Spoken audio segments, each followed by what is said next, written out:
every year I like to go over what I did on stream and talk about all of my PBs and kind of conclude my thoughts. Um, go through every month and we'll talk about everything I did on stream.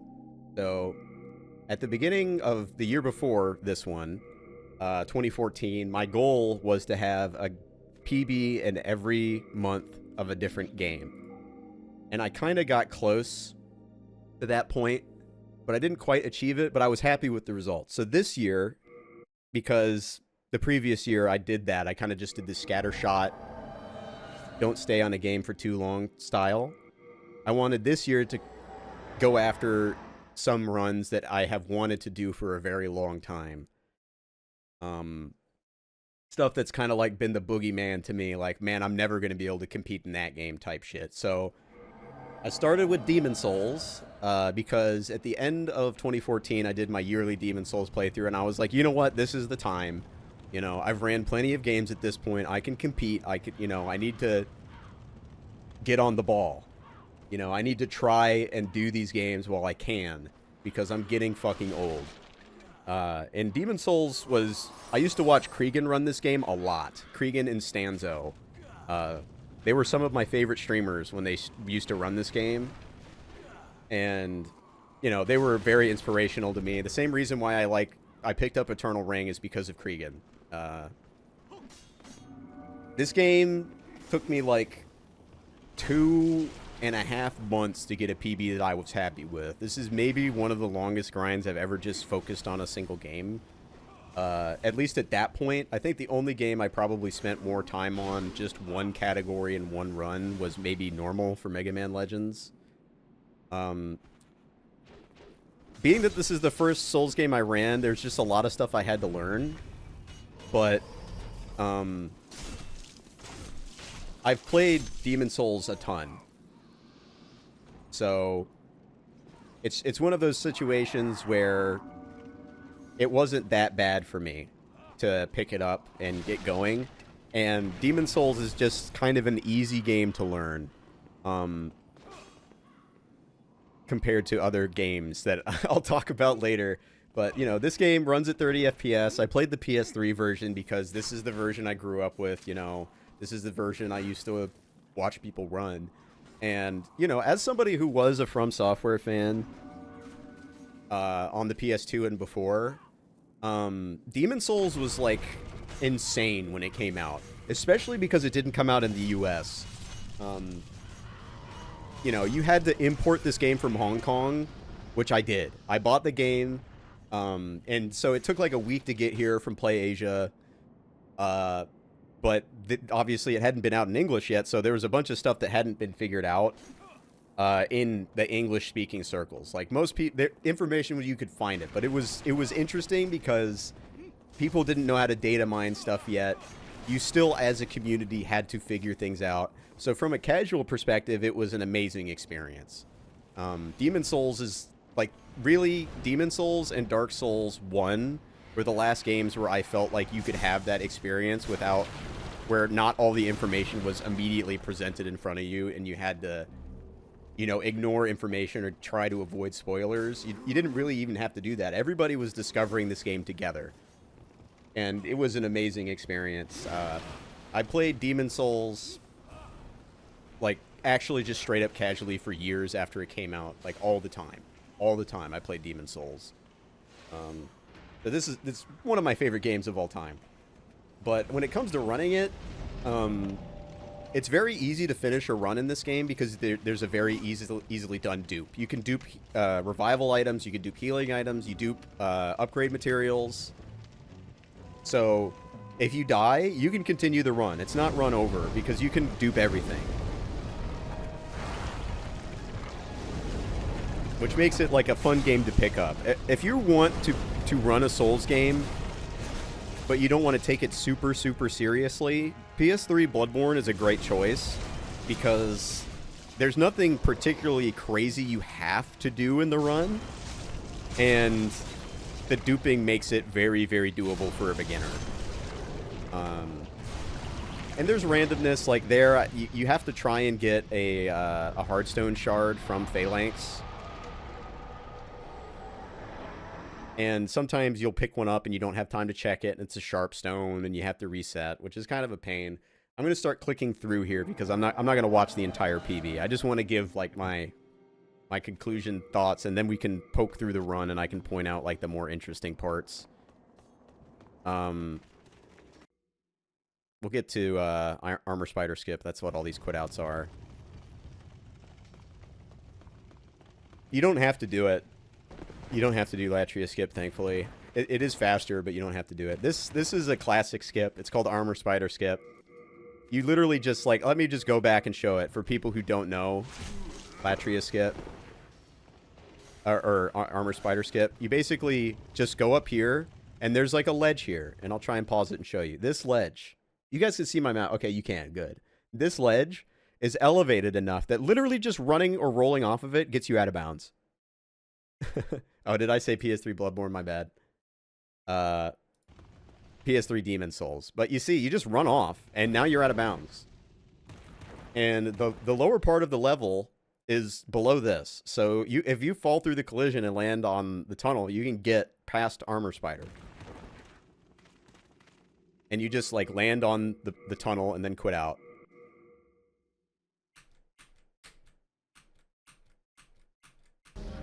Okay, you do a couple quit outs here. I want to click through all of it completely. But yeah, this is the second quit out.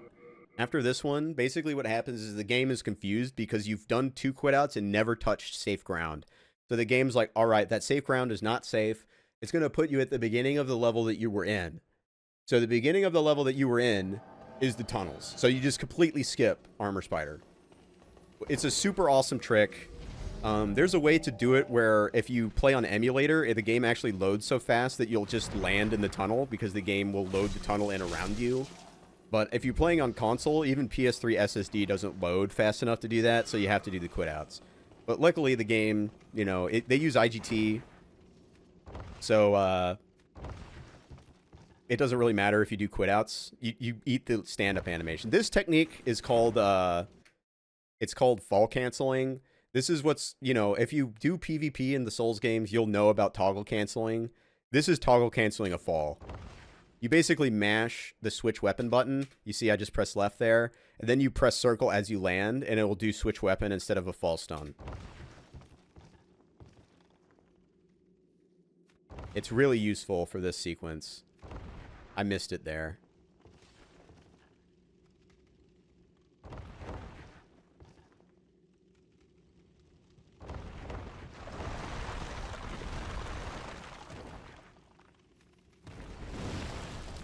But you see, this run is awesome. Demon Souls is a very cool speed run.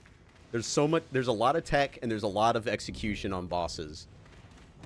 And the techniques are cool. That's a roll dupe. Basically what I just did is I'm going to eat a full moon grass, but as I do that, I'm going to use the top item. And you can see the top item there is a crescent moon grass. The crescent moon grass is a small amount, but full moon grass will heal you to full. So basically what I'm doing is using the full moon grass and, you know, getting the crescent moon used instead of the full moon grass. So I keep the more valuable item and use one that doesn't matter. And you can do this with sticky white stuff. You can do this with any consumable. That's it. So like if you dupe, it makes it so you don't have to dupe 50 items, right? If you dupe one item that's at the top of your inventory, you can use that duped item to basically fuel every other consumable you have. And this is awesome. I love how you fight Flame Lurker in this game for the speedrun. It's hard as fuck. But basically what happens is you have the dagger, and the sticky white stuff applies a flat 50 damage of magic, and Flame Lurker is weak to magic. So the fastest way to apply that flat damage from magic is with a dagger and spamming it. And he gets hit stun from it, so if you hit the corner of his foot there, it stun locks him.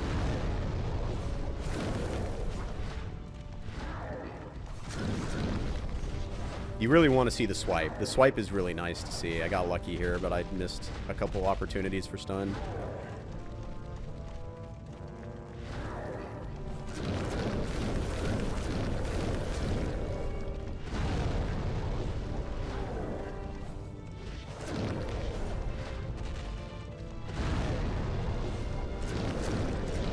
The objective that I had for this run, like how I decided if a Flameworker fight was worth keeping, was if I didn't need to reapply magic. So you see my magic is still active on the dagger, so that I would keep that fight, even if it wasn't that good. And now, this next part is Dragon God. Dragon God is... it's okay, Stavros, it just started. You're like 9 minutes late. It's not a big deal. But the Dragon God here, he is extremely technical. Everything I do here is for a reason. That sharp cut in the corner there, that's for a reason. It prevents him from seeing you. Breaking this in this specific way has a reason. Healing here has a specific reason. It's all for timing on his cycles. Because if you do any of this wrong, he just punches you and you die.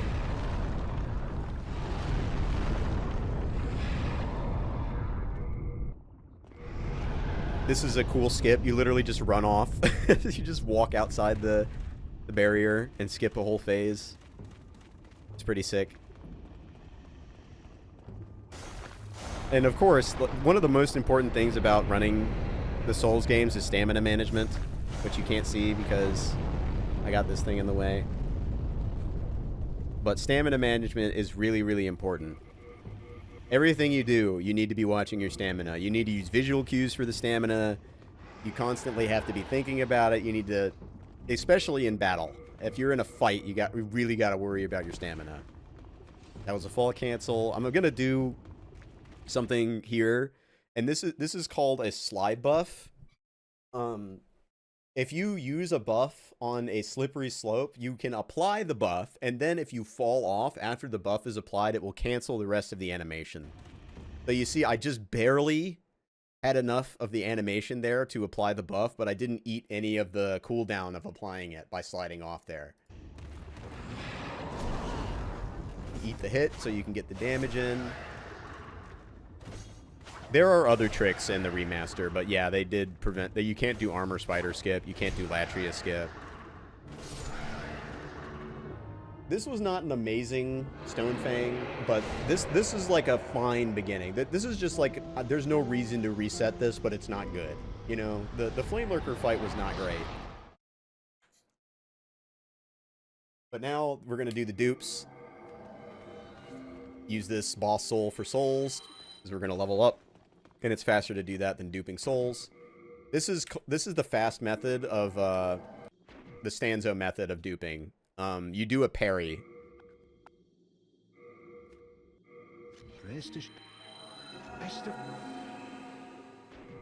And as you bring up the menu during the parry, you use the next shield binding and cancel it. There are slower methods of duping that you'll see, like people talk to the blacksmith and walk away and bring up the next shield binding and press start, but it's slow. If you're running this game, you really want to do the parry dupe here instead of using the blacksmith dupe. Okay, let's skip. Let's just get to latria skip. I did mess up latria skip slightly in this, but it didn't matter very much the way I messed it up. All this tight-ass movement every single time. Like, you have to try and save all the time in these games because they are very, very, very competitive. And these games have really, really good runners. But yeah, so you grab this key, you use the next shield binding because it's faster than running back to the beginning of the level to use the key. Alright, let's do latria skip. So, just from this perspective so you can see it a little bit. Latria skip happens, you start it here, and then you land here, and then you go down to the lower level here. And, it's a whole fucking mess. You go from here to this side, and then down to here, and then down over here. You'll see. But this is the hardest trick in the run by far. It's only doable on PS3 on 30 FPS. You cannot do this on 60 FPS on emulator or PS5. And it's extremely intricate. None of this has visuals. This is like the feel part of the trick. Because you need to run off this at a very specific angle, and there's no camera setup. So you have to just feel it. And then full cancel on this rail and roll to this. And this I used a visual with the axe. And then you're supposed to land on this and then roll over here. But I've messed up the roll for canceling the landing, so I eat the landing, which makes it awkward, and then I roll too far and hit here, and I quit out and reload, and then I make it on the next one. So it wasn't a huge time loss, but it's not a perfectly executed Latria skip. But it's fine. Like, that's a perfectly acceptable Latria skip. It still saves tons of time. It was worth doing it in that way. We're going to get to this, because this is funny. So, right here is a ring that will... It's basically the red tearstone ring. It gives you higher damage at low health. And you basically pick it up. You want to get hit by this because this damage will put you in range where the ring will start working. And then you do what's called a toggle cancel to immediately start moving.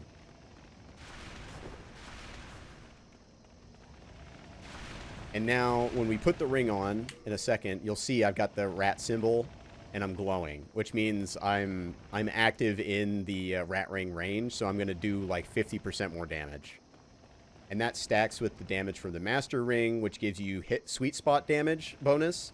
And the axe almost always gets its sweet spot damage because the sweet spot is literally the head of the giant axe. So it's a really good melee setup. And one reason why I really like the Demon Souls run is it's a melee setup with a really fun weapon. The battle axe is an amazing weapon. It's really fun in Demon Souls. They made the moveset worse in Dark Souls. Gotta snipe this dude real quick. If you don't snipe him, he makes the boss invulnerable. And then here's the boss, and you'll see how easy the boss is with the damage we have.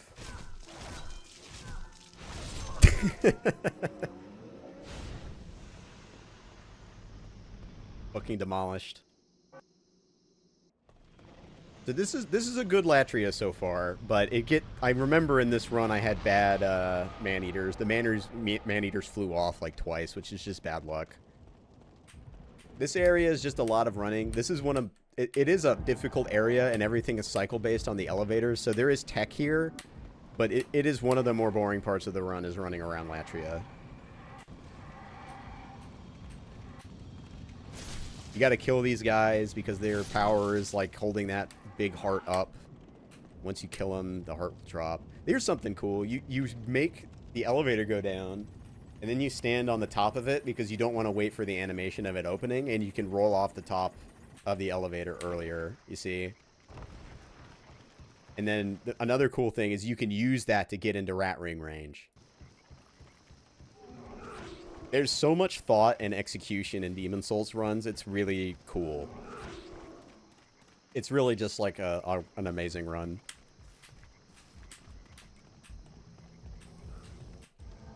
Like, that quit out is for the cycle of the elevator. Let's just get the man-eater so I can see how bad it is, because I know it's bad. This is also pretty cool. There's a lot of different techniques you can do to pass the illithid here. But this is the coolest one, I think. And of course, all of this is stamina management. You get him to stand like that, and you roll both of his things, and then you just go around the right. You can kill him. You can like make him run at you, so you can go around easier. But if you get him to just stand still and he's not near like one of those pillars against the side, you can just go around. All right, let's see how bad it is. This is like the boss fight that I spent the most time practicing. It's extremely technical, everything. Like, it's very easy for him to fuck you over. Like here, he just walks off. See, there's nothing I could have done. If I was more aggressive, maybe I could have prevented it. But I also could have died because he didn't give me a good look.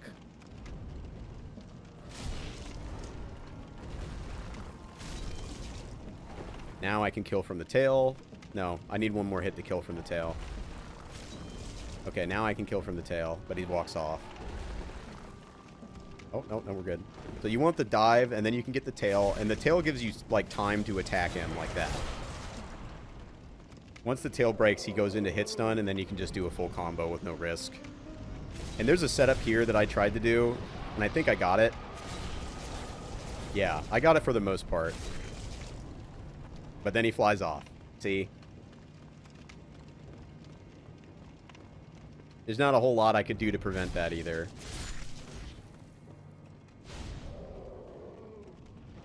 So that is definitely the worst fight of the run. Flame Lurker was meh, but that was actively bad. But I also didn't have, like, I wasn't going against a run with a good tower anyway. Here's Old Monk.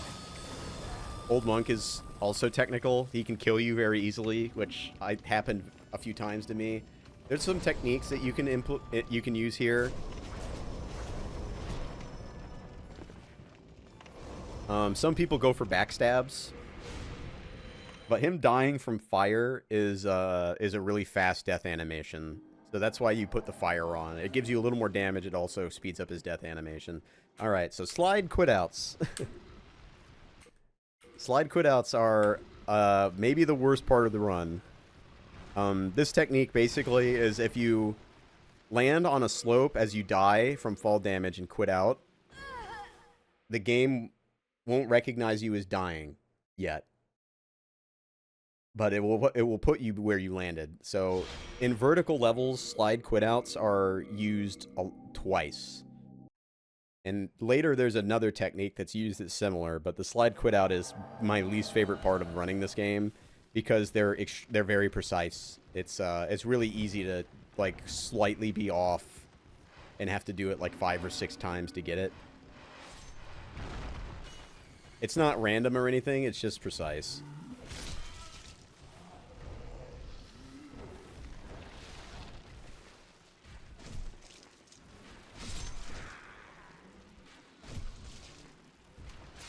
You gotta clear the bridge off to make room so you can go through. This boss kind of is... There's another slide buff here, which is cool. Right here.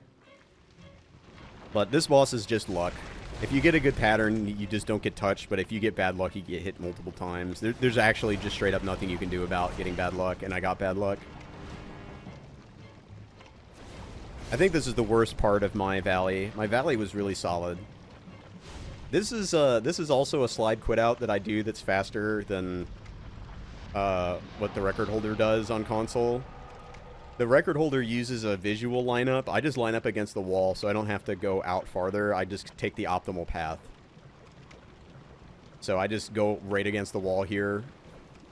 And this one, you basically want your attack animation to be at the end, because that's when your character slows down.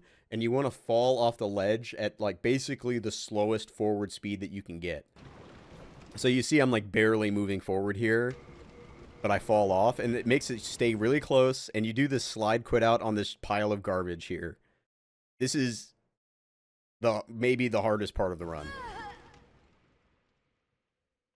It is just evil. It's evil. And I spent hours and hours and hours practicing it. Here is the meat cleaver swamp lady. She is a menace. She can kill you very easily. Alright, let's get to the worst part of the game, where everything is out of your control, for the most part. The dreglings in this area, if they give you bad luck, you just die. And because there's so much lag here, it's really hard to react. So all of this movement I'm doing is very specific to try to reduce the risk of them hitting me.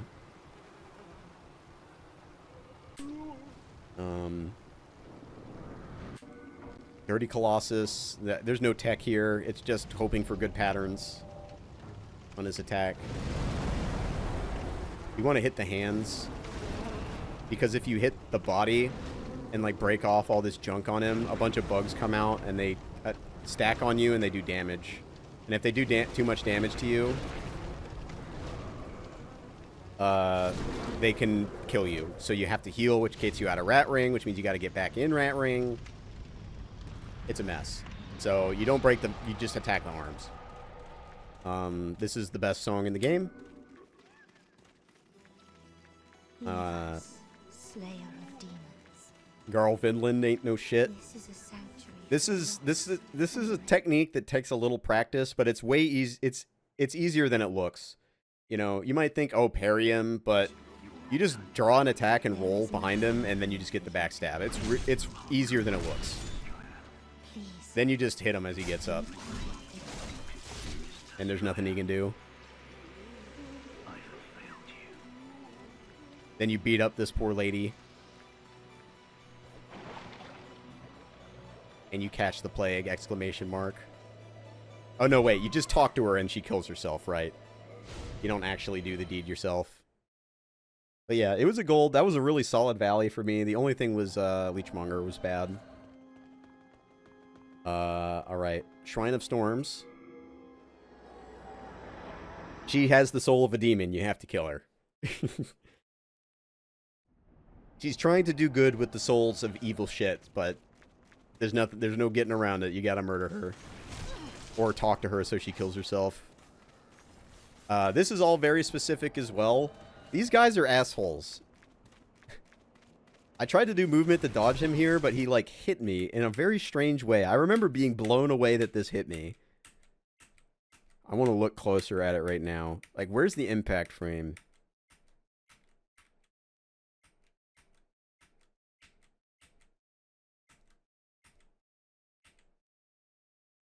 This is the impact frame right here. You tell me, do you think he hit me?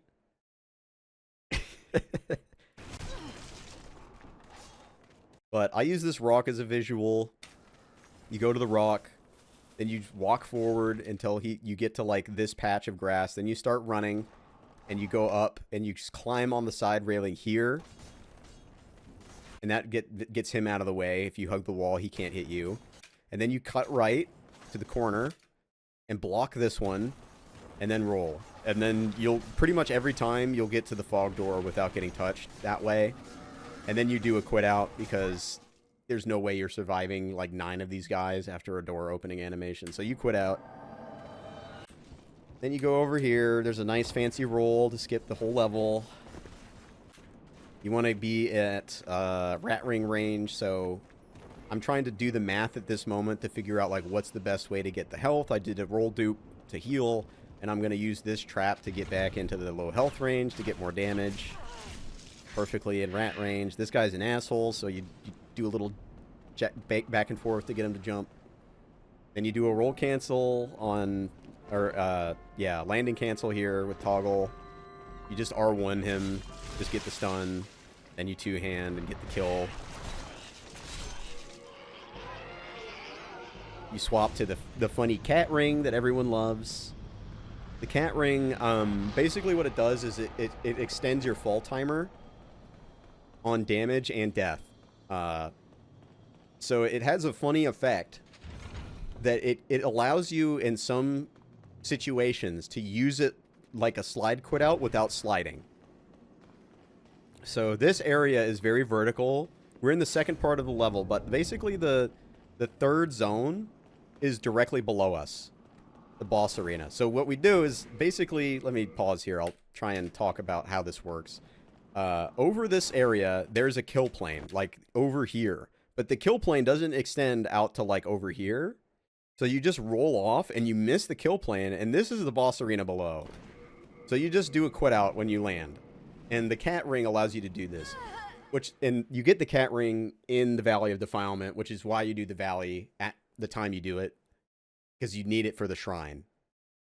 And you do the tower when you do the tower because you need the rat ring for the damage. So this area is not loaded in because we're not supposed to be in here yet. But you see now we're hitting load triggers. We go to the door and then the door triggers the boss fight. And this is very specific. You need to kill 6 of these stingrays. And if it's all random. You know, they could all never come over towards you and you basically lose your run. Or they all come over at once and you can't handle it and you get hit once and die because you got no friggin' health. But the cat ring improves your damage here. So there's 2, 3, 4, 5. And I'm waiting for the 6. I'm begging for the 6 right now because I'm about to lose my cycle. I get the 6 and it's like, all right, that's kind of cutting it close. I need to go, you know, but like the slow movement here and like dodging these things, it doesn't actually lose time because the boss is on a cycle. So as long as you make it over here, which is generally safe from the stingrays with the thief ring on, you can get over here and then you can do this cycle. And you can pre-shoot a bow, and I do it like right when he dips at the corner there, like right when he starts speeding up.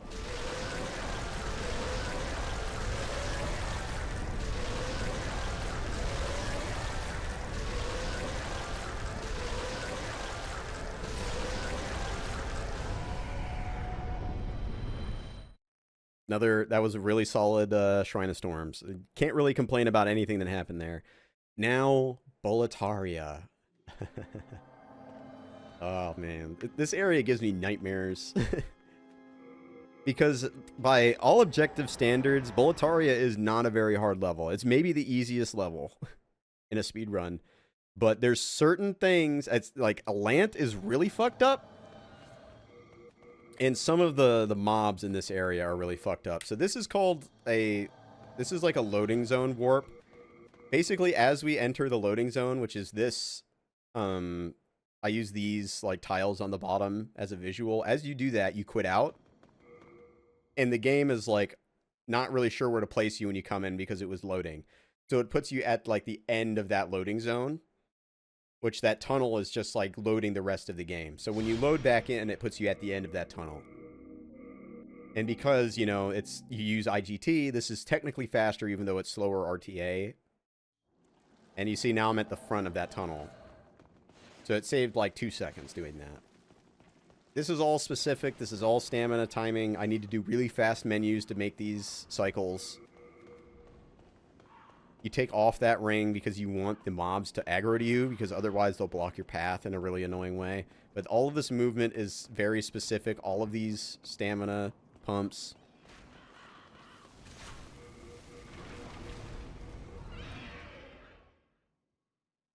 Was I at this stream? I'm not sure, Stavros. That's a good question.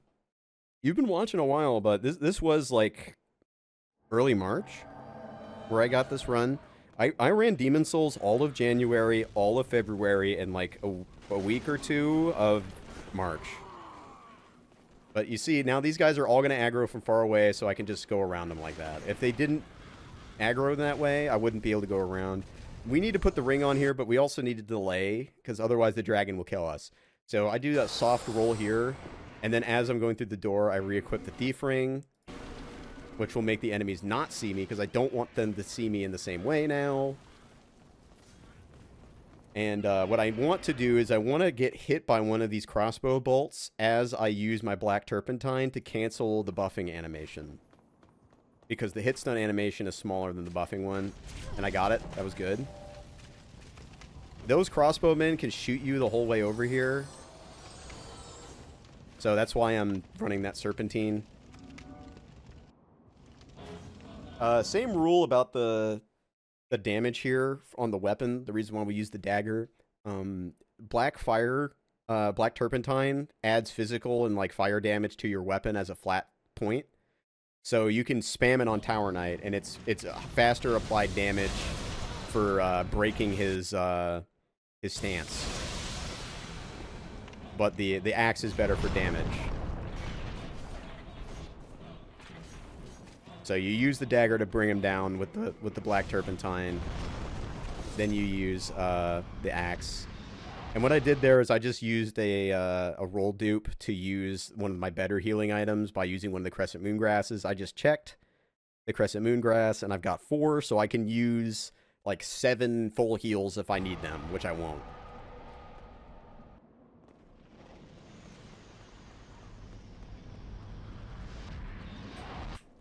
This area is like, you just follow the path. You do a quit out here to get these enemies out of the way. This movement here is kind of annoying because these guys hit you and it messes you up, but you need to walk slowly off that ledge and then roll this way. But those enemies just love hitting you. This is a panic heal. I didn't need to do this heal, but this is like, I'm on the run of my life. I don't want to lose it. I'm using this heal. I've got the heals. I'm going to use them.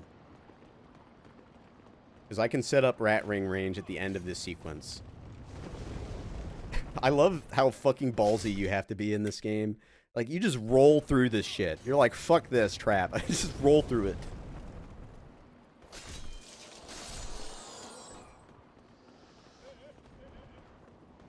You gotta do it, you know?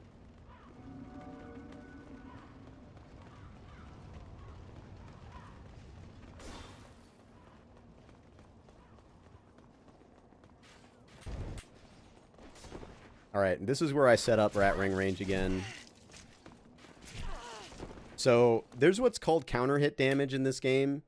And understanding counter hit damage is really important for speedrunning this game because enemies will do counter hit damage to you. And you take counter hit damage when you're running.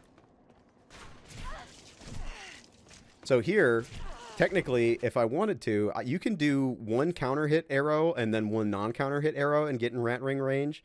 But I was probably just nervous as fuck and just did 3 regulars, which you can also do.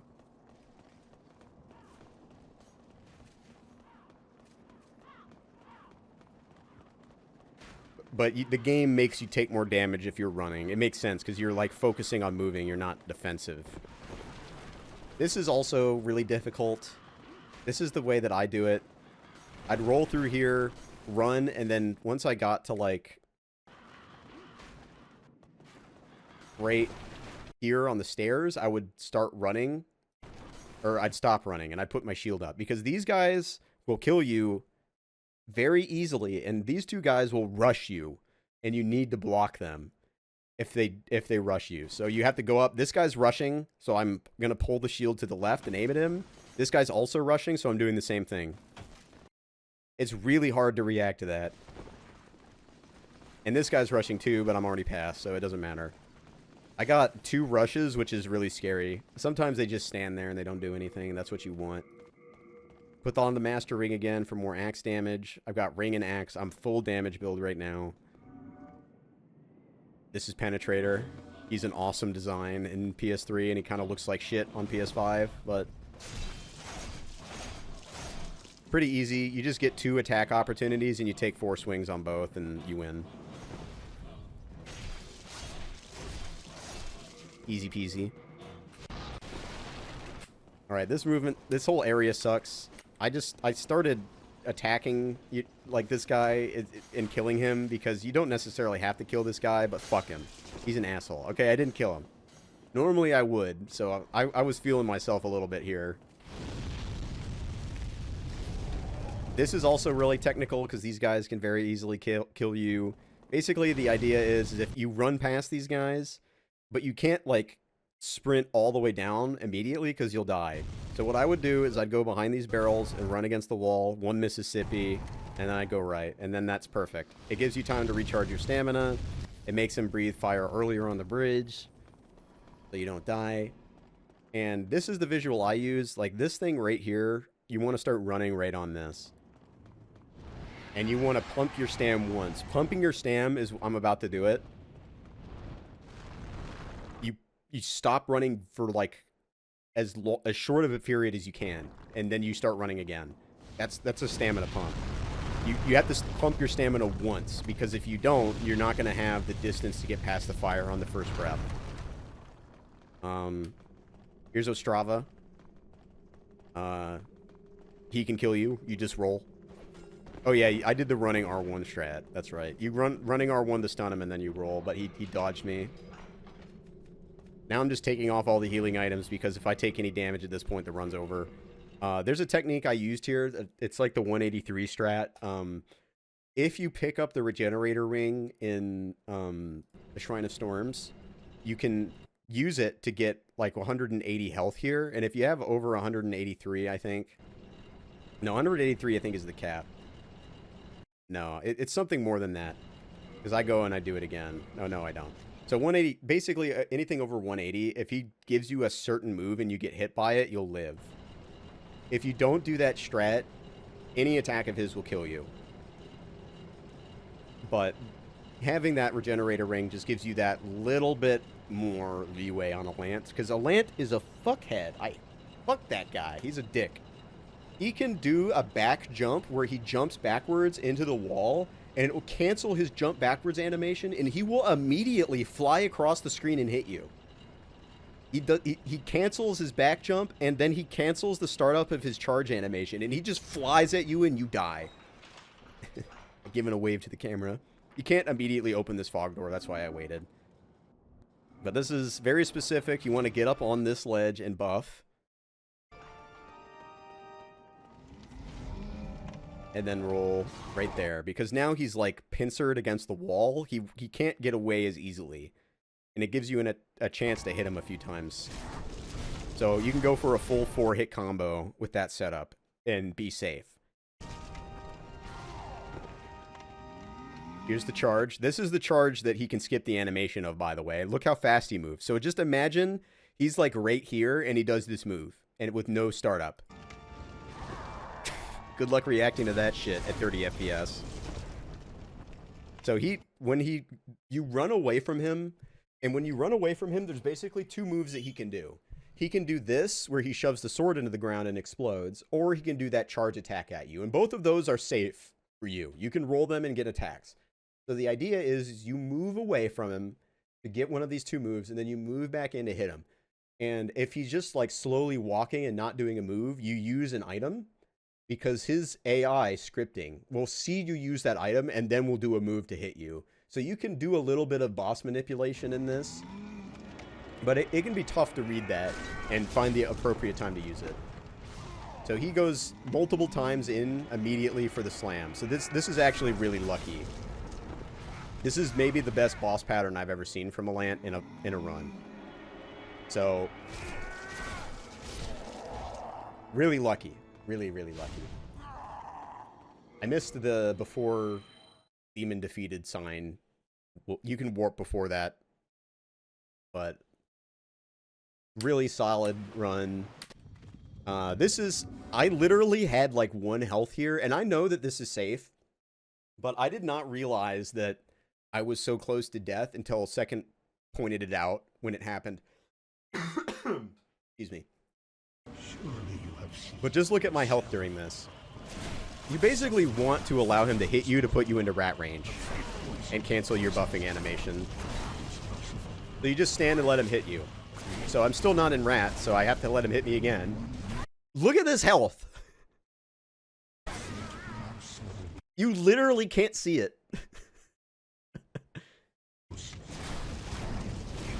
And you swap the dagger and mash through the text. And then the run ends in a very hilarious way. You roll forward, and then you just stab the maiden and quit out with the... You just quit out. With the next shield binding. And then the credits play. Oh yeah, you skip the credits doing that, but it does count you as finishing. And then you have to... What you have to do now... If you're running this on console, you have to connect to a private server to check your IGT. So here I'm plugging in my Ethernet cord and waiting for my PlayStation 3 to get online. Then I load the game. You can see the Archstones. That's the name of the private server.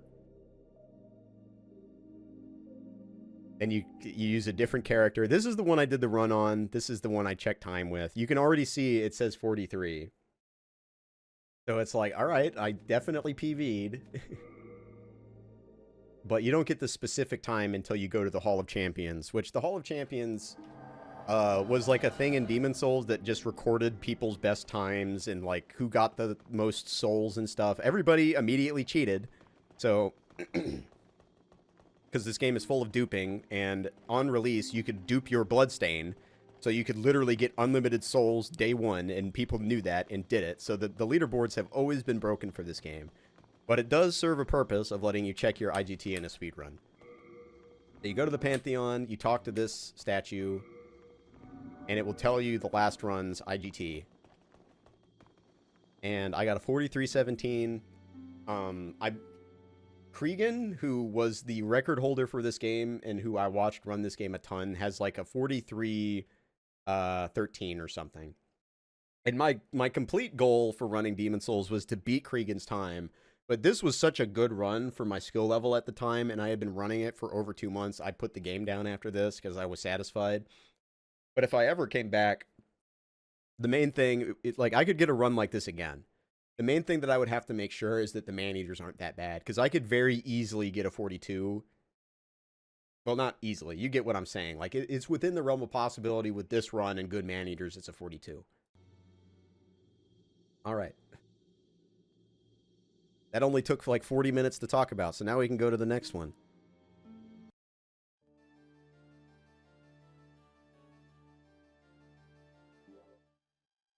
All right, so we're going to talk about some of the casual stuff I did, just real fast. I'm not going to talk a ton about these. Wait, where's Echo Knight 2? Echo Knight 2 should be first. Oh, right. I went back to Echo Knight 2 later, so that's why I didn't do it.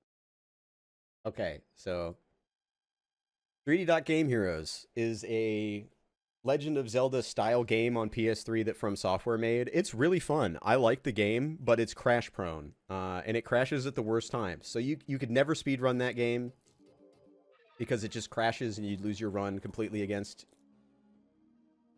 any possibility of finishing it. But if you're looking for like a Link to the Past or like Zelda style top-down game, and you've played all the Zeldas and you want to try other ones, 3D Dot Game Heroes is amazing. It's really, really good in that style. So let's talk about Kingsfield 2. This is another game in that category of I wanted to run this for a while, but I was kind of intimidated by it and never did it. Yeah, it does. It's I know like several people who play it and it crashes. I know like I think Ion tried to do runs of it and routed it and everything, but he couldn't like actually run it because of the crashes. But this is one of those games that I always had on my list. I used to watch I watched like back in the day Zombie Robot Pirate Ninja's run of this game, and I thought it was pretty cool. But there's a technique in this run that's called save warping, and it kind of breaks the game completely. And I just don't really like games that are completely broken, you know? But I decided that I would just do it. And I did. So there's a lot of technique in this game. Basically, if you push up against a wall at an angle, you get a speed boost. A lot of this game is just movement and luck on some of the tricks. So that's why I like dip down here and I'm pushing against this. It gives you a speed boost.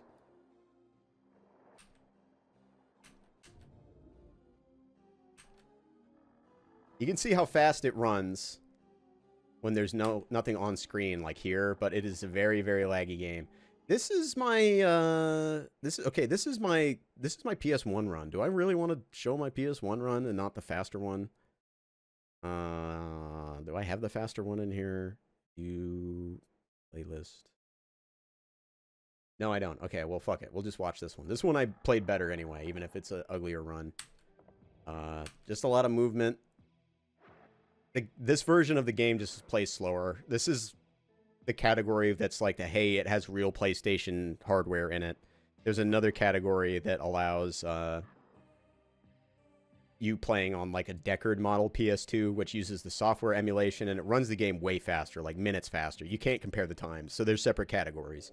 But this is the PS1 category, which I believe Jekt had the record in before, and the PS2 category, Kellot had it. So at this point of me running this, Kellot only had 2 records left.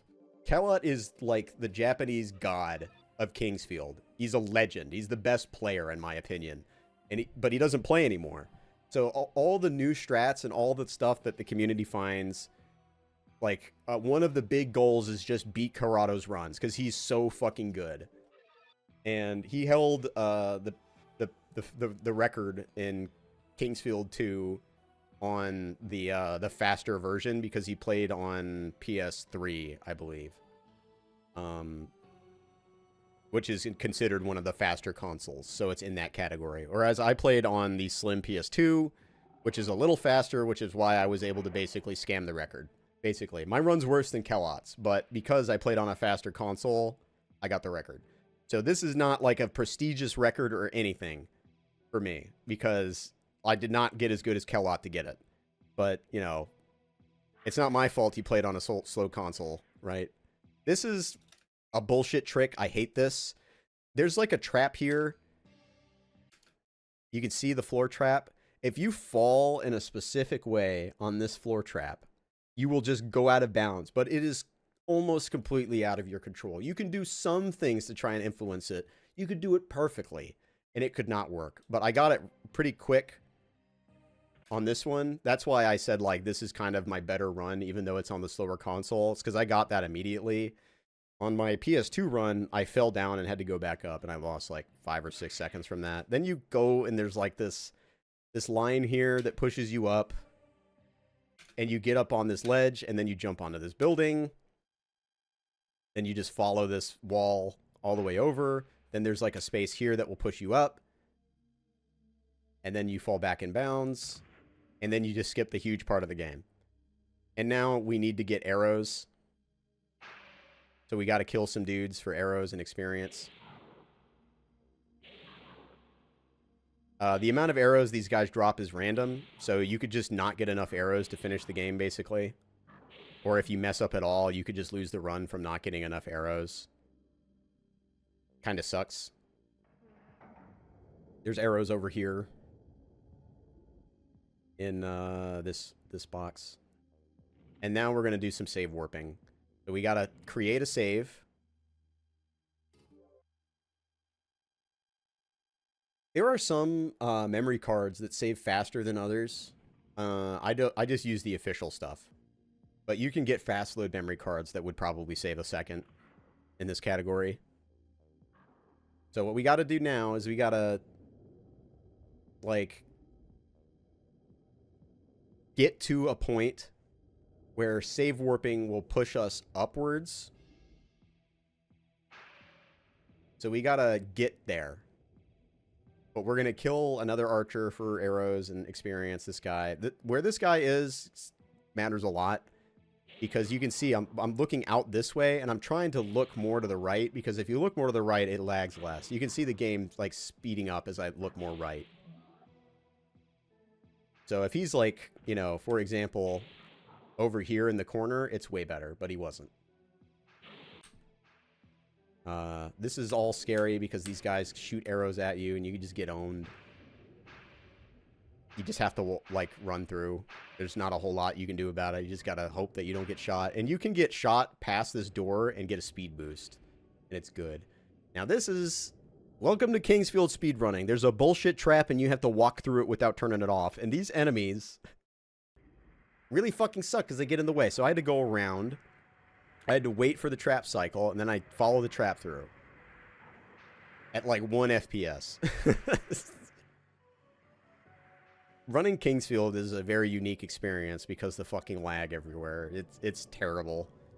But it is also still a beautiful game and fun, and there's a lot of cool tech, and it ain't easy either. So it's got its own skill set that doesn't really apply to a lot of other games. I don't want to... I can take a stab, but I don't want to take 3 stabs in a row and die. That's why I backed up. We're going to get to the save warp point. Just buy some shit here. Sell some stuff and buy stuff, I think. Then we get down here, and you need to, like, look down in a certain way and be flat against the wall. And now we're going to make another save. Then we're going to load that other save that we made before.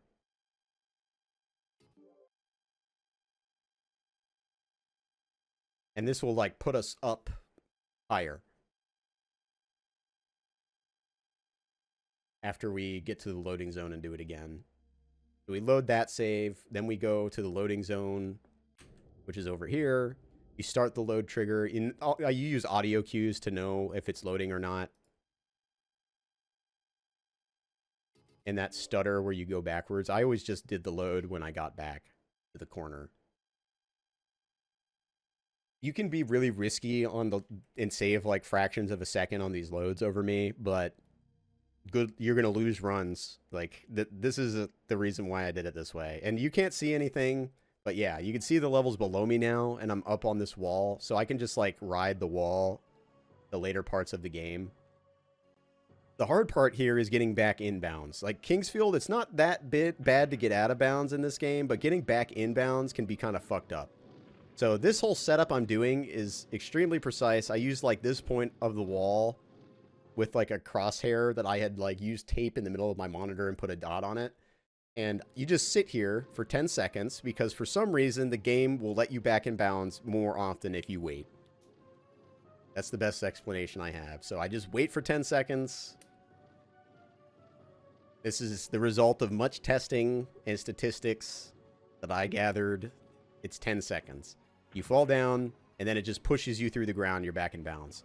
If you go sooner than that, there's a chance it'll push you through the ground, but it's unlikely. It's like maybe a 1 in 20 if you go really fast. So I just wait the 10 seconds. Kellot also waited. He didn't wait 10 seconds, but I want to play the video game when I play video games, you know?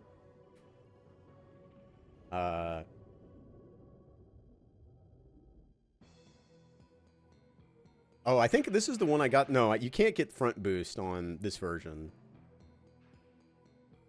Because this version, I'm playing the PlayStation, the best version. There's multiple releases of this game. There's the original release, you know, there's the US release, there's the PlayStation, the best release, and then there's the PS3 digital release, and they're all different. They're all different versions.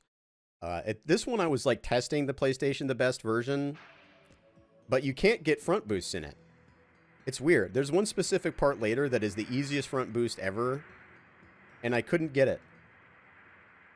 So I don't think it exists. So here's more save warping. It's basically nonsense. After you save warp, or you set your save, it's fastest to die, because the next setup we're doing you can do from a fresh file. So it's the fastest way to do it is to die. And you get the fresh file, you go to the loading zone, you do the load from the loading zone, and it puts you basically in the final hallway of the castle, or the final hallway of, you know, before you go to the elf dimension to fight Gyra. So there's demons everywhere. This is like the hardest hallway in the game. And this is one thing that's nice about this being like a short category. You know, it's 10 minutes up till this point. Is that this hallway is extremely reset heavy just because these demons can be anywhere. This one was lucky because I could just skate the right side. On my PS2 run, I had to do a lot of dodging, but that was super lucky. Not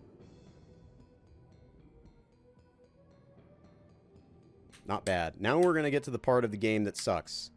This is the front boost. This front boost on the original release will always work, but you can't get it in PlayStation the best. You see, I'm not speeding up. So if you're going to run Kingsfield 1, I would recommend using the original release of the Japanese version on a 9000 model PS2. That's the best way to play it. Although this category would not allow that. The category that we're showing here is the PS1 hardware category, basically. So early model, like fat PS2s, actually have the PS1 hardware in it. So this is Gyra. These are called bits. From Software likes using these bits. They're in the Eternal Ring fight. Same idea. And there's a recent boss battle in Night Rain. I think it's the Augur, like, super boss version, where you get Storm Ruler and you use Storm Ruler to fight him. He has these bits as well. And, you know, the Storm Ruler in that version is actually the Moonlight Sword if you looked at it, but they call it Storm Ruler because that's what Souls players know, but it's the Moonlight Sword. So it's literally the Moonlight Sword, and you're literally using the Moonlight Sword magic, but they just call it Storm Ruler so players know what to do. But it's the same idea. I use a visual for the boxes on the ground for where to stand. You use a demon pick, which gives you more damage per arrow, because any projectile counts as magic, so the bow is actually magic. So we're using magic buffs. And then I have to fucking shoot all of these bits at 1 FPS with no crosshair. And that one went below the floor, and I was like, oh, I'm fucked. Because if it goes below the floor, it can get trapped below there. So I'm like, I'm fucked. I'm just going to shoot these other ones and hope it comes back. But this is the hardest part. This is the main reason why people don't run this game. Like, the save warping is kind of lame, but this is extremely difficult. Yeah, this is by far the hardest part. I had to practice a lot to deal with the lag. It's not quite as bad on PS2, but it is still really bad. And these ones in the back are just incredibly frustrating. Like, look at this. I'm just begging. I'm begging. Please fly into my arrows. Like, look how far it is. You can't even see that shit.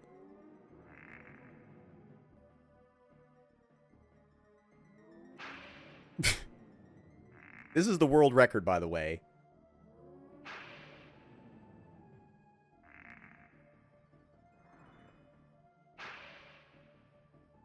So my demon pick is about to run out. My demon pick ran out, so now I have to get, like, more shots on it. And I'm running out of arrows. Because you only get certain amount of arrows. And right now, I'm on the lucky side. I got more arrows than normal. So it didn't end the run. But that was my last arrow that I shot at him to aggro him.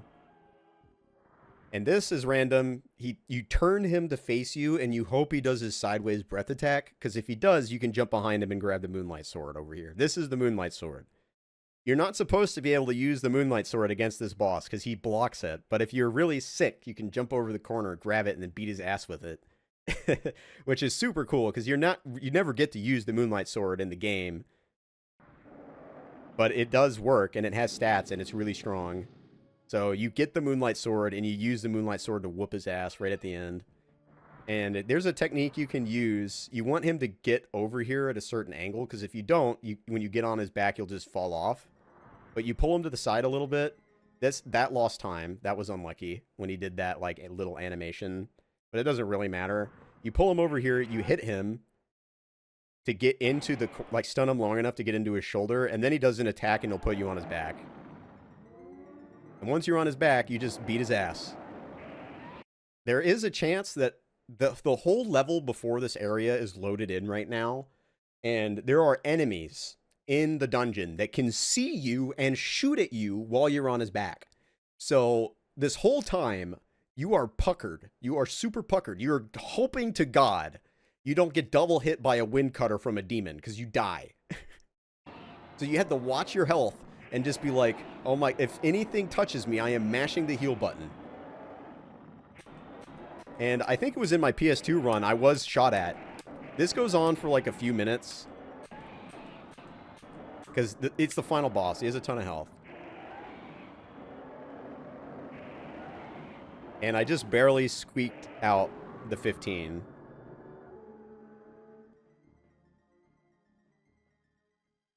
Let me look at the leaderboard for this game. Kings. Field. Yeah, so the record before I got this in the PS1 hardware category was a 23.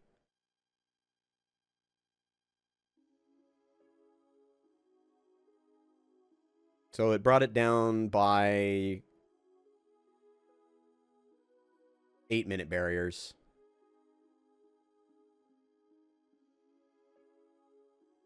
But the PS2 run I got was, I think, like, I don't know, 19 seconds faster than Kellot, who played on a slower version, so it's not better. But it's still the fastest run of the game that ever existed. There's no voiceover in the Japanese versions and the endings, which kind of sucks because the voiceover is really funny in the US version of King's Field 3 for the good ending, but sadly, we don't get that. All right. Piano 3. This game isn't very good. It's got some neat ideas, but it just kind of sucks to play. I am a fan of Piano 3, but I wouldn't, like, I don't know. I like its style, but I don't like playing it. So that's all I really got to say. Okay, so now Rune 2. While Rune 2 is playing, we'll talk about the other games. Chrome Hounds. Chrome Hounds is an Xbox 360 From Software mecha game that's primarily made for online, but it has a campaign. It's fun. I thought the campaign was alright, especially the artillery campaign. You have to, like, sight read every distance, and there's, like, travel time of the ballistics, so it's super cool. I really liked Chrome Hounds. You build your mech like Armored Core, but you can make some really silly stuff. It's a great game. I wish I played it when it was active, because it was probably a ton of fun online. Tube Slider I put here as a joke. because it's like it's a GameCube game that's F-Zero style, but if you beat the arcade mode, which takes like 10 minutes, it gives you credits. So I considered myself beating it, so I put it on the list. It's fun. If you have a way to play GameCube games for free, like an emulator, and you like, you know, Wipeout style or F-Zero style games, just download it, give it a shot. It's fun for like 30 minutes. All right, now Rune 2. This is a GameCube game. I have a fob. A fob is a Hall Effect GameCube controller that you can calibrate. It's a great controller. And Rune 1 especially, you need an extremely good GameCube controller. Rune 2 doesn't matter as much, but it's still really important. This game is very random. There's a high skill ceiling in this game, but it's also very RNG heavy. And I'll try and explain some of the card tactics as they happen. But this is like card action game. You build a deck. The decks are your attacks. You see I've got 3 Lizardmen and I've got the Dragon Knight. There's going to be a fight here with 2 orcs, and I'm going to try and line it up. These crystals that you see here are your currency for attacks. And when there's crystal on the cards, you're doing double damage, but it takes twice as much of the crystals to use. I have 10 crystals right now. So when you run out of crystals, it uses your health as ammo. So even if you're out of crystals, you can throw a card and do damage, but it will damage you. So in some cases, you need to damage yourself. But when you get below a certain threshold of your health, you walk slower. So you don't want to do it. So I set them up, hit them both, killed them both in one attack. You pick up the gems from the ground. They give you ammo. You need gold. These are card rewards for beating the level. You just want to select them as fast as possible. The category I ran was no card rewards because this game is already extremely random. I don't want to reset over card drops. So not a whole ton of people run no card rewards, but in my opinion, it was like, if I'm running this game, I'm running this because I don't have the dedication of for this game to like reset over getting a bad card 40 minutes in, right? So you just go into this area, let the music play. It counts as you finishing the quest. You go run over here, you know, there's a boss fight. A lot of this game is just running around.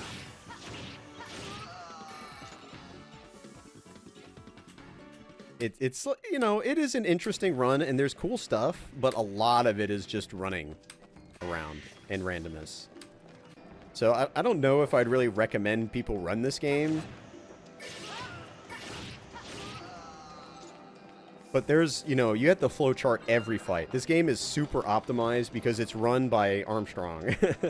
Armstrong and Papaya are both really good speedrunners, and they optimize the fuck out of this game. So the competition level is high, and it's very random, so unless you really put a lot of time in, you're just not going to even get close to competing at a top level. It's one of those games where the people who ran it were extremely, extremely dedicated and ran it for years. But I did pretty good, I'd say. I found some strats that nobody else used before, and I don't really know if they're faster, but they are fun. We'll get to them when they happen, but like, you know, you just run over here, hope you don't get hit, you get the thing, you quit out, you go over here, change your deck, you put the golem in the deck, you use the golem to trigger the cutscene, you skip the cutscene, then you run for another 10 minutes. I'm not kidding. Then you get to a boss fight eventually. And the whole boss fight is you throw down the catapult right like on this square. And then the catapult's in the right range. You walk forward to bait his attacks. The catapult will double hit because it's at the perfect range, and it'll die in 2 shots. And right as he dies, you quit out because it skips the ending. You don't have to select the cards if you quit out as he dies. This is an area where you walk forward. This is an area... I think I got knocked down in here. On the boss. I think it was on the boss I fell down. That's like the one big mistake of this run is here. Yeah, I got knocked down. Oh yeah, you also get iframes in your attack animations. So I almost died here. Because I got knocked down, I lost health, and then I used my cards and got to like 5 HP. So I almost lost the run there, but, you know, it's like, whatever. It's still fine. This area sucks. You have to, like, walk in very specific ways to not get hit by these guys. It's also random if you lose time at the end. You're starting to see a pattern here, right? There's a lot of walking back and forth, and there's a lot of losing time to things that you can't control. But the cool thing is just when you use a strat on a boss and it works, it's very satisfying. So it's not like it's all bad. It's just, I don't know if I can really recommend people run this because it's high time investment, because it's, you know, there's a steep learning curve. And, you know, the game's already been mined out, you know what I mean? There's some techniques that haven't been developed that I used in this run that are kind of cool and useful that only work on the Japanese version. And that's the main reason why I was interested, is I found some stuff that was different on the Japanese version that was useful. And I used them. Like, this setup is extremely specific. You have to put the catapult here at this angle so it hits this guy and then can hit that one. Then you have to come over here and you have to do this, you know. You gotta kill the machine, and then you have to pray to God that the catapult hits this guy. He didn't, so I had to use more stuff, you know. Lost a little time. This is next area is where I found something useful that in the Japanese version. If you use this catapult, it will blow up a statue over there and open a treasure chest. And in that treasure chest is, I forget his fucking name, but it's a demon. Oh yeah, it's the Tao. You get the Tao is his name. And he basically summons a rock. And that rock hovers in front of him for a second, and then he throws the rock. But as the rock comes in, it has a separate attack than the one when he throws it in the US version. Or in the Japanese version, I mean.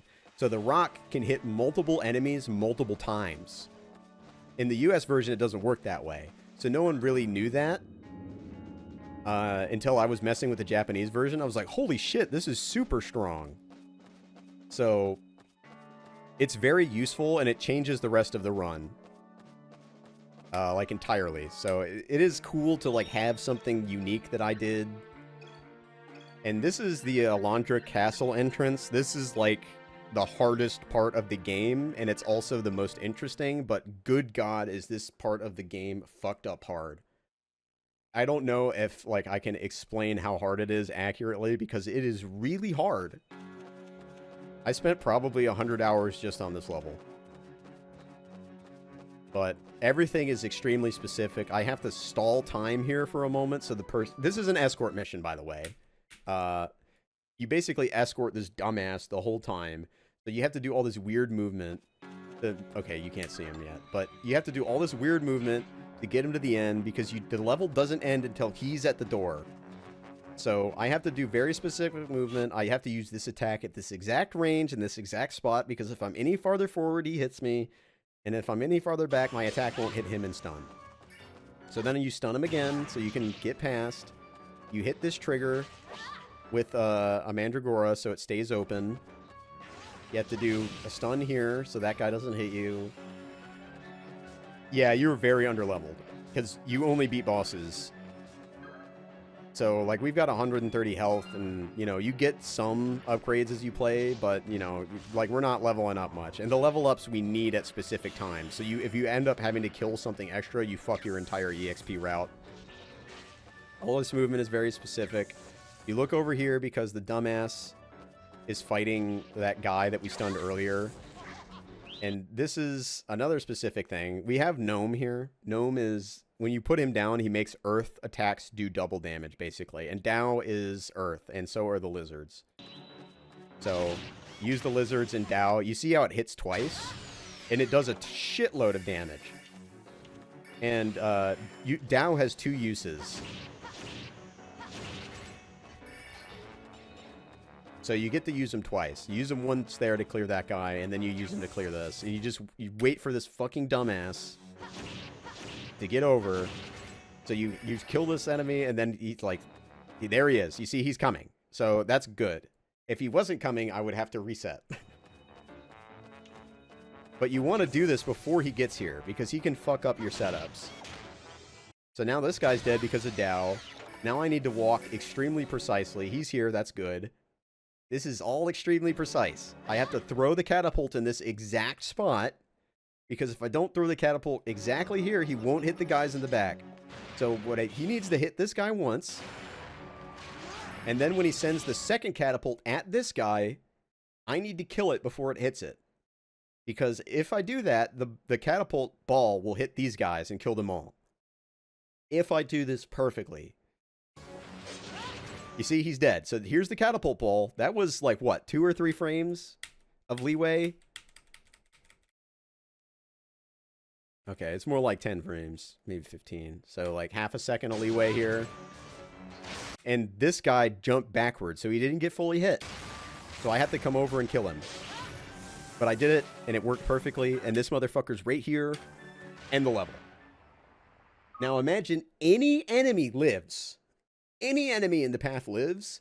That dumbass is going to fight him and not come to the door. So this is like that was a really, really good Alondra Castle entrance. Really, really good. That's the main part of the game. And now here we're going to do another skip. This is extremely precise. And this skips getting the God of Destruction, which opens this door automatically. Basically what you have to do is you have to destroy all... Okay, it's not after... It's after this part. This part's just a bunch of boring walking. There is a boss fight at the end. But it's after this part. Look at this lag.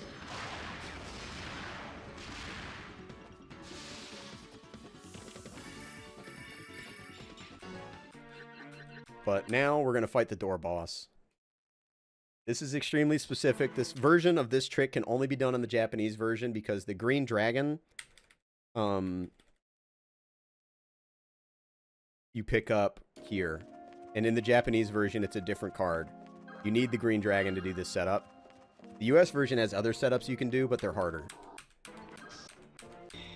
So you use the green dragon and some other cards to destroy all 4 of these balls that guard the castle entrance. Normally, you would need to do another level, and there's a clip that gets you the God of Destruction card early, which the US version does, or can do. It used to. But it's slower than just doing this.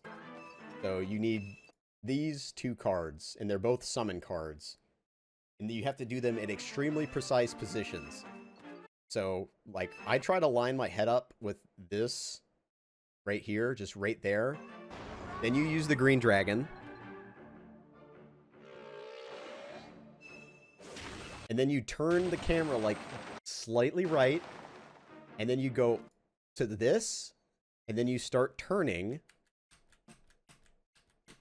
And the cue that I use to use this card here is when the head, her head is in between this and this. It's extremely precise, and this angle is also super precise. And it'll give you this weird angle on this thing where it hits all 4 of the balls and kills them. It's not intended, but it is super sick that it works. And I took enough damage, I guess, that I'm, like, losing time walking, but that's not that big of a deal. This is where I get fucked. I get bad luck here. This is all cool setups that, like, me and Armstrong came up with Dow for killing these bosses quickly. You throw Gnome. You have to throw Gnome specifically in that way, because if you don't, Dow will not get the damage bonus in the next room. You have to throw it explicitly that way, and you have to come and fight this guy from the left side, because on the left side, he's closer to Gnome in that other room. And Gnome's power of buffing is, like, literally right here. So we're barely next to it. We get the damage buff on the first hit, but not the second, but it's enough. This is where I get bad luck, is the boss here. He, like, runs away. Yeah, see, he uses shit. Normally, he doesn't do this, but it's completely luck-based. You know, I don't have control over him using a card here. And then he, like, starts running away or whatever. Yeah. You see, I'm, like, losing all this time. So I lost like more than 10 seconds on that boss. Otherwise, if it weren't for that, this run would be like killer for me. Like killer. Super good. And then there's a specific setup on the boss here. It's also, you know, everything is super fucking specific in this game. So I try to throw Gnome like right here, right past that tentacle's range. Or no, the catapult first, then Gnome on top of the ball. And then I go in and the catapult will stun the boss. And when the catapult isn't hitting it, then I use Dow. And Dow will stun the boss. Then the catapult will stun the boss. Then I use Dow again, which will stun the boss. Then I use the catapult. And then, you know, we finish with the catapult and Lizard. And that's it. Alright. Let's talk about Lunacid. Well, whatever this is. Spriggan plays. Alright. Lunacid, Tears of the Moon. This is a casual game that I played on stream. It's made by the person who made Lunacid, but it's made in the Sword of Moonlight engine. It's very cool. The Sword of Moonlight engine is an engine that From Software released. It's called the Kingsfield Making Tool. It allows you to make Kingsfield games. So it's a modern successor to Kingsfield on its engine, and it plays pretty well. It's fun. It just sucks to try and get it running. All right. Oblivion Remastered. It's a cool remaster. Some of the choices are dumb, but I'm glad to play Oblivion again. I don't need to say a whole ton about it. All right, let's talk about Spriggan Luniverse here. This game is awful. Do not run Spriggan Luniverse. I am telling you. I am begging you. Do not run this game.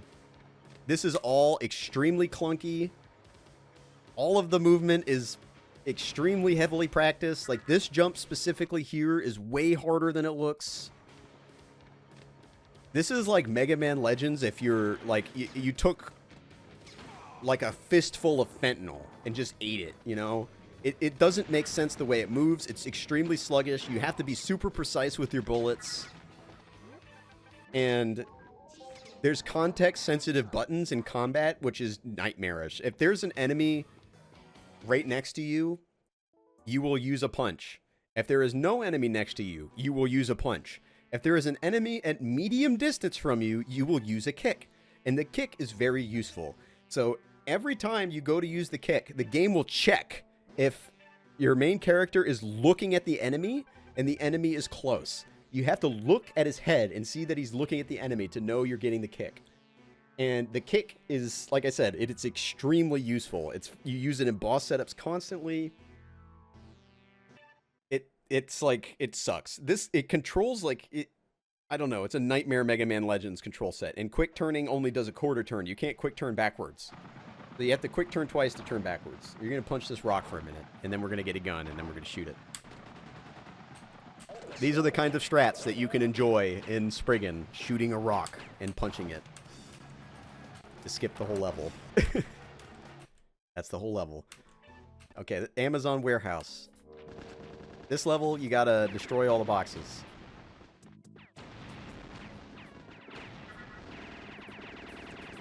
Sometimes you'll see me pick up items. Those are experience. They let you level up. Gotta destroy all the boxes. Then the last box will have the thing you need to pick up. And then the boss fight starts right here. This is a setup that I came up with. It requires that kick at the beginning. Then you do 2 look-away punches. Look-away punches basically is, if you're at a distance where normally you would kick, you look away from the enemy so your character doesn't see them. Then you can start a punch at close range and turn and hit them. It also messes with enemy AI. So it's like it's a really solid strat to do look-away punches. Oh, this level's wild. This level is actually cool. It just sucks. Everything in this game is like, it looks cool and it is kind of cool, but actually playing it is just a fucking nightmare. I don't know how to explain it better than that. Like, look at all this shit that's happening. I gotta shoot this box. Gotta fall down here, shoot this wall. Gotta touch this circle. Gotta go back. Get those bullets. Go back in.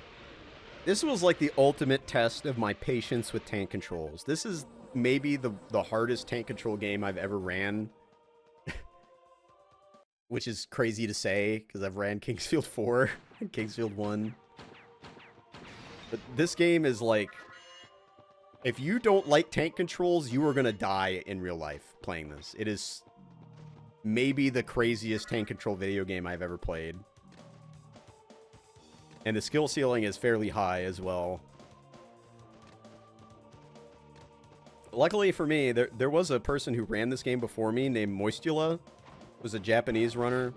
But they deleted their run, and nobody had it downloaded. So there was nothing to really go off of on strats, but Sim, the legendary Sim RTA, had watched the run before and took notes on it. So he provided me with his notes, and that was an amazing starting point for this game, because if I didn't have those notes, a lot of this would just be, I would have to find it, I'd bake it in blood. This is also extremely specific, getting this kick range, hitting her with the kick and turning it that exact moment and locking her into the wall so you can punch her. That was really difficult to do. This next boss is all like movement and spacing. You need to get certain attacks and then go in for the punch. So then you run away, dodge that, bait this attack, run back in, punch, back away, go back in, punch. And this is way harder than it looks. Way harder than it looks, because the game is a nightmare. Just running backwards is hard. Okay, this is the one where if you watched me run this game, you probably saw me practicing this. This is where I had to master the kick, because the kick kills these guys in one hit and is really fast if you can do it on all of them.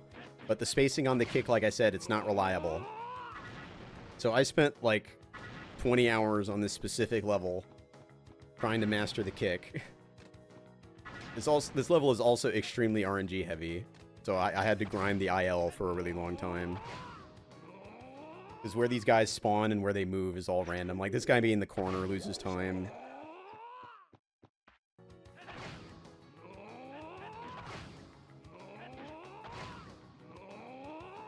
This game also has amazing music. Another Hoshino and Sato banger from Software. The Legends of Frequency.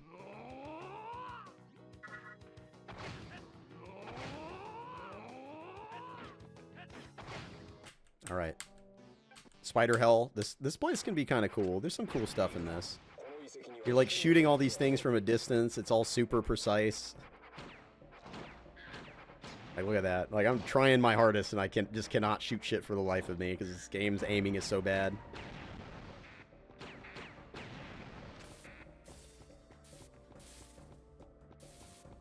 This is specific. Getting these kicks on these spiders is all extremely difficult.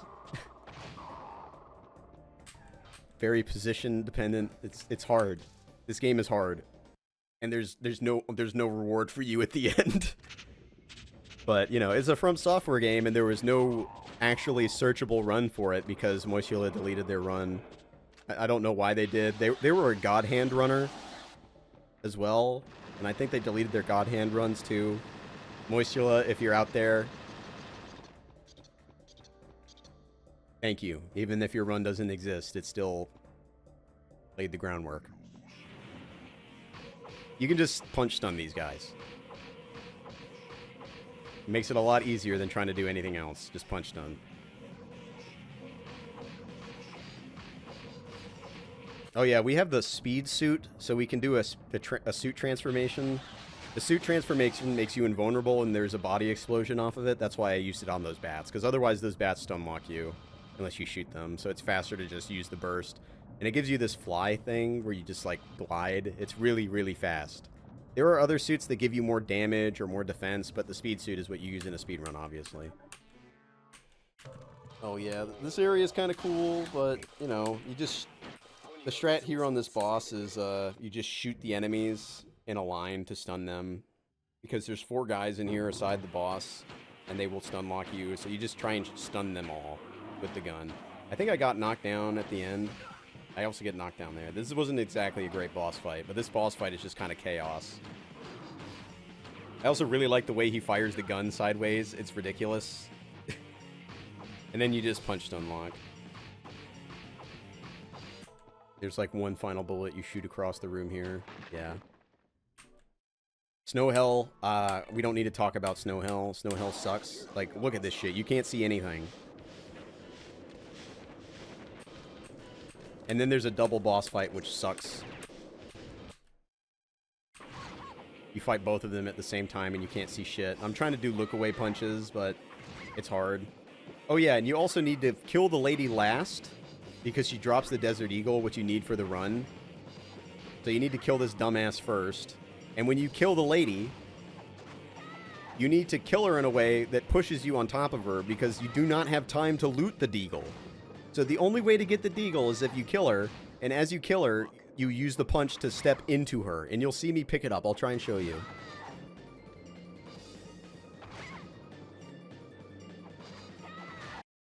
You see? Did you hear it?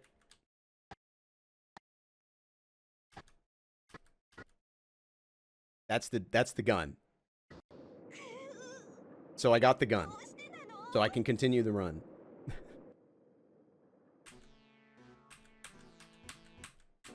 This level's kind of cool.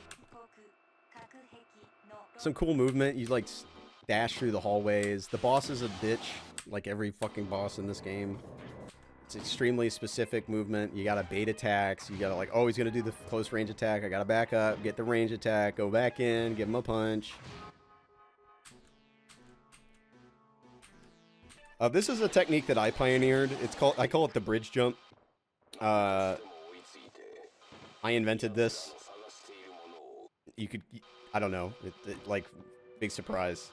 You know, it's like one other person ran this. It's not crazy I found something. But I go over here, I use the burst, and you can just barely make it to this ledge.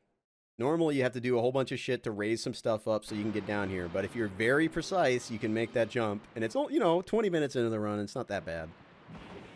This fight sucks. There's just like no like doing this consistently, so like you just have to deal with it. You know, I didn't get good luck here, but like whatever, I didn't die. You know, there's some fights in this game that's just like there's too much going on and you don't have reliable enough tools to create a setup. I tried to make a setup for this for hours and it's just nothing you can do.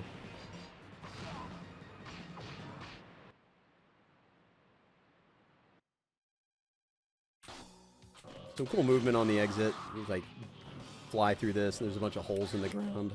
See all of these little things are holes on the ground that you have to jump over. That, and that.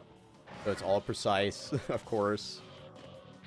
What's up with From Software and making fucked up difficult video games? There's another gap in the floor here, so gotta jump it. And there's these bugs on the ground you gotta jump around to. There's another hole. There's gonna be a rock that just comes down here. I just used the burst on the rock to get rid of it. And then there's a boss fight at the end. I just used look-away punches.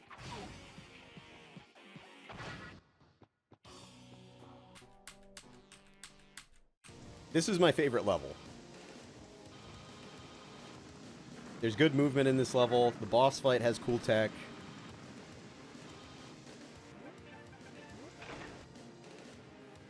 Really, really cool level. I wish the whole game was like this, because it would be way better.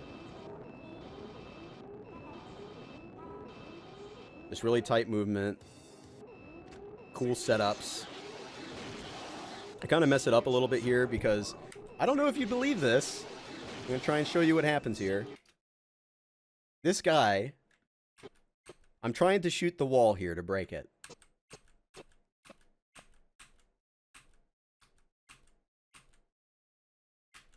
He gets shot by the bullet. He's over here, and I'm trying to shoot the wall, and he gets shot by the bullet, so I had to punch the wall down. It's crazy how that hit him. And this guy needs to be shot twice by the deagle. And the spacing is really difficult to actually get the 2 bullets in before he attacks. Let's get to the boss. So this boss is extremely annoying to fight normally. There's like a setup you do where you just mash the punch button, basically, at a specific angle against the wall, and then you have to time your punches. So, like, I would watch his arms, and like as his arms started coming back, I'd press the attack button. And then you just loop him.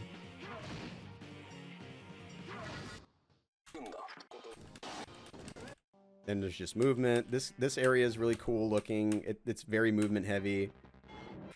Even turning around like this at the beginning as you land is frame perfect. I don't know if you let me try and show you how frame perfect it is.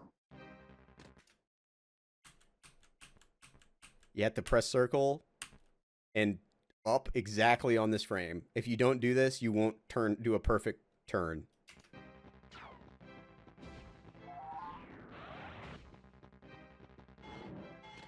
The movement mechanics require you to be frame perfect. To just turn. And those are damage gates. The whole strat here is we just run through them and we use all the rations we got in the run to skip all the mechanics of this level, basically.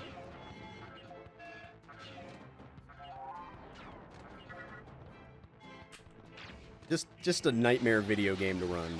That's the best way I can explain it. It is cool. There's a lot of really cool tech. It looks awesome. It's a great looking game for PlayStation.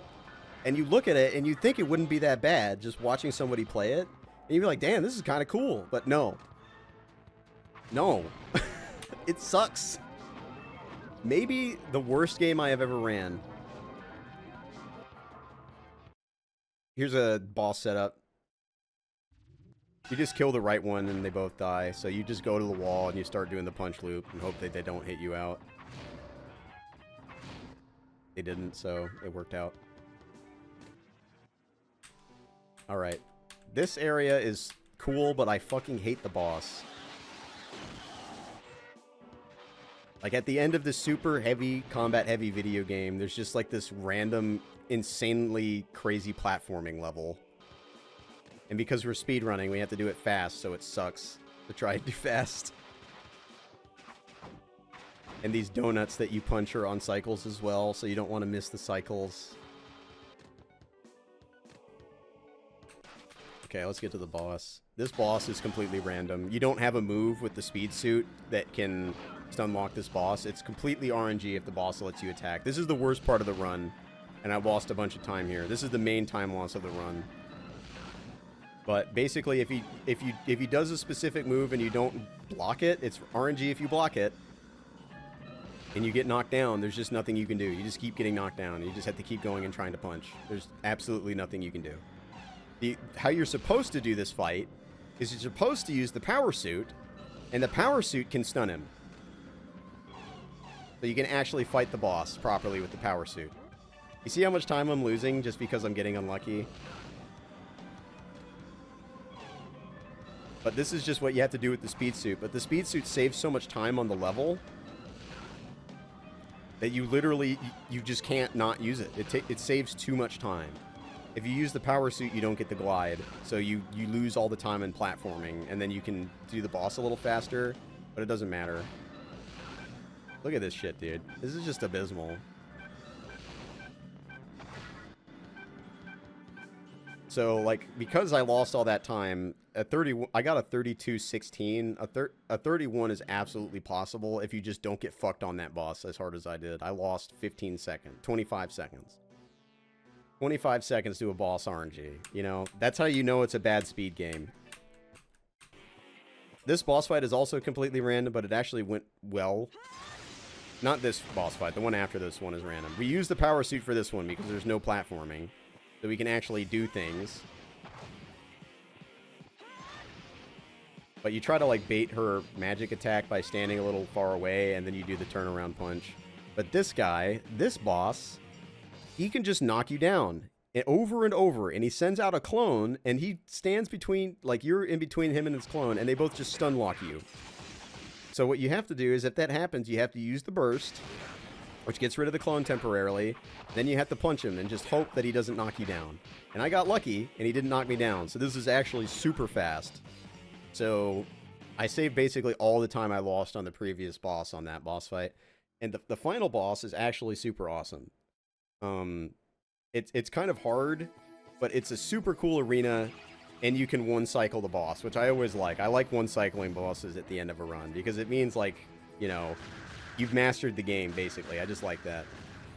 But it's like this crazy angel, you know, you shoot him with this bazooka you got earlier, and then when she does this dive, after the dive, she will summon some enemies and then come down and be vulnerable. So what you have to do is you have to be at a certain distance away, and you have to be in the air when she summons the enemies, because otherwise the enemies will stun lock you and you won't be able to one-cycle the boss. So it's very specific. You have to jump, like, perfectly to get them up and away, and then you can just beat the boss up.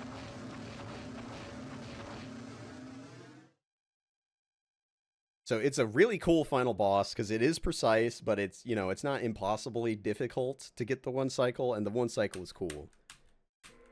The ending of this game is awesome, by the way. This is the main character from the SPRIGGAN manga. You play as Osaka. This guy's name's Osaka because it was made by the Osaka branch of From Software, I believe. That's why. But it's super cool. There's also really funny credits where a bunch of English words are misspelled. Like, they call the illustrator the illustrator. I'm like, I'm the illustrator, dude. You know. Let's see if I can find the illustrator. Okay, next we got Kingsfield 4. The original and advice. The illustrator.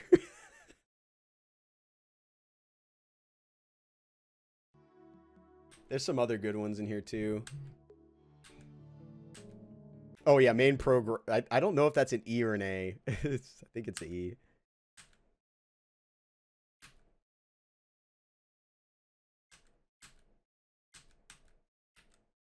Assistant staff, movie staff. There it is.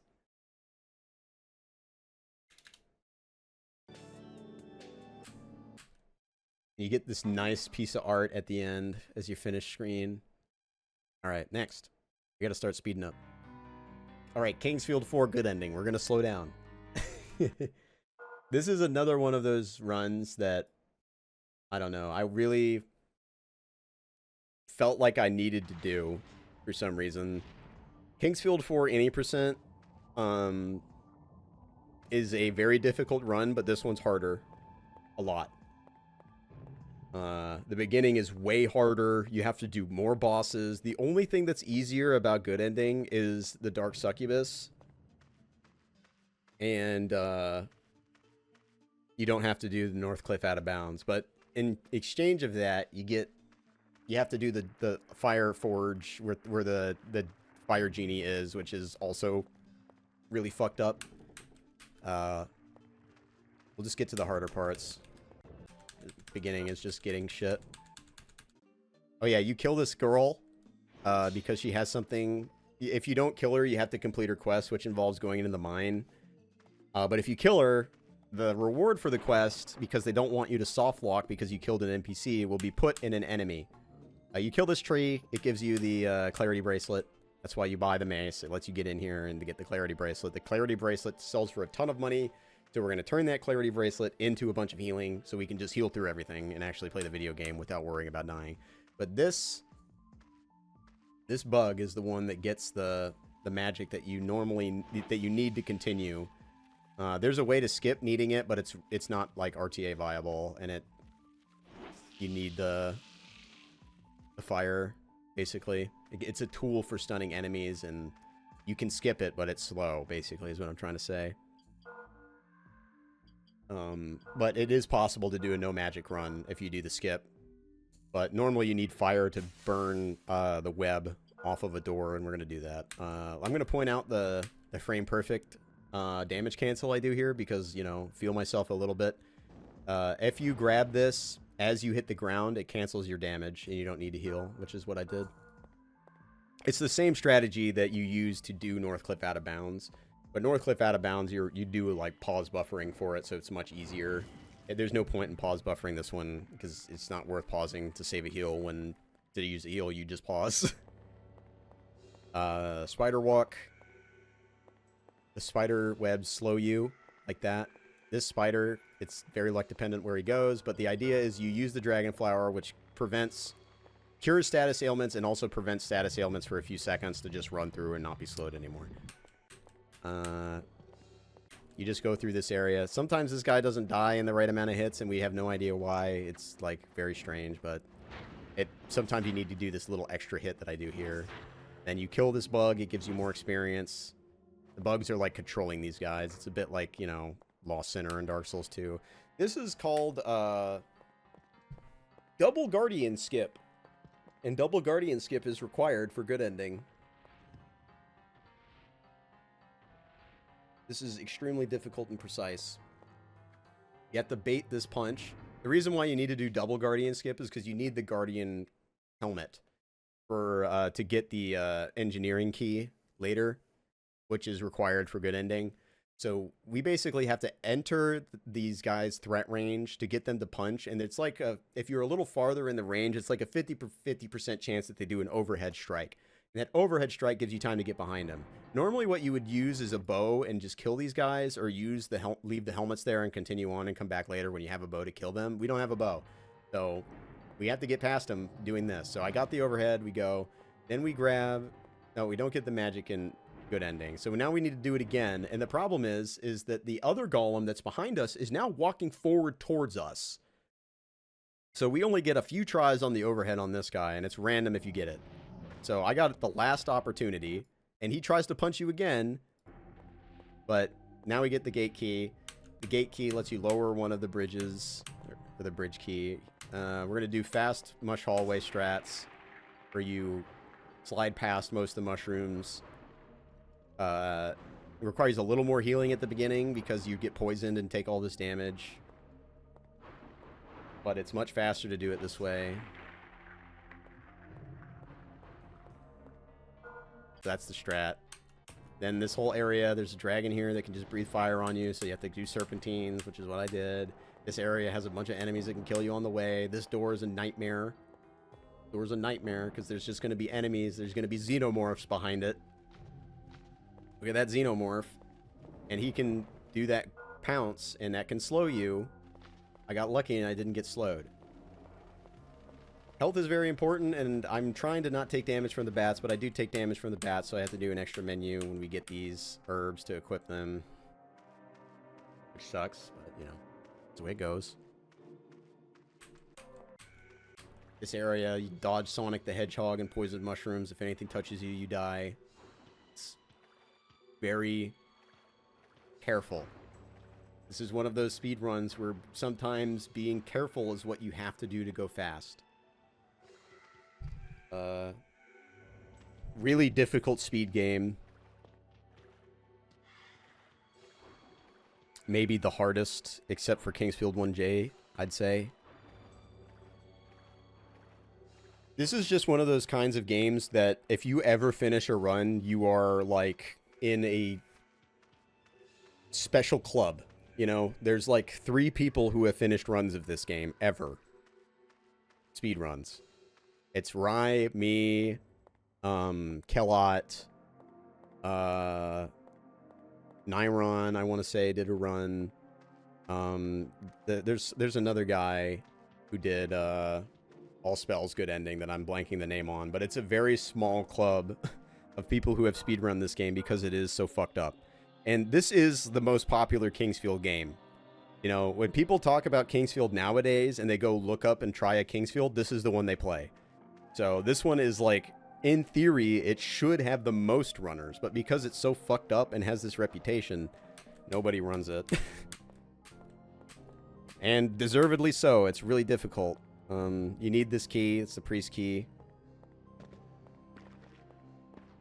This whole room of skeletons activates. There's like 900 skeleton archers that shoot at you out here. You can't get killed by them, obviously, because your run ends.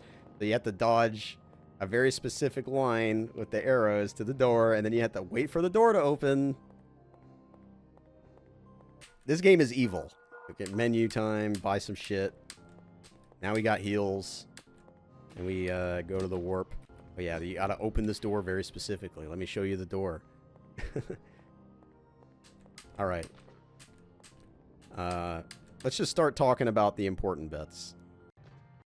Now that we've covered the initial Kingsfield 4 thing. But I think the record for this, Rye had it. He didn't exactly run this a ton. So I think Rye could obviously get a much better run if he put more time in. But he had like a 106 something. Let me look. Yeah, he had a 106.50. So at this point, I already had the record. But I was just going for a better run.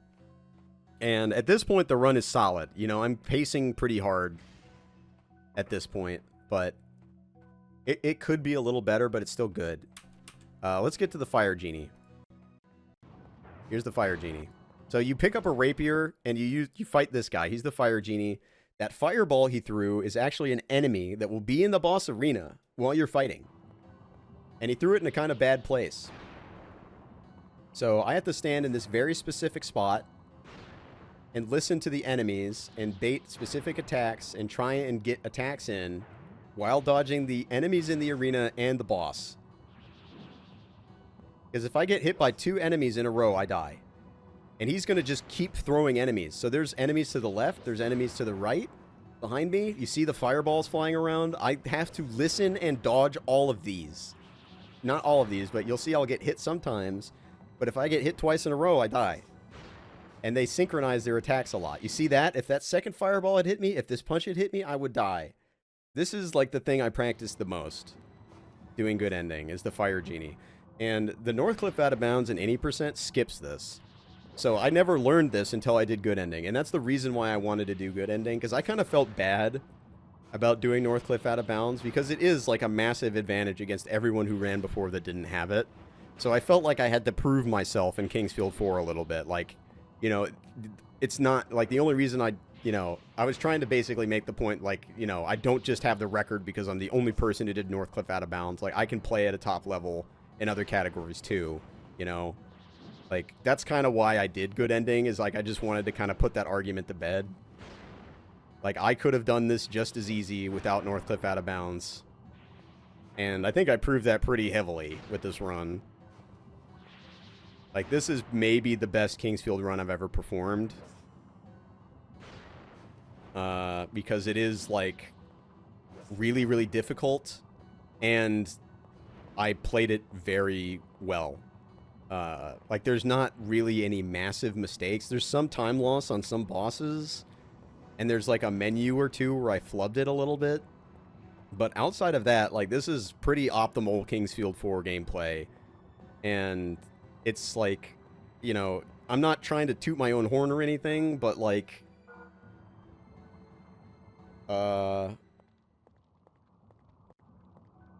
there's maybe 2 people on the planet that could beat this right now. And I don't think they're going to ever do it. So, this record might stand forever. And I don't really say that about my runs ever. This is just one of them that it's like, maybe, like, if something was found, or maybe there's like a routing mistake in this run and it gets changed later, then absolutely. But, like, Kellot or Rye would have to run this game quite a bit to beat this. And myself too, I would probably have to run this game for months to beat this time. But it's a very solid run. Do some warping, you know, get some shit. We're doing good ending, so we got to go a bunch of places, you know, get some gear, get the power bracelet, you know, get the crossbow, the bucket helm, leather armor, night leggings from the merchant. And we're going to go and fight the Dark Magician after we kill the dude that activates the fire trap with the crossbow. We're gonna fight this guy in Disco Vision. This guy's an asshole. He has a couple... This is the guy that's like the boss of this area. You have to kill him to gain access to the area where you get the engineering key. He can do this, where he summons these pillars. He can summon darts, which is the worst thing he does. Summoning darts is just evil. You can also make spikes come out of the wall, which is why you want to stand by the door, but sometimes you just can't stand by the door. You see, these are the darts. The darts basically mean you have to circle strafe for like 10 seconds and move away from the door. So there's like a risk that he does the spear move when you're circle strafing and it hits you. But generally, the strat here is like you stand by the door if you can, because it makes you safe from the spears coming out the side. Like here, you see, I'm by the door, I don't have to care. If he keeps doing that, I can just sit here forever. This guy is also not in any percent, by the way. And this is where you get the engineering key. This place is significant because, if you'd believe it, 30 minutes into the run, after you did double Guardian skip, after you fought the Fire Genie, and after you just fought the Dark Wizard, like, there's just a chance that when you put the helmets on and the golems stop moving, that one of them blocks the exit and you soft lock and lose your run. I'll try and, like, point it out here. Like, it's just evil. Like, these guys, if you see them, like here, if he was by the door, which I've had happen in a run, you just lose it. Sucks. What's up, zombie robot ninja?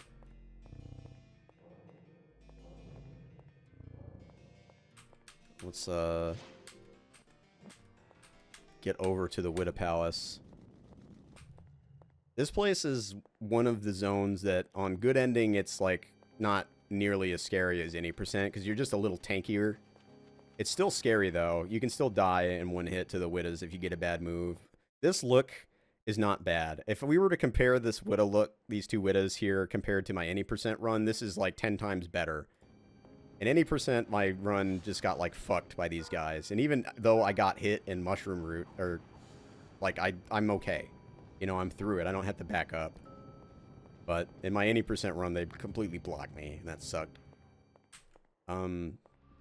This is where like my runs from any percent kind of help. I can tell what the Widows are going to do, and knowing where they are and knowing how to use the pillars made this a lot easier this time around than any percent. Because I could just play riskier because I know how to move. But opening these doors is a very heavy reset point in any percent. Let's get to the Widoconda. So the Widoconda, some newer strats. If you stick to the right side, you just activate the right Widoconda. You have to like hold R1 as you come out. But it just activates the right one, so you don't have to worry about the left one breathing on you. And you just run the cycle here of like baiting the poison, moving forward, past the poison, moving back to bait the poison again, and just looping that. And you'll take some damage sometimes, but it's not that big of a deal because you just have a lot of heals. And you just loop this on this guy until he's dead. Then you heal, remove the, use antidote so you're not burning heals. And then you just get behind this one and do it. And it's pretty simple. It's a lot easier than the older strats where you had both of them out. And I don't really like the strat that I use in any percent where you go back to the corner on the second one out of the breath range. I think it's just better to stand right next to the hole and shoot him like this. Now the Widow Queen. The Widow Queen is pretty easy. You just shoot arrows at the top of the stairs, go down 2 stairs, and then fire the next one. What I was trying to hope to do is, if you're really careful, you don't go down the 3rd stair. On the 3rd stair, there's a trigger that brings the snakes out, and the snakes lag the game. So if you can, the longer you can go without bringing the snakes out, the better. But it's kind of inevitably going to happen at some point. I think I trigger it, yeah, right here. You see, now the snakes are out. It's a little laggy. This is where, like, if you had a backwards compatible PS3, it would be way faster for this because it wouldn't lag. Even though this game doesn't have load screens, backwards compatible PS3 would still save time. I wouldn't use it, though, unless somebody else used it. That's like, that's the nuclear option. Nobody likes backwards compatible PS3s. But yeah, just do this for a while. Then you use that thing we got to open this door. You get the Lawful Blade, which you turn into the Moonlight Sword later. Ride the carousel, the roller coaster. Now when you gotta get egg by shooting this thing. There's like, it's very silly, but yeah, if you shoot an arrow or a fireball up here, you get an egg. It's the fastest way to get one.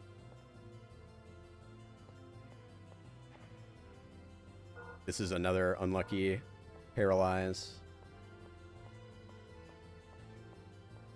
Back jump there is a little annoying, but it's not the end of the world. Oh yeah, I forgot to mention, there's a mask underneath this cart. This is the dark mask, and it gives you like 40 defense. It's a crazy amount of defense for a helmet, and the only thing it does that's negative is make your screen a little darker. So I've used it in any percent and in good ending, And it just like it just makes it a little feel a little better fighting the Dark Succubus having the defense. Dodging the arrows by doing the shimmy. I've had before where I open this and talk to this guy and he's just not there. Like his model doesn't appear and I don't know why, but you give him egg.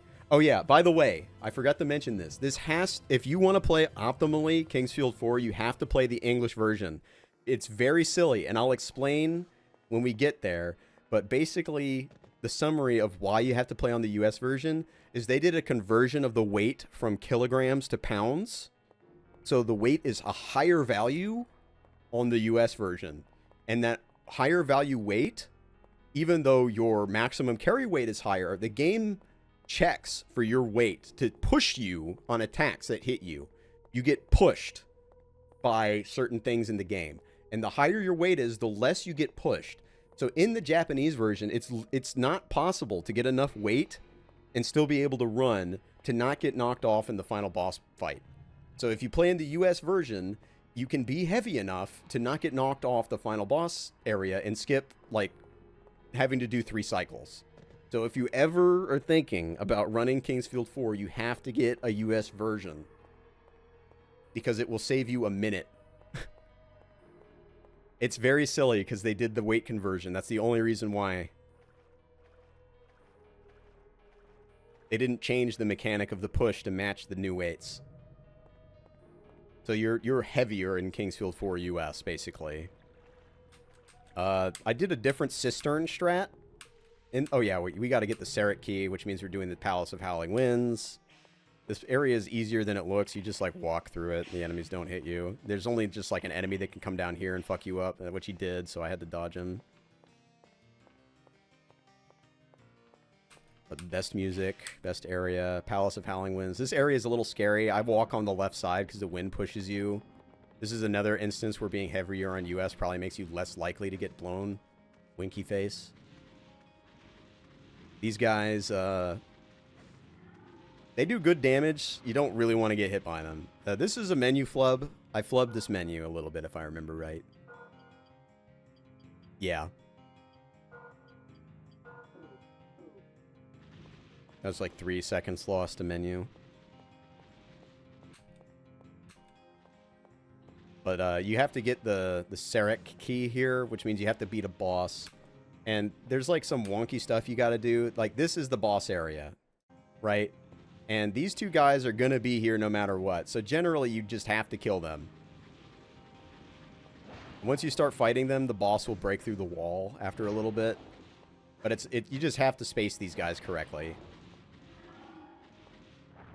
And they can hit each other, which is nice. But you run out of room because there's other enemies in this area. Like, if I keep backing up past the corner, other enemies will aggro, and I'll have to fight them too, and I really don't want that. So I have to kind of make the stand here. And there you go. Now this guy's out. So I can fight him. And this fight is just baiting. You just bait attacks and back up. Pretty simple. You don't want the spin. That's the main thing. And when he stands still and doesn't do anything, he's actually guarding. So he takes a little less damage. So you really don't want that. But the spin is the worst one, because it takes the longest. There's also durability mechanics in this game, like heavy durability mechanics, where if you use a weapon too long, the damage will degrade. That's kind of why you see different weapons get used. Or like you pick up a new weapon for a new boss, even though your old weapon probably would have been good. It's too damaged. It won't do as much. It's really important because the rapier that we use on the Fire Genie is really only used on the Fire Genie because it has low durability. You can't really use it anywhere else after that because it won't do enough. There's a lot to consider when routing Kingsfield 4.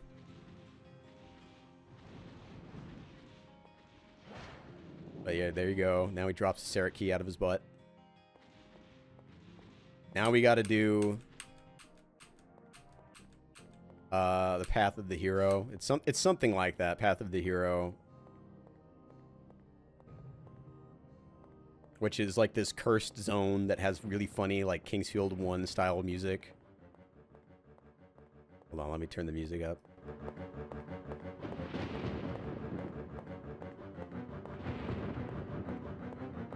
Nothing says Kingsfield like that, right? And you get cursed in here, so your health is always draining.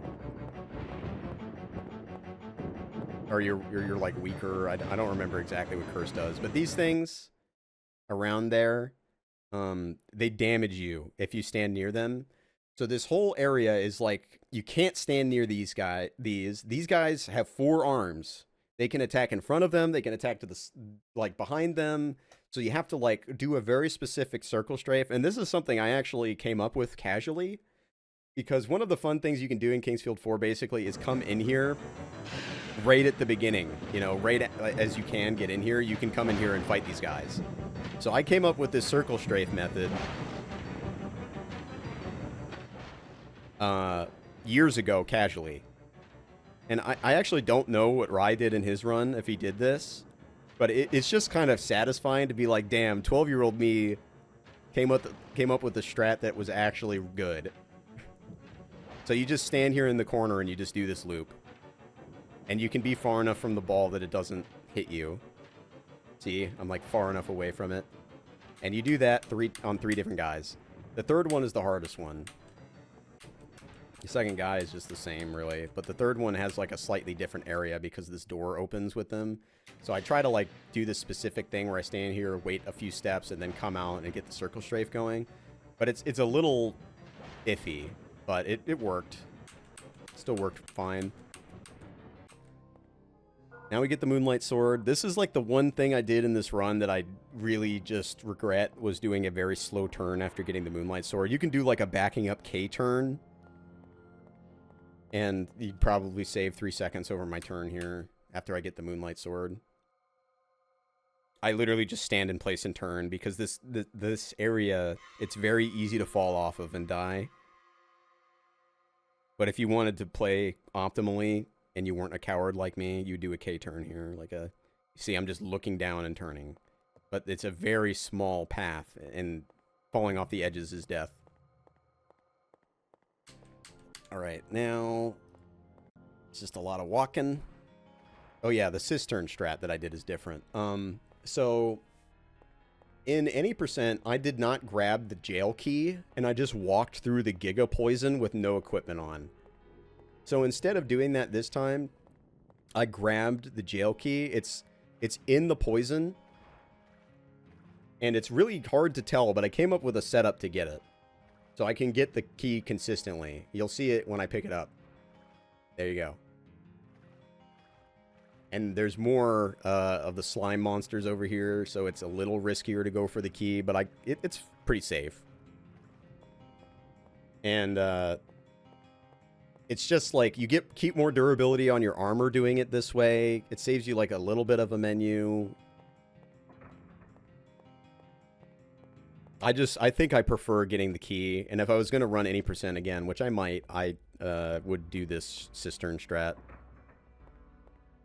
And so you go in here instead of going directly into the poison, and you kind of walk slow in the poison too, so maybe this is just better in general.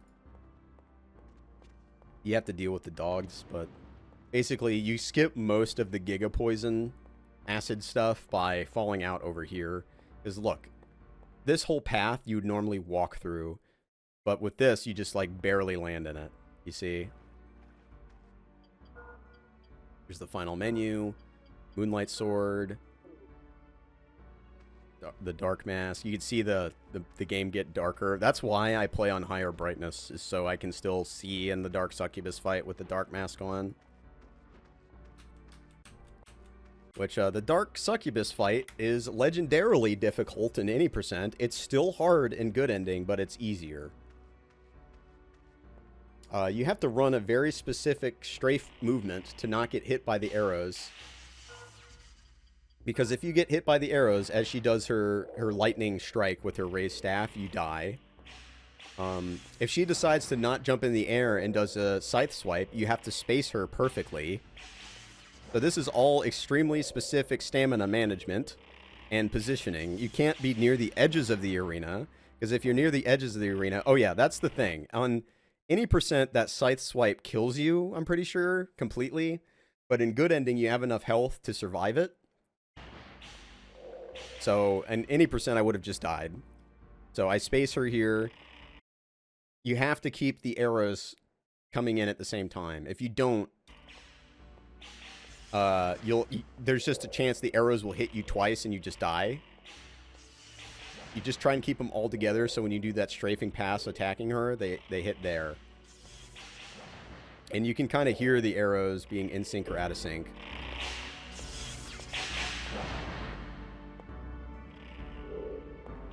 So they're out of sync right now.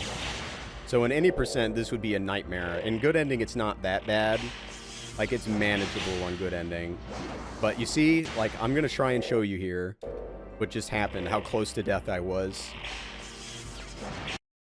Look at my health.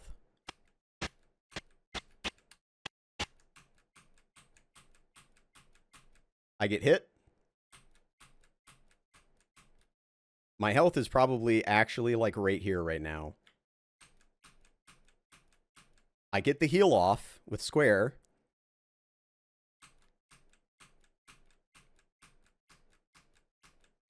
Oh no, it's select. That's right. It's select to heal. So I get the heal off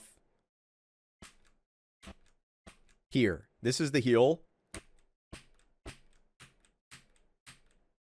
It's like 5 frames. If I didn't heal there and I healed 5 frames later, I'm dead.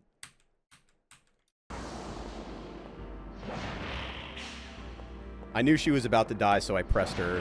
You can do this sometimes, where it's like if you count the attacks and you know she's about to die, you can press her, which is what I did. I'm just like, I'm pressing her.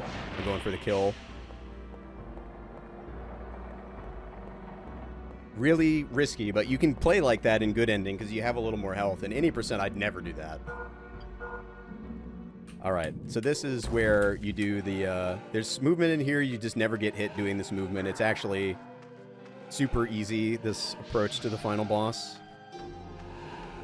The only thing you really have to make sure you do that's a little iffy is you have to stun this guy with an attack, but you don't need a full stun. It's just like basic slap his ass, you move on.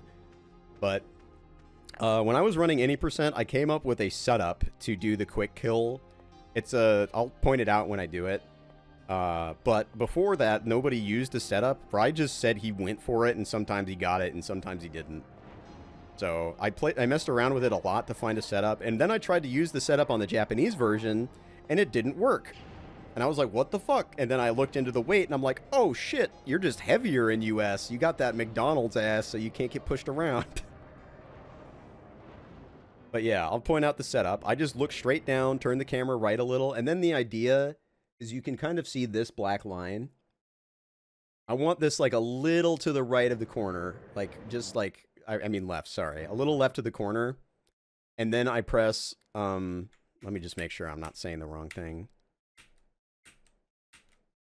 You have to be running for this, and then you press R1 for like a little bit. So what I did is I just rolled my hand like R1 to square.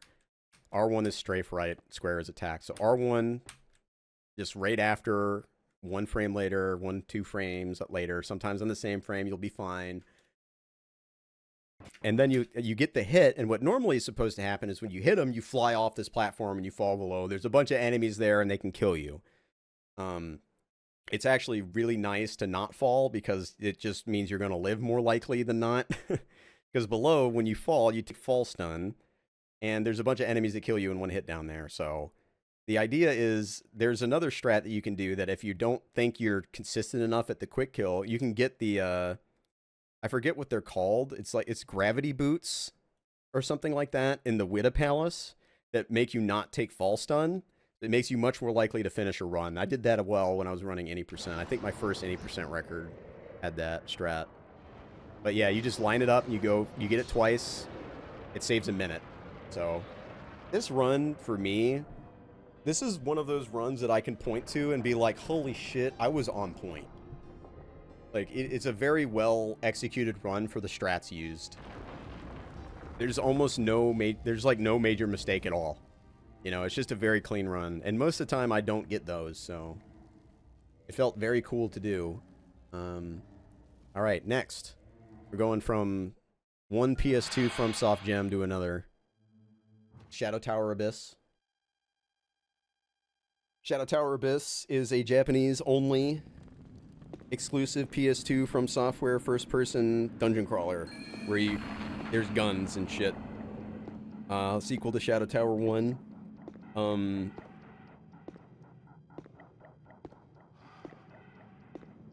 The first From Software game I ever speedran was Shadow Tower 1. And I wanted to run this for a while, and I just never did. But then Mini Omega King made a tutorial on how to run it, and I watched the tutorial, and then I started running it. I went back to this game because Sim found some new stuff when he was running it, and I wasn't running anything at the time, so I was just like, fuck it, yeah, let's do it. I started, you know, running it. And we broke like 3-minute barriers, I think. We've got a 48, a 49, a 48, and a 47, I want to say, when we were messing around with it. A lot of the new stuff was Sim, though, so credit where it's due. Sim's kind of a beast. But yeah, different money route. We stopped killing the boss in the bog jog. You get a nice boat ride, some cool graphics. This game kind of sucks to grind, though, because it's just, like, very RNG heavy. There's not a hugely high skill ceiling in anything aside Illusion and maybe Cliff. But there's a lot of decision-making you're doing. There's a lot of numbers. You're thinking about heals. You're thinking about durability, like, ammo. You're thinking about a lot of stuff. So this is like a thinking man's run. Which, you know, it can be fun, but I like a little more input density. Don't hold forward for as long. I'm just going to get to the stuff where it's different. Yeah, the bog jog is, like, there's a difference in the bog jog. Is this after the bog jog? So, the idea is in this area that there's, like, this huge poison bog down below here. And you have to, like, put all of these purification stones in place to get rid of it. But what we do is we just go over where you're supposed to go and fall into the poison for, like, a little bit. And just hope that you don't take too much damage. But how the poison works is, like, every frame that you're in the poison, it has a chance of damaging you. So it's completely random as you walk through it when the damage will proc. But we got pretty good at healing through it. And there's a boss in the water. So normally what we would do is kill the boss, but what we started doing is not doing that. So he's just here, attacking you. And you're dealing with the random poison damage, as well as the boss just shooting you the whole time. So it's extremely risky. That's really the only crazy strat in the run. Other than that, it's a pretty standard run. You know, you hold forward, you don't get shot, you shoot people, you beat bosses fast and hope you get lucky. This is not one of my favorite speed games from Software. I know Minnie loves this game, and I think it's cool. But for speedrunning, there's just not very much, there's not a whole ton of tricks going on. It's really just like the bog jog and that's it. Then you're just playing the game well, you know, and hoping for good RNG. Like, it is still like high skill ceiling in certain situations. I don't want to like shit on the game or anything, but it is all, one thing I will mention is this game has analog controls, which is, you know, From Software didn't have analog controls in the correct way in Kingsfield 4. This is the first one that has it. This and Echo Night Beyond have true analog controls in a FPS style. So this game is more accessible if you're not like super into the old school tank controls. But the old school tank controls don't really bother me. But it is an advantage of this game.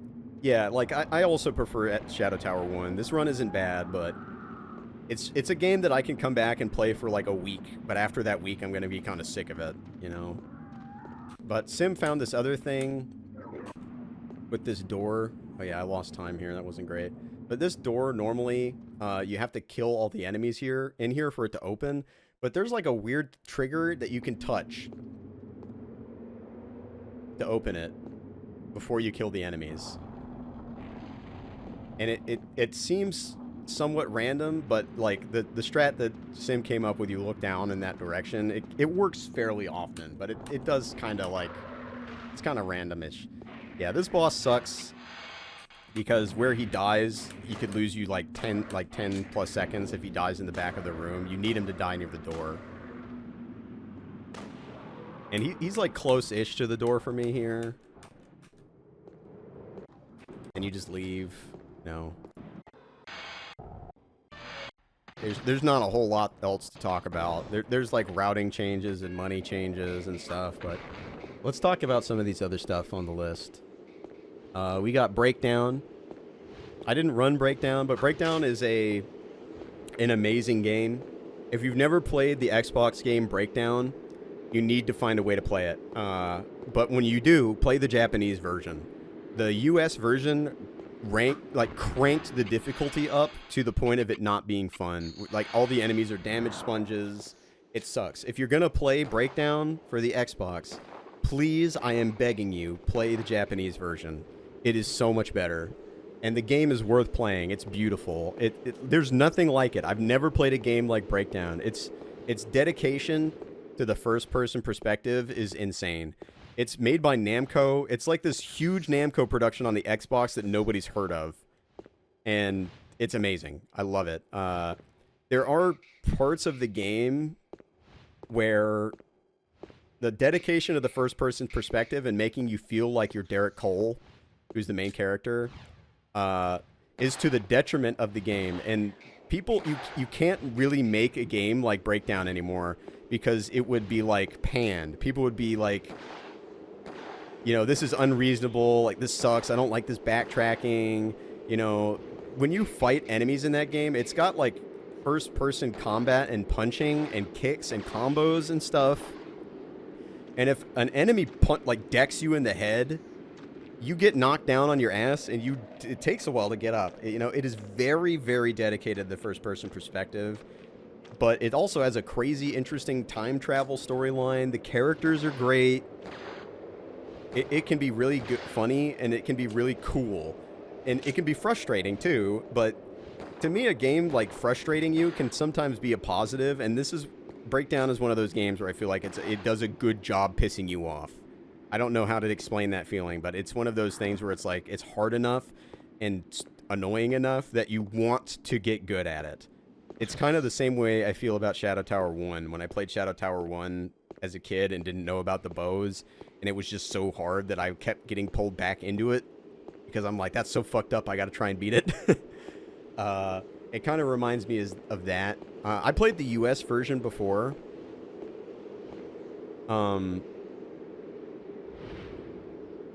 And it's like, it was harder for me to like it on the US version. I still liked it, but the JP version is so good.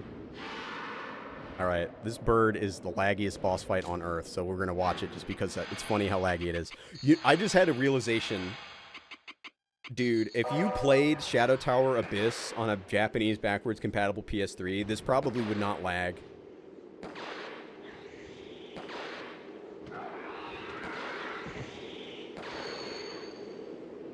Maybe that's the solution.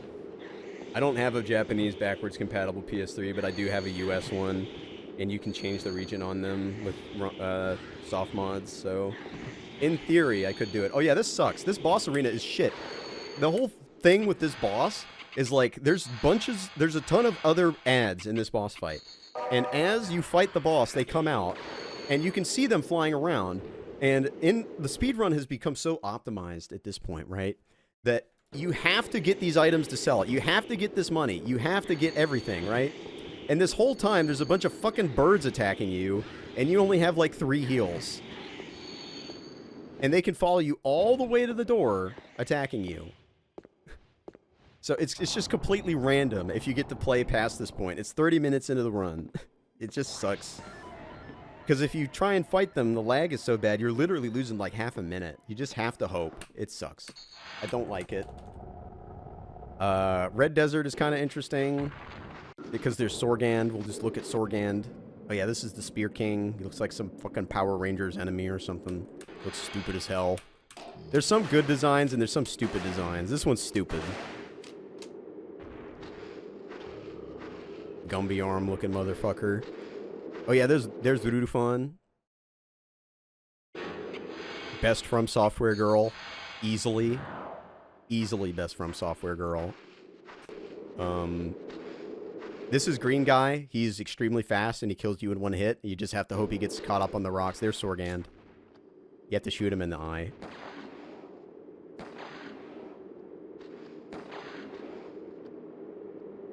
I shoot the rock, right? Yeah, this is slow. Look at this. This run is very beatable from what I've seen already.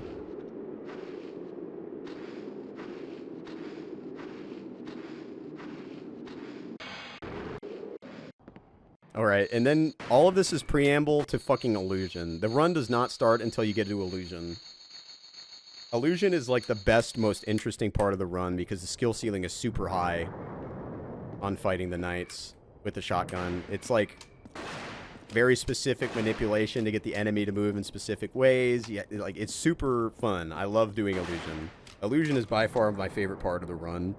It's just, you know, 30 minutes in, but then it lasts for 15 minutes. It's a huge part of the run, and it's mainly about fighting the knights.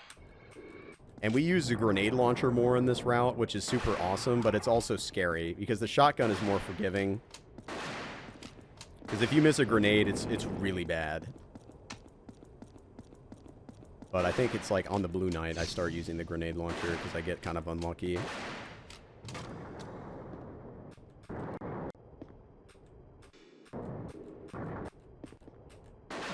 Yeah, see? I eventually switched to the grenades. Yeah. And he didn't die on that hit, so it just like fucking sucked. I had to reopen the door. I was really expecting him to die on that hit. That's why I did that. This is just like not a great run, but it is like... Oh yeah, I have to talk about this. I forgot completely. Minnie and second place were running this game, and they had a situation after the first night that they killed that when they go back into the main part of Illusion, the game just starts lagging like crazy with no explanation. So this game as a speed run is dead because of that. Nobody wants to run it because nobody wants to risk like getting the run of their lives and then just having the game lag like crazy and you lose literal minutes at the end of the run to lag. And nobody knows why it happens. It's happened 3 times now. It really demotivated Minnie, which is a shame because this is kind of his baby. This is his game. So it's pretty depressing to me that basically nobody's ever going to run this until that gets figured out, and nobody wants to try and figure it out because it takes like a 40-minute run being on pace to see it happen. You know, it sucks. Like I tried to recreate it on emulator. We tried to recreate it from saves on console. We couldn't get it to happen. The only time it happens is on runs. It's not hardware specific. It happened on a PS2 Slim and a PS2 Fat. So like this really should not be the record, because as you have seen as I have clicked through it, it's not very good. But it's probably going to stay the record because nobody really wants to deal with that shit. Understandable. You know, I don't really want to deal with that shit. I don't really want to run this and have it like get crazy good luck and just die in Illusion. I don't want that. So I don't know if I'll ever run this again. I probably won't. Even though it looks amazing and it is a fun game, this is the best looking PS2 game in my opinion.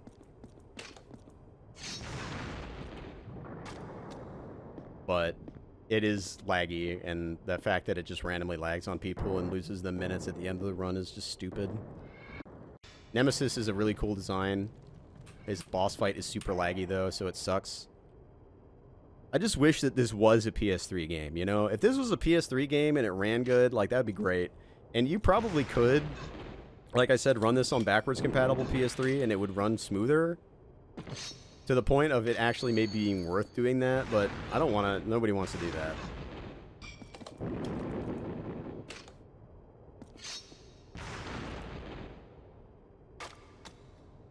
I had to double reload on Nemesis, which is bad. And also, there's a way that you can do a one-shot illusion, basically. If you get enough lucky drops throughout the run, this is another reason why the run sucks. If you get lucky enough throughout the run, you can skip the second illusion shop, and it saves like 20 seconds. I didn't get lucky enough for that. Nobody, like, basically nobody ever has who's done runs. I think every single run that I've done and every single run that Sim's done has had to do double shop. But theoretically, if you got enough drops, you wouldn't need to do this shop to buy the last grenades. Oh yeah, and then the final boss fight is basically random. It takes a random amount of grenades. This is the coolest hallway in video games. If you hit the way you hit Dudufon with the grenades changes how much damage she takes from it, and there's basically no way to control it because you're fighting her at a distance. That's the heart of the tower. But we're gonna use damage dust.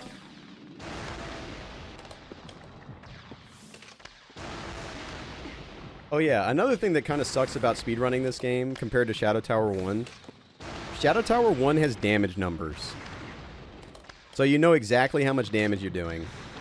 So you know what strats are actually good. This game doesn't have damage numbers, and we don't have a way of knowing the damage numbers, so we're always guessing. Like, we just have to go by number of hits for what's fast. Alright. Maken Shao. We don't need to talk about Maken Shao long. But I did the Maken Way ending for the first time ever. I did a casual playthrough of that. It's pretty cool. But Maken Shao Sacrifice, this was the record for a little bit. But there's a Japanese runner that beat it like a month or two ago. But this is a Atlas action game that kind of controls like Mega Man Legends. It's hard.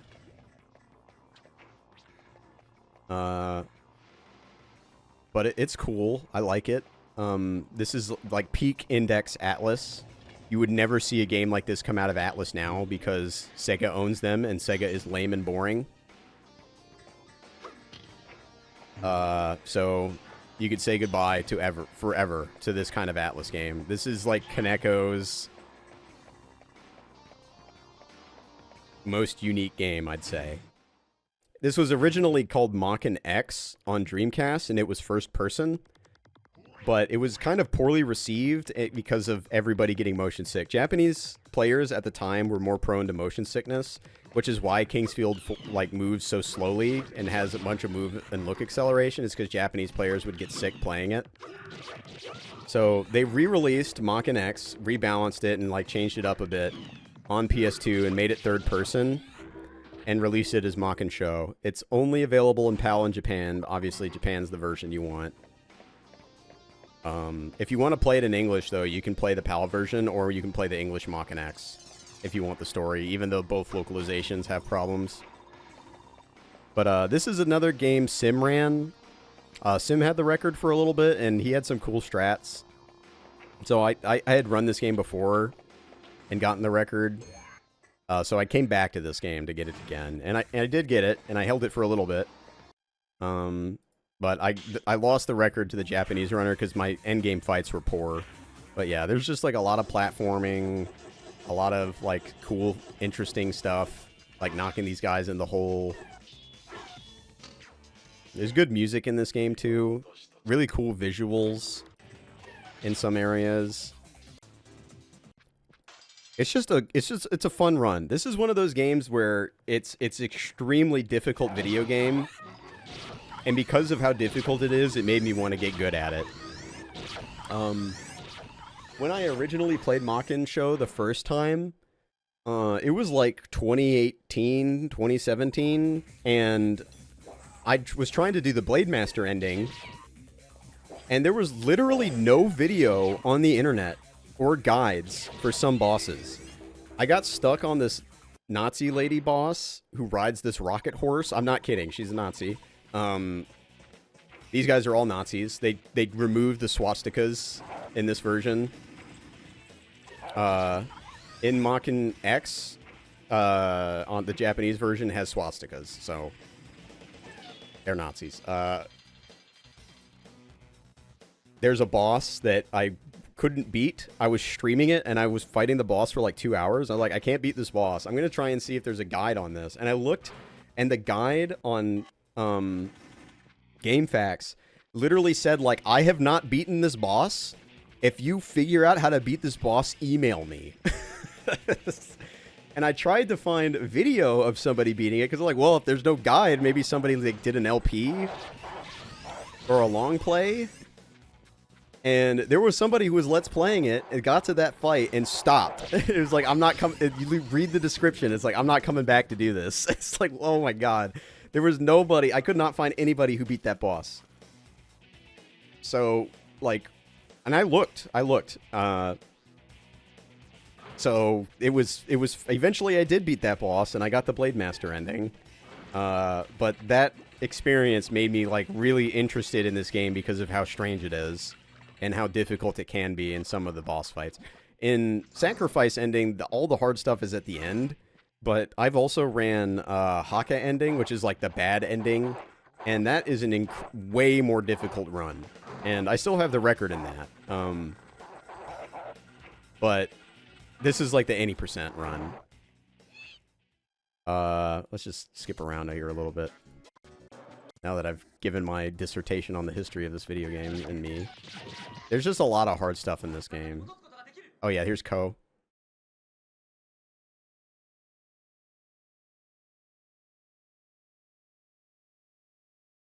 He's gonna do the face here. There he is, he's doing it.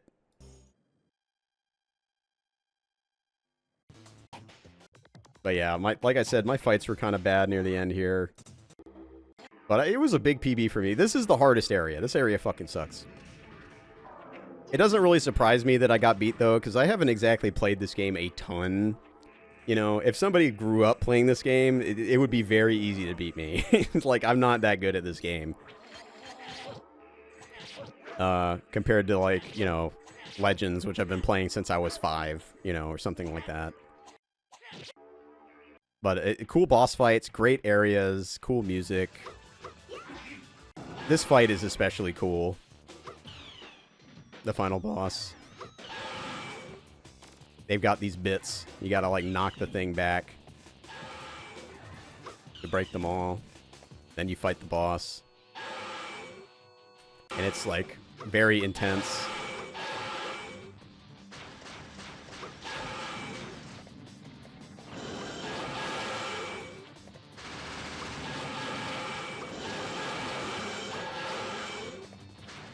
Yeah, you get it. In this ending, Maken sacrifices himself. Maken is basically an artificial intelligence soul that lives in the sword. The plotline to Maken X and Maken Shao is very good. It's super interesting. And also, I played this game. Maybe it wasn't. Maybe it was more like 2020 where I played this first. Because I played this game's plot is that there's like a virus that was made in China that is destroying world society. And I played this like right as the COVID pandemic started. And I was like, holy shit. This is crazy. There he is, Kaneko, the legend. No longer at Atlas, I believe, which is a shame because he is the mastermind of all of my favorite Atlas games. Yeah, it was getting the world ready for the pandemic. All right, here's Morrowind Xbox. You were dreaming. What's your name? This game is this is a funny run. Well, not even last night's storm could wake you. I heard them say we reached Morrowind. I'm sure they'll let us go. I used to watch Caveman run Quiet. Morrowind back in the day. And to give some background on the versions of Morrowind, there's on the Xbox, right? There's the original release of Morrowind. Doesn't have the DLC.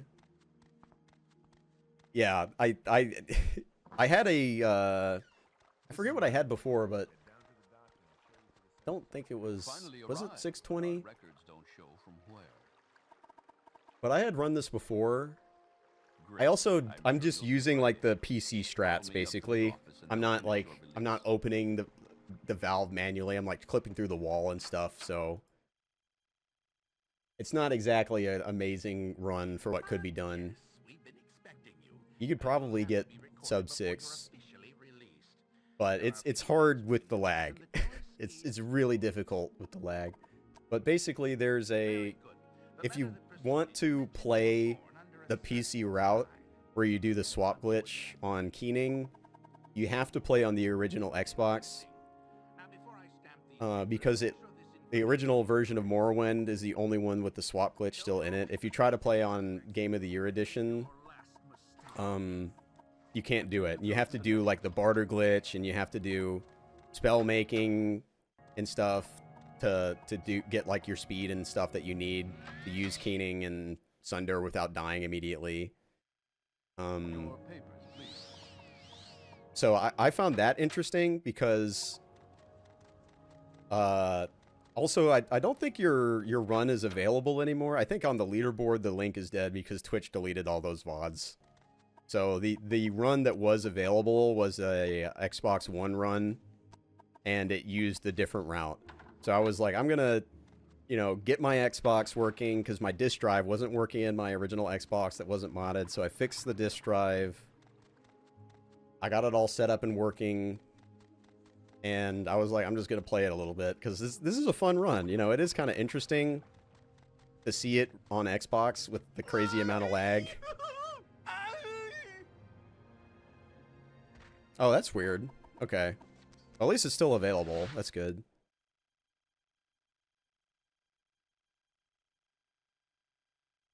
But it's just fun. It's especially funny when you're trying to what is it, Veminal? When you're trying to go to Veminal when you fly. Yeah, it's really just like, it's kind of gimmicky, but it is still cool and difficult. And there's tech that's fun. I liked it. It's not like my favorite run of all time, but it is a very cool run.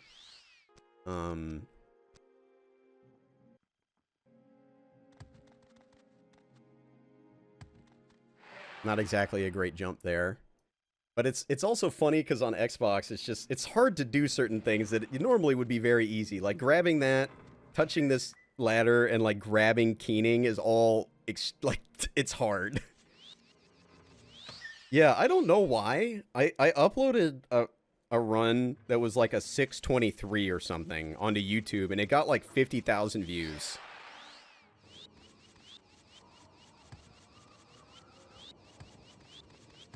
People hunger for the 3 FPS traversal.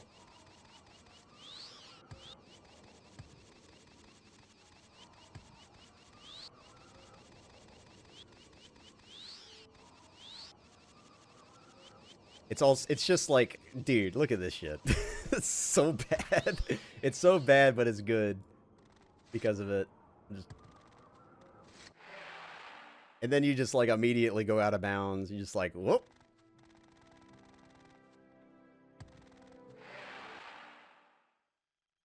Yeah, the D-pad is really nice for just getting the diagonal speed. That's why I use it. I messed this up. This is the one mistake, I think. Yeah, I didn't equip the lockpick on the first attack.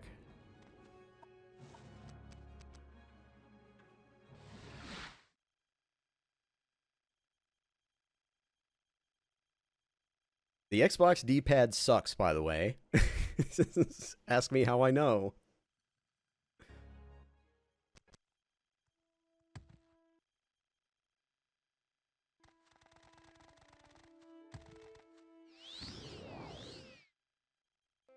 But yeah, I set up an input display and stuff.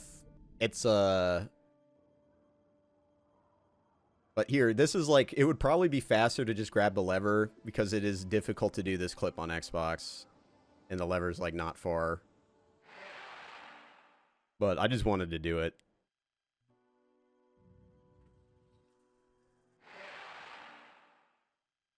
I lost time at the heart, I think. Getting close to the heart with all of the lag is like next to impossible.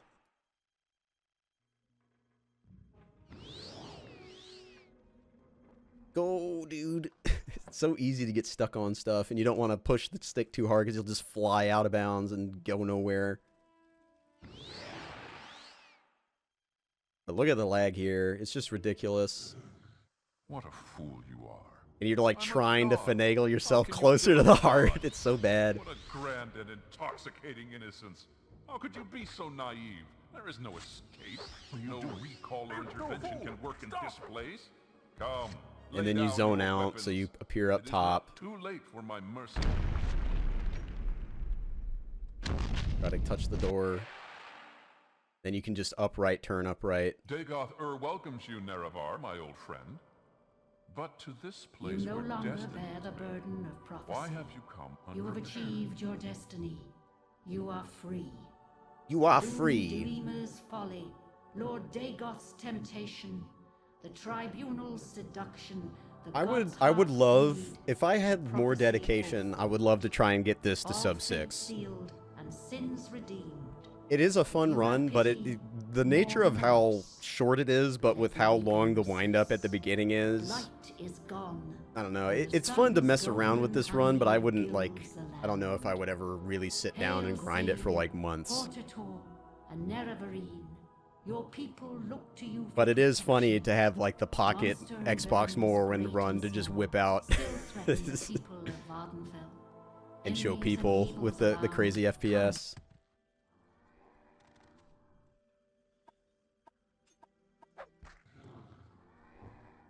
There goes Dagoth.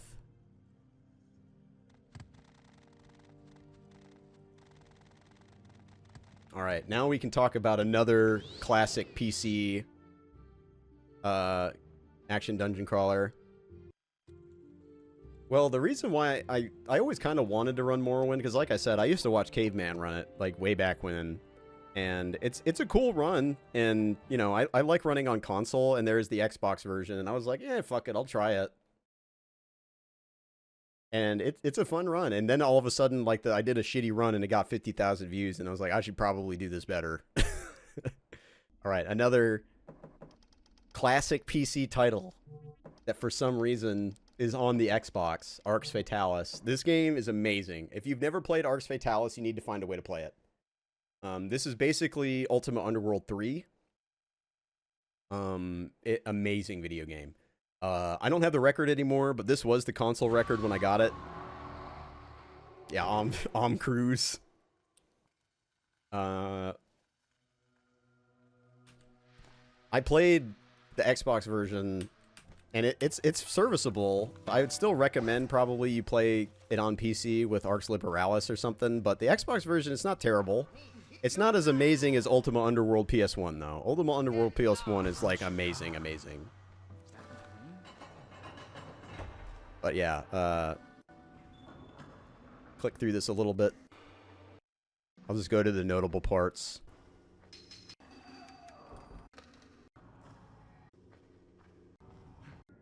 Oh yeah, another thing that's really cool about Arx is that once you get the speed up spell, you are really fast. You move really fast. Oh yeah, you rob this place and this child punches you the whole time.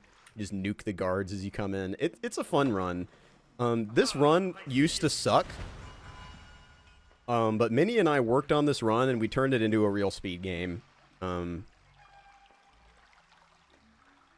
Yeah, I mean, it is... Morrowind definitely grew out of that Ultima Underworld style video game. So did Kingsfield. You know, both of them can trace their legacy back to Ultima Underworld 1. But you rob this place and you can't kill children, so this child is just punching you the whole time. It's pretty funny.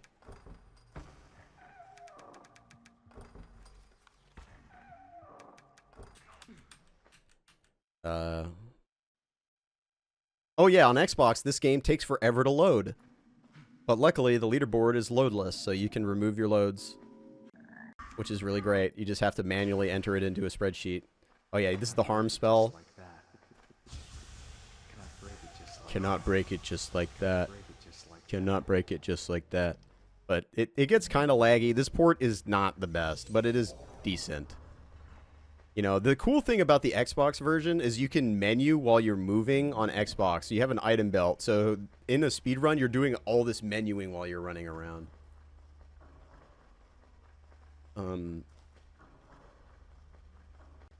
It's pretty awesome. Oh yeah, let's get to the Black Beast. So this guy sucks. There's basically a sequence in this game where in the PC version you can just dodge the beast and it's over. But in the Xbox version, if you dodge the beast, sometimes he'll respawn and you have to dodge him again. And we kind of figured out a way to handle it. So it's not like a 50-50, you know. You have a really good chance of surviving this guy, that beast, which we'll show you. You go into this back room, you turn this thing on, you grab the key, and then the beast is going to come through this hallway every time, you know. And there's a chance that he's a little slow and you can get out. But if you hear him, which I heard him, and I know he's coming, you can go back in the room and dodge him, and then go back through. And if he respawns, you kind of just do the same thing. But now he's just like following behind me. And I did this slow. I would climb up here, but this loses like 10 seconds. But it's extra safe. You can just actually touch this lever from this side through the wall. That's like what Minnie found. Makes it even easier. I also figured out a way to like do the final boss without slowdown. Basically, there's a spell that you cast that slows time, and it makes it so you can do more damage and be safer. I figured out in this run you just don't need it. You can just do it faster. I'll show you the boss. The boss fight is funny. You cast a bunch of harms and you bless yourself, so you have more health. Then you cast like 9 stacks of harm, and you just stand on top of him.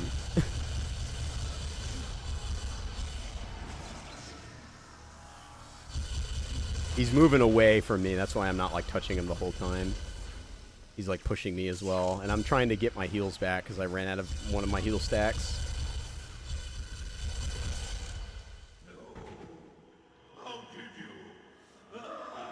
Pretty cool game. Pretty fun run. Highly recommend Arx. Alright, now Eternal Ring. This game I started running at the beginning of 2024, I think. Maybe it was before that. No, I think it was the beginning of 2024. Maybe it was 2025. No, it was 2024. This is one of those games that Spriggan ran, and I watched Spriggan run it because I watched him play Demon Souls a bunch. This is like, this was a PS2 launch title, and it's really fast. The movement is fast for a From Software game, so there's appeal in that way, and there's also a lot of cool tricks. It's a flashy speedrun. Casually, I would say Kingsfield 4. I prefer casually. Eternal Ring is really good, though, especially when it comes to the movement. It's just that, I don't know, I wish if there was more melee in Eternal Ring, I would like it more, but the focus is directly on the rings, obviously. But after Spriggan ran this, Lobos Jr., he's a massive From Software speedrunner. He averages like over 1,000 views. He ran this game, and there was like a clique of runners that ran the game with him, and they brought the game down from like a 112 to like a 104. And then after that, the game was dead.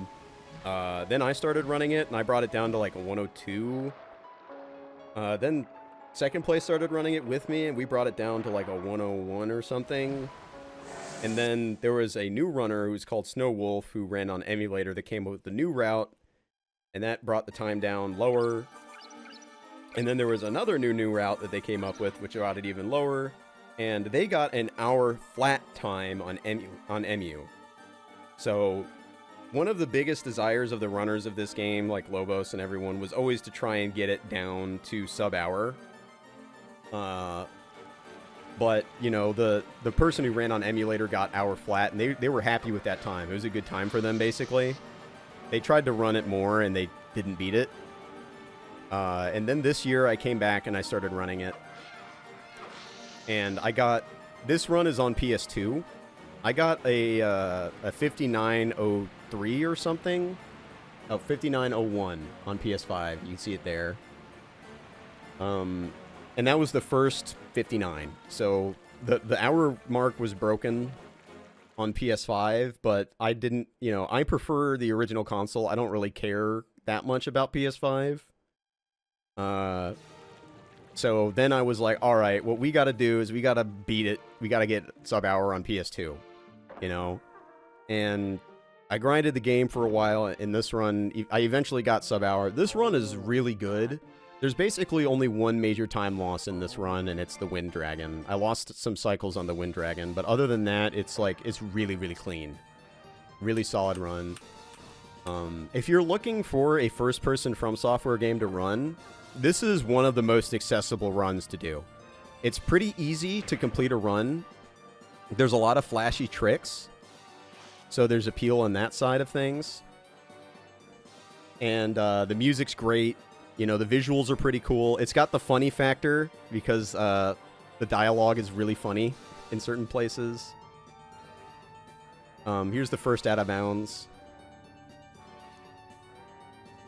Most From Software games, if you get out of bounds like this, you just void out and die. Like, you can get out of bounds in Shadow Tower 1, you just die. You can get out of bounds in Shadow Tower Abyss, you just die. You know, most of the time, you just fall and die. But for this game, for some reason, you don't. So you can just do areas out of bounds like this. It's pretty cool. And, you know, I had been running this game off and on for a while, and I kind of got sick of running it. Back when, you know, the emulator runner, I think it's Snow Wolf, was coming up with the new routes. I had just ran the game a bunch and brought the time down like the month before that happened, so I was kind of sick of doing the run. So I just kind of waited a few months, and then I was like, okay, now I'm kind of eager to go for it. I'm gonna get sub-hour. And you know, I did get it, so this is the sub-hour run on PS2.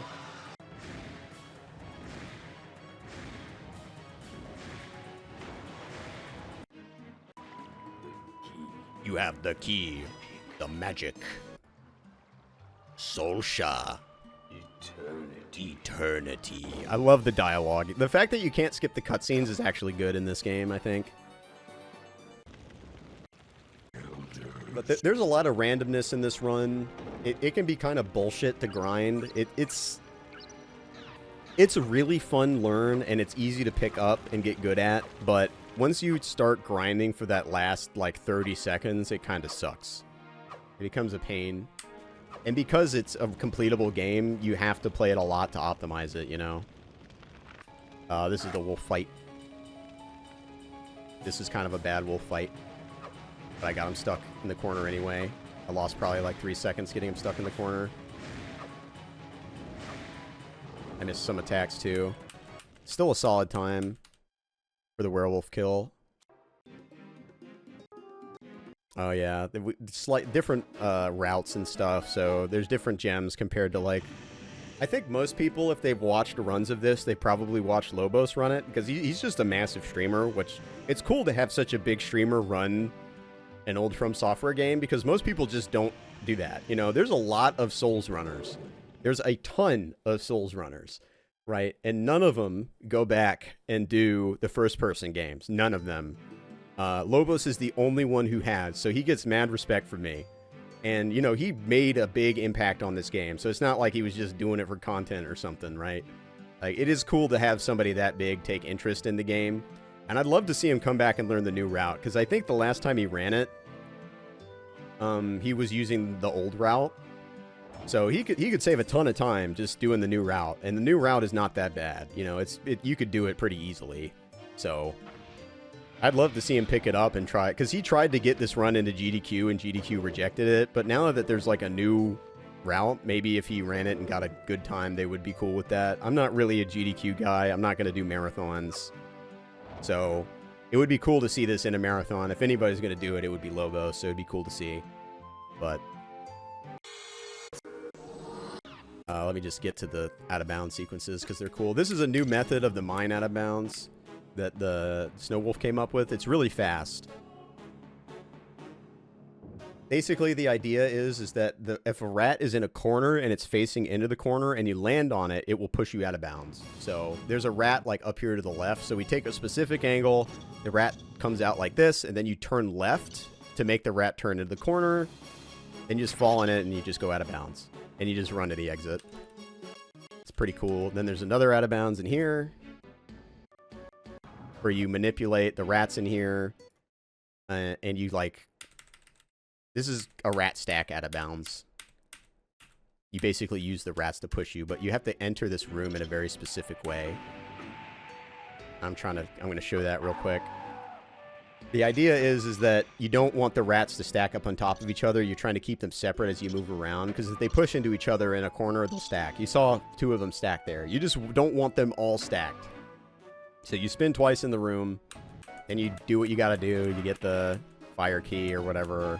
You come back up into the room, and you do this. You go into the corner, and then you turn, and they push you out of bounds. It's pretty cool. There's a lot of cool tech in this run. This is, you know, I'm happy. You know, I'm not... Normally, I'm pretty honest, and I try to stay objective with what I say. I don't try to, like, fluff myself or anything like that. I'm glad I'm the one that got sub-hour in this, because I had to struggle with this game quite a bit. And it would have been disappointing to me if somebody else did it. Before I did.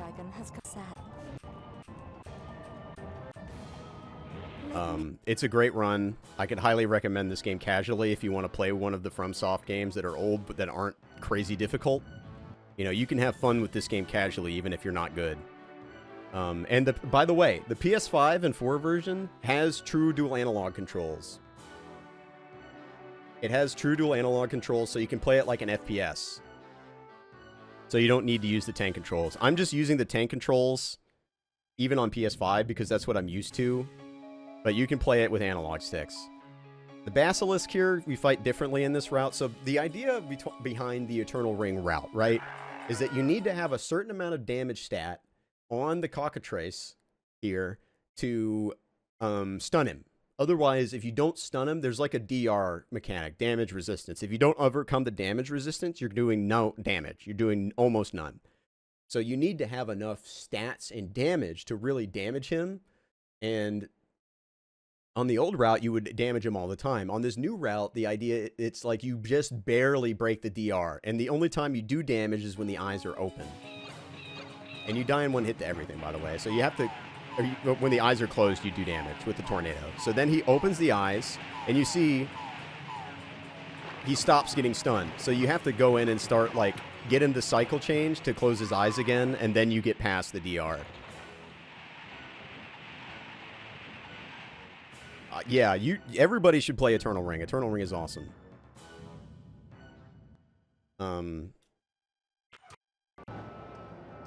This area is just running back and forth. I wish there was a skip for the library because it's boring. Somebody find a skip for library. Then we do the wind tower.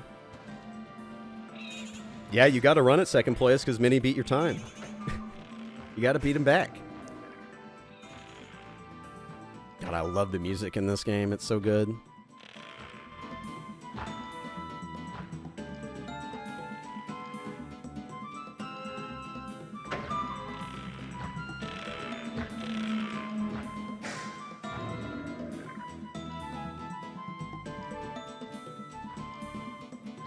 I love the music. This is the one place where I lost time in the run, is the Wind Dragon. I didn't get a clean hit on the first one. And I was late on the second, because I got the breath. The gust is unlucky, but I did save it. You can save it here while he flies down, and I did get it, so it could have been much worse, but I saved it, and that saved the run. But it lost, like, 10 seconds.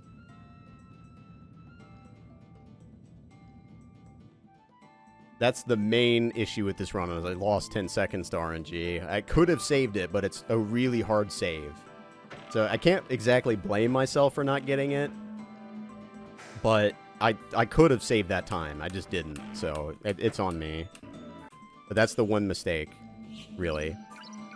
And then there's Snowfield, Snowplane Out of Bounds, which is, this whole thing is very specific. This is like the #1 thing I practiced. it's an enemy manipulation out of bounds, basically. You know, kind of like the rats, except you're doing it with the bird, the griffin this time. So you bring the griffin over to the tunnel. You get him in the tunnel. You bring him down on these slopes. And once you see the shadow appear, then you know he's in position.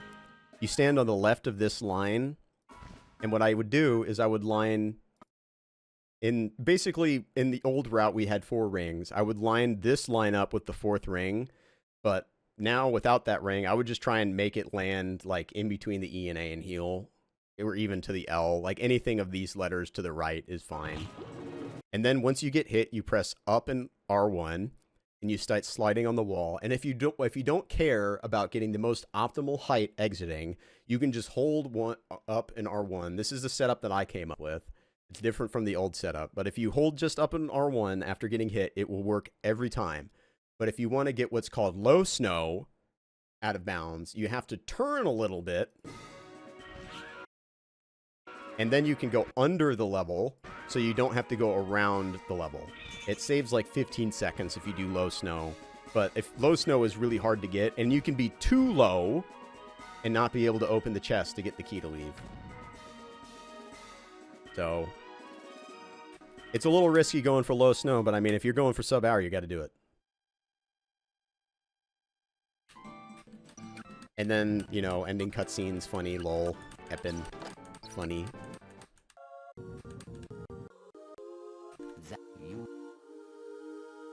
Oh yeah, I forgot how cracked my Soulless fight was on PS2. My Soulless fight is insane, we're gonna get to that.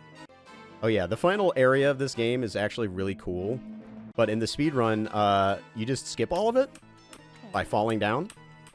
Because it's a vertically oriented level, you can just fall down in many of the areas and skip the whole thing.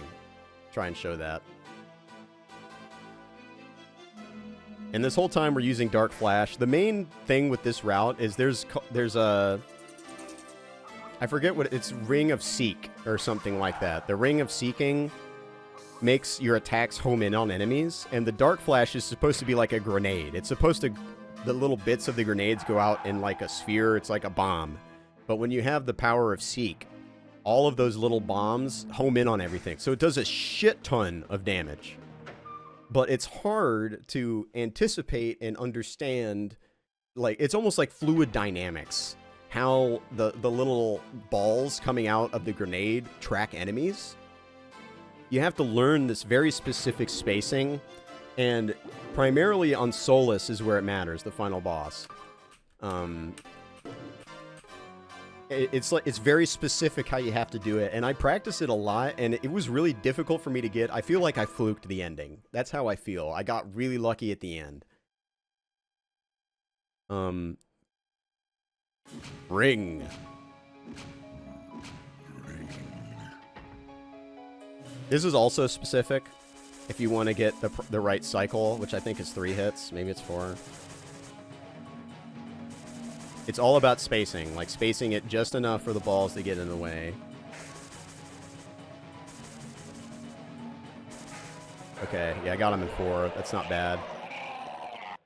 I wasn't as close to the door as I would have liked, but you have to turn anyway. Because the turn speed of the game is what it is, right? And you need to be able to turn to open the door. And it forces you to look at the captain when he dies. So you as long as you can face the door in that time. 1 Mississippi. So I lost a second. Because I was a little too far from the door. But that really doesn't matter that much. It's 1 second, right? I could have been closer, but that boss can kill you in 1 hit, and he's actually probably the most dangerous part of the run. Hey you! I saw you. Talking to you. Okay, well... shut up, baby. Let's just show the fight. Like, look how fast this fight is.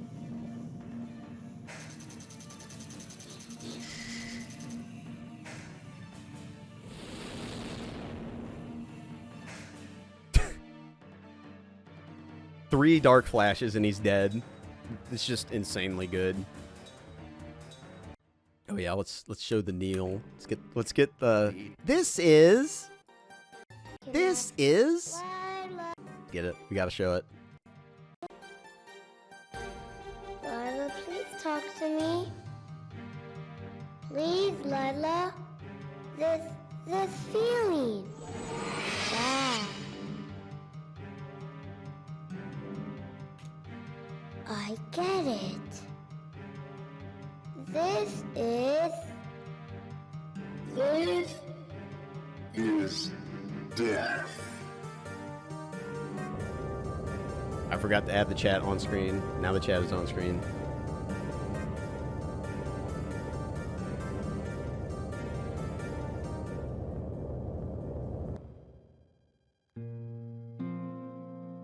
A few days later, Cain Morgan returned to the Hungarian royal palace.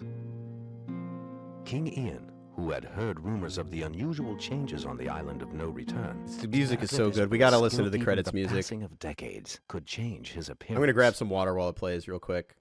But let's enjoy the music.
Hello.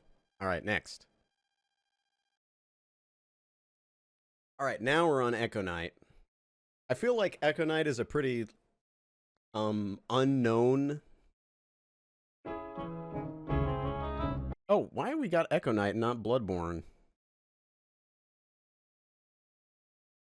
Oh, right. The final Bloodborne PB was after it. I did this in the middle for October. That's right. So we're in the spooky month where I played spooky games. So let's talk about Echo Knight 2. So Echo Knight is like a adventure game series. You know, on the PlayStation, murder and like mystery novels were popular. Like you would go and buy a game and you would put it in and it would basically be like a book. And it would have art and music and stuff, but you didn't play it. And it was really popular with ladies in Japan. Like, they just ate that shit up. So Echo Knight was kind of created as, like, a interactive mystery novel game, almost. It's an adventure game, but it was trying to play off that.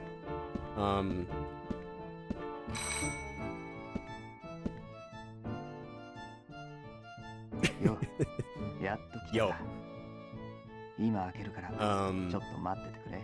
Echo Knight 1 is amazing. If you've never played Echo Knight 1 and you like adventure games or like spooky stuff with ghosts, you know, it is amazing.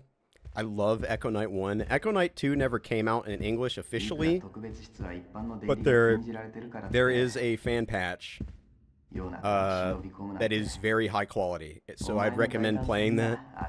Obviously in a speedrun I'm not going to use a patched version or anything like that. And Echo Knight 1 and 2, if you want to speedrun them, obviously you're going to use fast disk speed, but if you use fast disk speed on PS2, it breaks all the voices. So this is one of the few games that I've run on Vita TV, and Vita TV FDS is usually unfairly fast against people who don't have one, but I want the voices to work because the voices are like one of the most important parts of this game. So I played with Vita TV, which, you know, I feel some shame about, but also there's not exactly any competition in these games anyway. So, like, does it really matter? I want the run to, like, be viewable and have not fucked up voices, so... You know, there's not really anything going on in this game. It's just remembering what to do. You just do what you need to remember to do. Oh yeah, I forgot to mention, Second Place played this game casually, and he did something that I, like, Minnie and myself who routed this game never thought of. And it saved like 13 minutes or something. And that's what made me come back to this game in the middle of grinding Bloodborne. It's like, there's a 13-minute time save, bro. I gotta go back. How did I miss that? So then I looked over everything, and we found even more time saves. But yeah, there's not a whole lot going on here. There is some interesting stuff. Like, it is a cool game, but, you know... It's not like high execution or anything. It's just tank control movement and clicking on things. That's really all that there is. But I like them. I enjoy playing them, so I didn't mind playing it and running it. It is maybe the longest run I've done. Actually, you know what? With the time saves, I think it's actually shorter than Evergrace. Evergrace is the longest game I've ever run now, I think. But yeah, it's just like a lot of cutscenes, a lot of moving, a lot of reading notes. Not a especially hyper exciting run, so there's not a whole lot to say. All I have to say really is just play Echo Knight 1 and 2, and Echo Knight Beyond. Play Echo Knight Beyond as well. I didn't run that this year, but this is the one Echo Knight game I ran.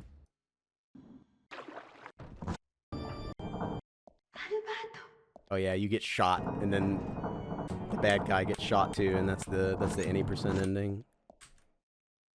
Time ends when you get shot.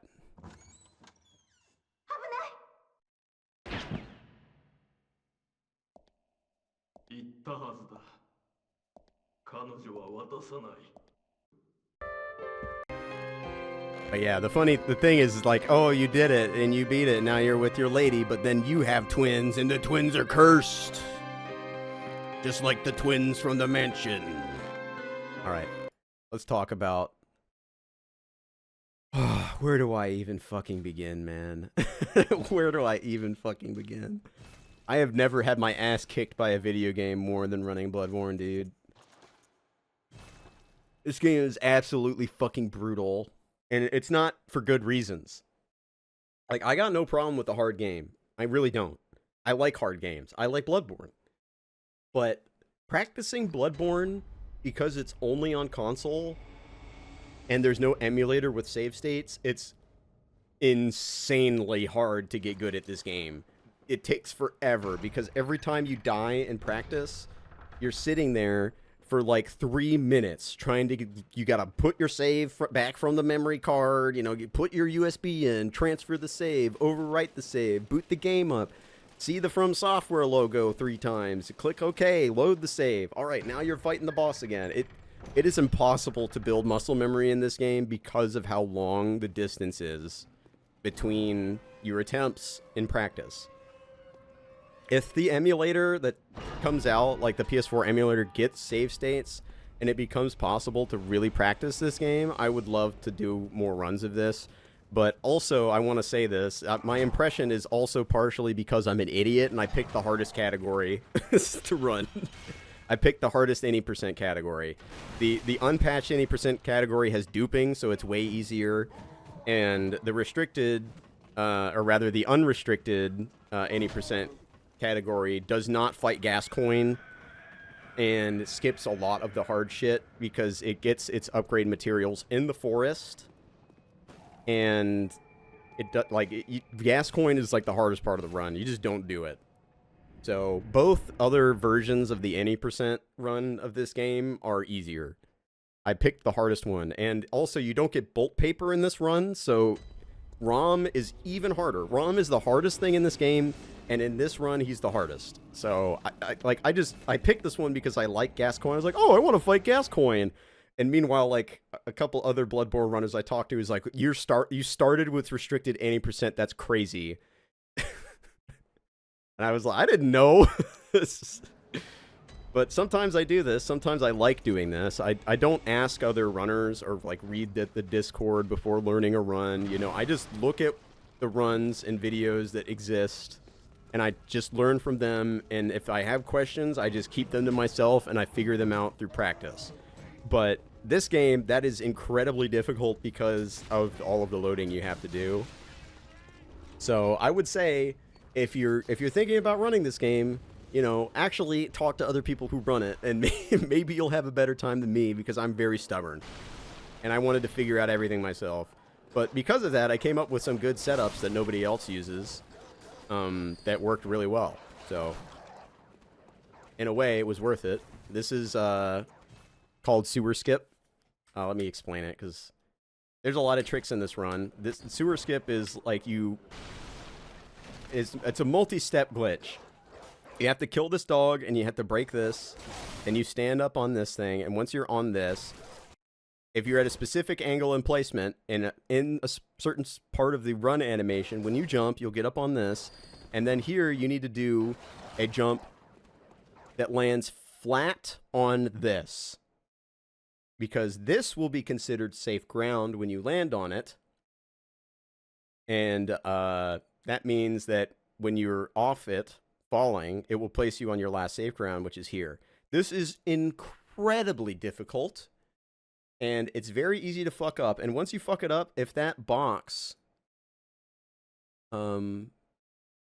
gets broken by an enemy, you can't try it again, this box. And it happens all the time. Like, it's really hard to get a run going in this game because of Sewer Skip. And then on top of that, you have to fight fucking Gascoigne right after. And Gascoigne is the hardest boss in the game to fight. Like, it, at least in any %, he's the hardest one. I don't remember how good my Gascoigne fight was in this.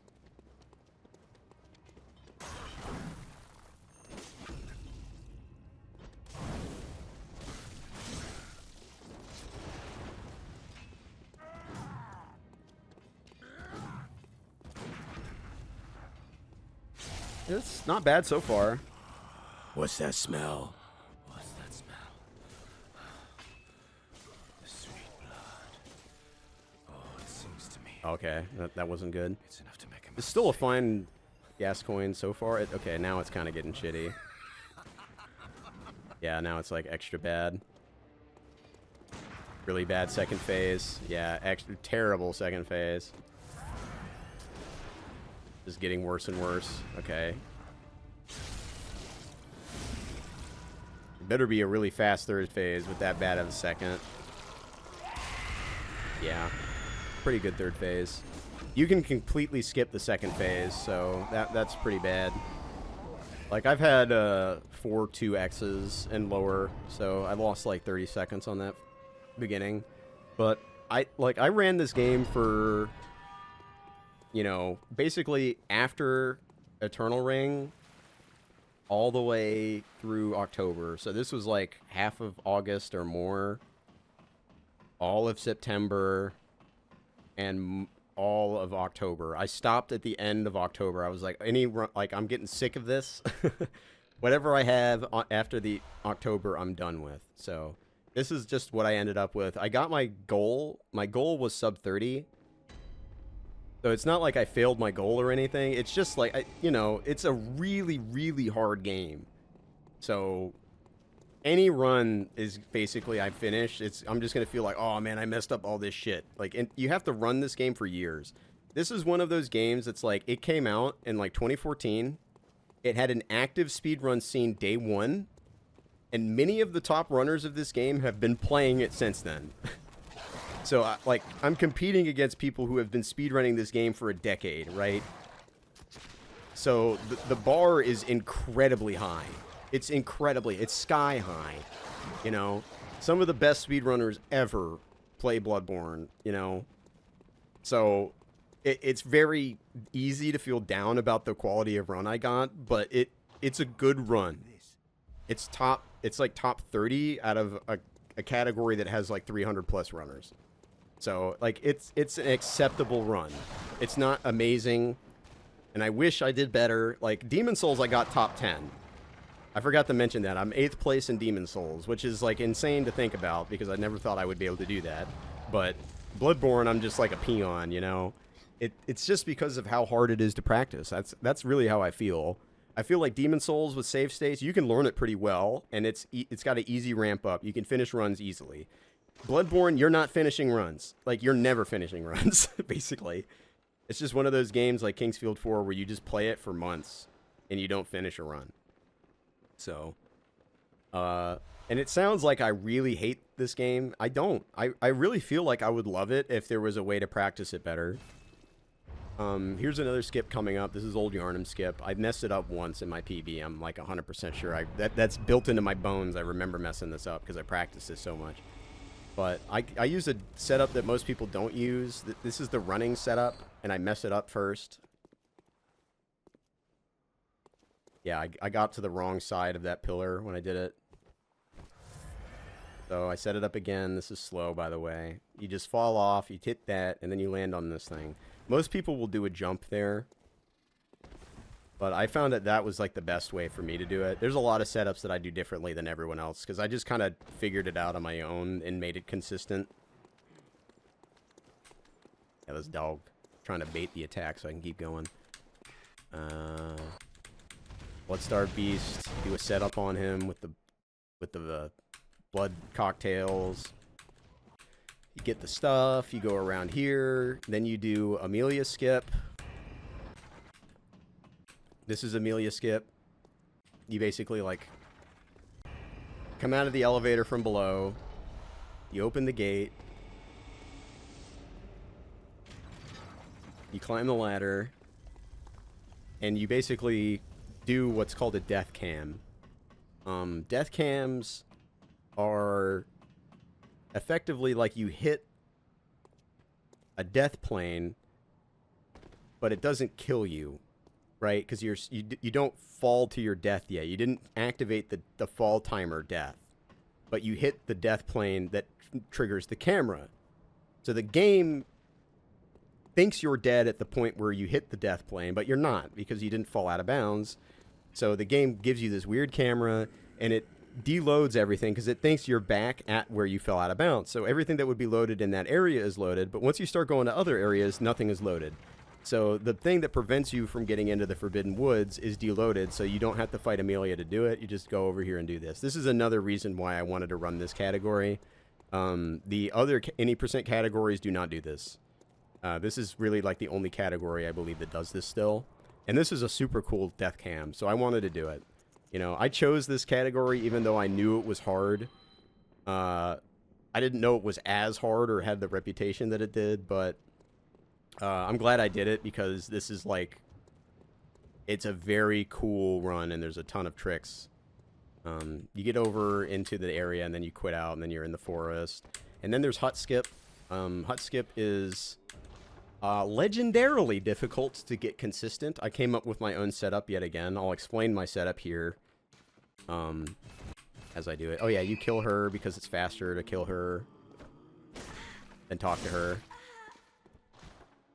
before leveling up. Pretty funny.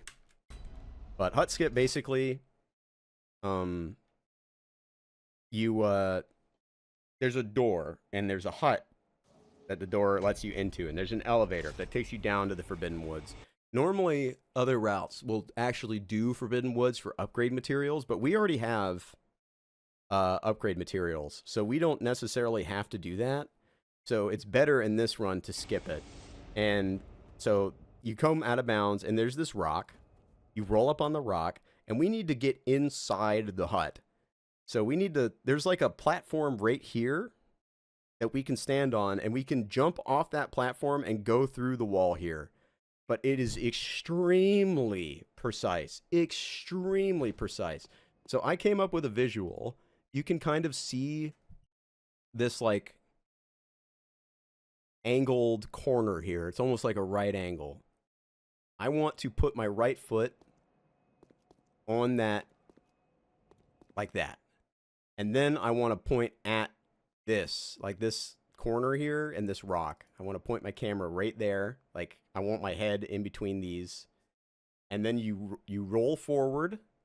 And to get an exact upward roll, I forgot to mention this, but I engineered a controller with, you know, orthogonal gate, octagon gate, so I could hold perfect up when doing this, because it is that precise. If you do not hold perfectly up and get a full up input for the roll, you won't do it. So there's a way to buffer that. You tap down, and then the turning animation gives you time to fully actuate your stick forward. And with the gate, I would get exact forward, and then you like run up left and then turn right and jump. It's incredibly precise. It's one of the hardest tricks I've ever had to learn. It just adds to the brutality of this category. And then you do elevator skip, which is also hard. There's like right here, there's something you can land on. And you have to land exactly on it. And then after that is bridge skip. So there's 3 difficult skips in a row. Bridge skip, you have to jump and land on this grave and roll out of bounds. And then that leads into a slide quit out. This is a very forgiving slide quit out, though. This is like 10 times easier than any slide quit out in Demon Souls. It's free. And then you're at the base. You're at the bottom. And then immediately after that, you've got the Yharnam AI break, which is another out of bounds trick, which is also really precise. You have to jump up to this platform, then you jump up this. You have to get in between the roots here, and then you have to go around this root and jump upright. Like that. The reason why I'm satisfied with this run mostly is because my Forbidden Woods skips were all first try. Because it is really easy to lose a ton of time doing that. So once you activate the bosses, their AI will work. But because we were out of bounds and our safe ground was out of bounds, it's going to basically put us in the boss fight again with them. And this time when we go into the aggro range, they won't activate. So their AI is completely broken. So we can just kill their asses. It's a really cool trick. There's just a lot of really awesome stuff in this run, and it is really cool. But I just wish there was a way to practice it. There's just no good way to get good at this game, except for just playing it for 2,000 hours over the course of 10 years. And I know I sound like a big fat baby saying this, but like, I've run a lot of hard games, you know? I have. And this game is hard, but I don't... It probably is the hardest game I've ever run, but on top of that, you can't practice it, you know? That's the real issue. Like, I would be fine putting the time in if I felt like it was worth it, but the amount of improvement for the time you have to put in this game is just, like, way off. I could learn, like, 10 games in the time it would take to get really good at Bloodborne. Well, I mean, I don't know. I'd say so. Like...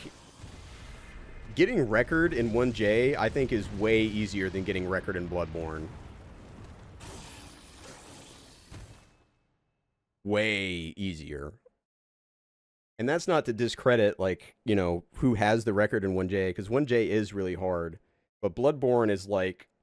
I mean, you're comparing the complexity of, like, you know... a comic book drawing to the fucking Michelangelo, you know? It's just like a different level. You can't... There's so much more going on in Bloodborne.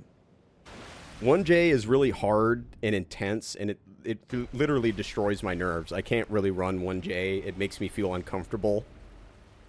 The whole time I'm playing it, I don't like it. And Bloodborne kind of gets that way, but I'm trying to, like, put this into words.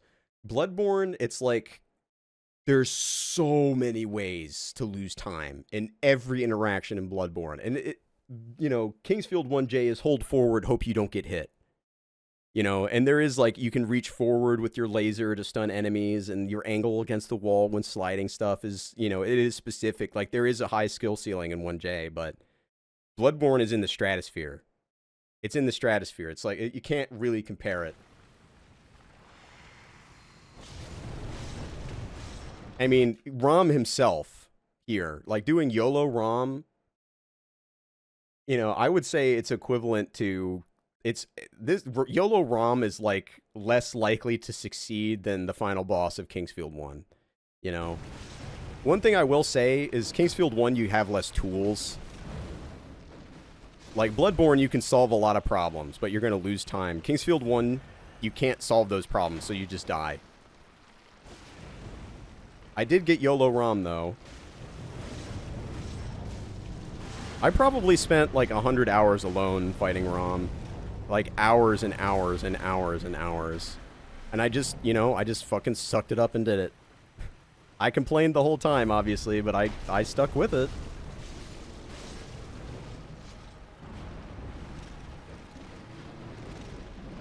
You just gotta wait. I fought ROM so many times. It's like, you can feel when things are going bad and when they're not. Did I get the insta-telly? Oh, I did. I did get the insta-telly. Yeah, this was... I am pretty happy with this run. I do remember One Reborn sucking. I remember Gascoigne sucking. I got a good Mikolash, that's right. But I didn't do the Yargul skip without killing the enemies. I killed the enemies for it, so that's also slow. So this was like a solid run for me, but I could obviously do better. It's just like... In the Souls games, when you run them, you plateau so hard. Demon Souls, like, I plateaued for so long, so many times, and then when I got a PB, I PB by like a minute every time. You know? And Bloodborne is the same way. It's extremely plateau heavy. You just have to be okay with not PBing for like a month, and then just getting a minute PB. You know? A lot of people, a lot of runners, you know, they just want to complete runs and have fun. So this game is just bad for that. And this setup often doesn't work for Yargul skip, but it worked this time. I just don't like not killing the enemies. I've lost so many runs to not the Yargul skip not working. But I'm happy I ran this game. I do not regret it. I don't regret it at all. I learned so many lessons about myself and my ability and speedrunning from speedrunning Bloodborne. It really humbled me. I needed it too at the time. I really needed the humble because I had just like blown the asshole out of Kingsfield 2, 4, and Eternal Ring, Shadow Tower Abyss. Like I was feeling myself a little hard, and when I do get like that, I like to do something like this to just remind myself, like, you ain't shit, right? Need the ego check every now and then.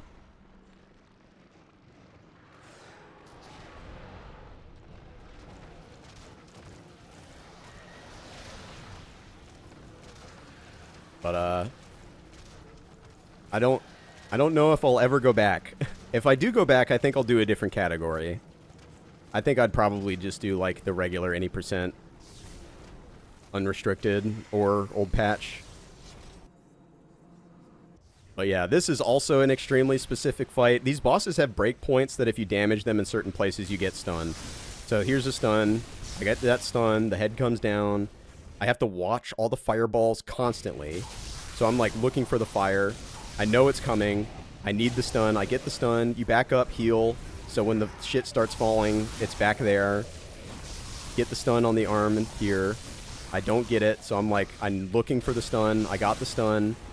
Oh yeah, something else. I don't know if that was obvious, but I literally was moments away from death, and it's because his arm started glowing. And this happens so fast that there's basically no way to dodge this. And if you have any damage at all on your health bar, like, this is enough to survive. But if I was here or here, I would just be dead. And look how fast this appears. I am in an attack animation, stunning him, and it starts appearing. I already have an attack buffered.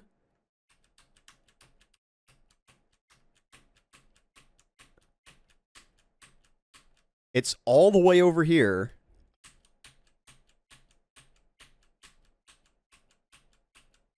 Boom. Look at that. This boss is evil. There I should have gone in. I could have rallied all that health back. And I was short on health, so now I have to struggle for the stun on the back arm.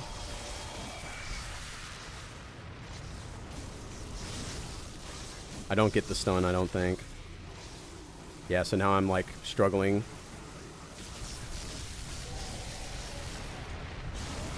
And I get the kill, but all of this shit, because I know at this health, if any of these hit me, I'm dead, so I have to move away from the door. And then I go to use my item, and I get hit by a fireball, so I have to use it again. So I'm like losing a ton of time here.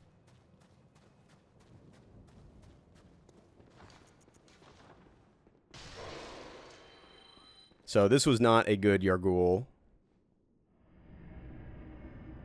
But I had a good Forest, and I had a good Ron. I called him Ron. I changed the name to Ron for good luck, and it worked. But then you have Mensis. Mensis is a whole nother fucking video game, basically, in the middle of the run. Where pathing and movement matters a lot. You level up. Upgrade your shit. Then you go back. Running over here. Any of these enemies could just decide to kill you, especially that spider. Everybody loves Ron. Next is Mikolash. There's just like Souls movement here. This is Souls movement. This is just what you do.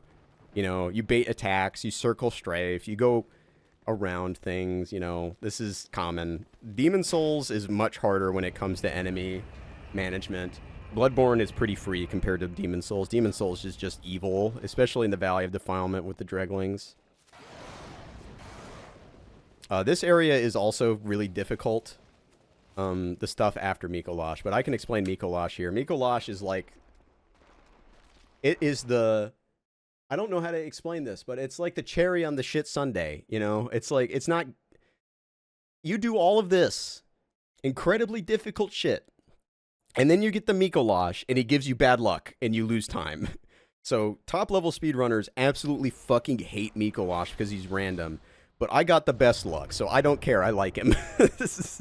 I don't mind, because he gave me the best luck on this run. So he can choose, when you go over here, he can choose to run that way, up the stairs, and then run right, and then run back. Or he goes like up, right, and then down, and then into the room. Or he goes up, back here, and then down and into the room. Or he can just go down into the room. So here he just goes. So that's great. And there's a strat here where if you shoot him a few times, he'll stop going into the room and he'll start fighting you outside here. And that's what you want. Because outside here, you can stun lock him. Inside the room, he's got room to move and fuck you over. So I do the strat where you get 3 bullets on him with the dashes, and then he starts coming towards you. But now I need to... This is one thing I hate about Bloodborne. There's a couple things I absolutely despise about this game. Number one is that if you mash the X button to pick something up, the game interprets that as you trying to use a gesture.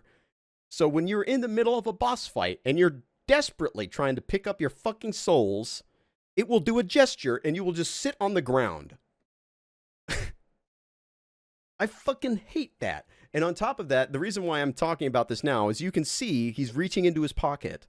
Because I pressed the button to use the bolt paper, like, barely too early while I was still in the gun shooting animation, he will play this animation like he doesn't know what the fuck you want. He's like, what do you want?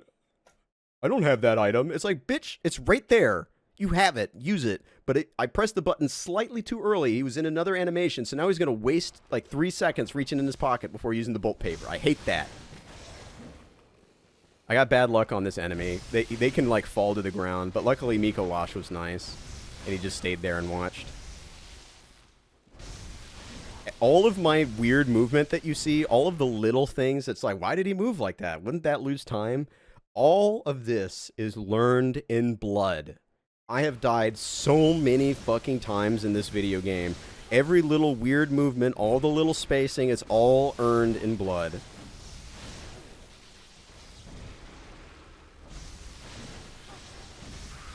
But But yeah, he gave me good luck, so I can't hate on Mikolash too much. This is kind of another reason why I stopped. I was like, I'm happy with this run, is I got the best luck on Mikolash as well. Hunter is a hunter, even in a dream. But a churl, Okay, so here, but alas, not too.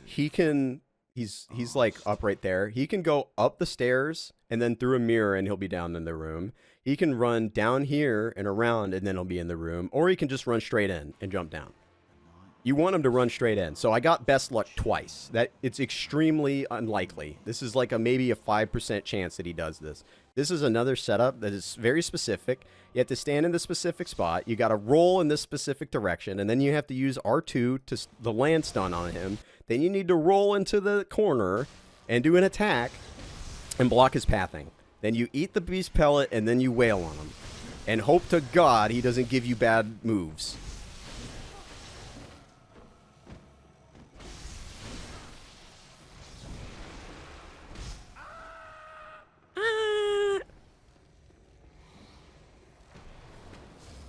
Prey slaughtered. Alright. So now all that's left is the hardest enemy part of the game. Like, just enemy control and movement. All of the stamina usage here is extremely specific. I use visual cues for everything. It has to be learned through death. You just have to do this a million times to learn your lesson on how to survive. I start running at this corner. Fireballs come. Sometimes you have to dodge them. Stop running here. Build stam. Start running again. Stop running here. Start running at the tree. Go around the left of the pigs. Straight forward. Pump stam. Now, this is the one part of the game that reminds me of like Demon Souls in Boletaria speedrunning it, where there's several legitimate threats that will kill you in one hit. I have died here a few times in runs. You have to watch each one of these three front guys with the katanas, and you have to pick the safe side. If all of them give you bad moves, you're done. So I'm seeing this guy, he's lunging. I'm going the other way. That's how fast you have to react. Let's just show that again. I see the lunge, I pick left immediately. Lunge left. That's how fast you have to react. Otherwise, you die. I have a tweet that I made. Normally, I don't show my Twitter or anything like that, but I'm going to post my tweet that shows a way that I died here that will give you an example of how bullshit it is.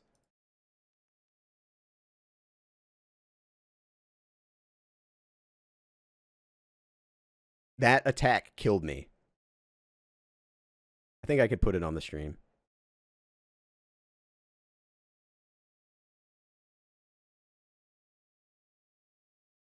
Just look. The katana is not touching me. And look how wide this swing is. This was the right. That was the right Yargul boy. He spun around to the left and did a sweep so wide it touched me like this.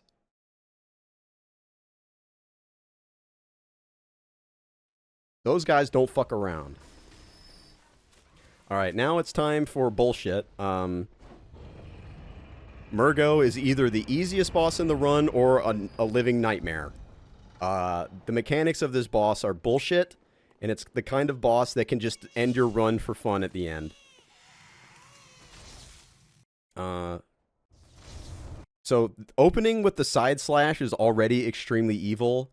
This is the #1 threat. Basically with Murgo, most of the time you're safe going to the left. This slash is the only time you're not safe to the left, so you have to time your dodge perfectly because it is a long-standing hitbox. What that means is all of her arms, she has like 4 arms, and they're all doing a swipe, and they're all at different times. I'll try and show you what I mean here. They're all at different times. So here's one, I'm dodging. Here's the second, I'm dodging. Here's the third, I'm dodging. There's the 4th. So just see that in full speed. All of those have to hit the iframes of the roll. It is extremely specific. And she can follow it up, and she will follow it up if she hits you.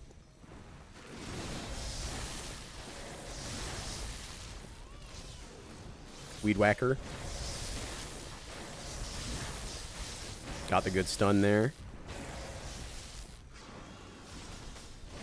This whole area during this is under threat, by the way. When she does the Weed Whacker, you have to get in a very specific spot to the left of her back here, like right here, to not get hit by the Weed Whacker startup.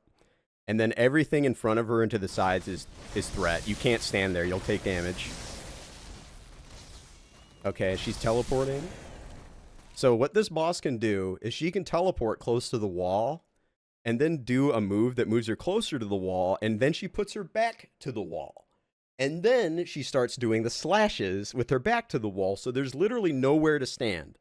And you have to dodge the slash perfectly, or she does other moves with her back to the wall that you no longer can strafe to the left, and you just get fucked. And then on top of that, I don't remember if she did Nightmare Phase. She, at half health and below, basically, she can do what's called the Nightmare Phase, where she'll raise her hands and a dark moon will appear. And in the Nightmare Phase, she clones herself, and they just appear around you and do different moves. So if you get Nightmare Phase and you can't kill her within like 10 seconds, you die. There's another evil slash. She didn't follow it up, thankfully. Okay, she is doing Nightmare Phase. So Nightmare Phase, I don't know exactly how to explain this, but you can dodge the Nightmare Phase. The Nightmare Phase is a pulsing hitbox, and what that means is that it's an area of effect explosion from the point, and it pulses outward. So if you're in iframes when the pulse happens, you don't enter Nightmare Phase. So and there's no good visual cues for this. If you're really close to her, you can't see the moon. So right here, I'm looking for the moon, and I can't see it. So I did this so much, I learned the audio cue. You can hear it. I'll turn the volume up. You hear that whoosh? That's the audio cue. So I used the audio cue and I dodged the Nightmare Phase. But then she puts her ass to the wall, which is really dangerous.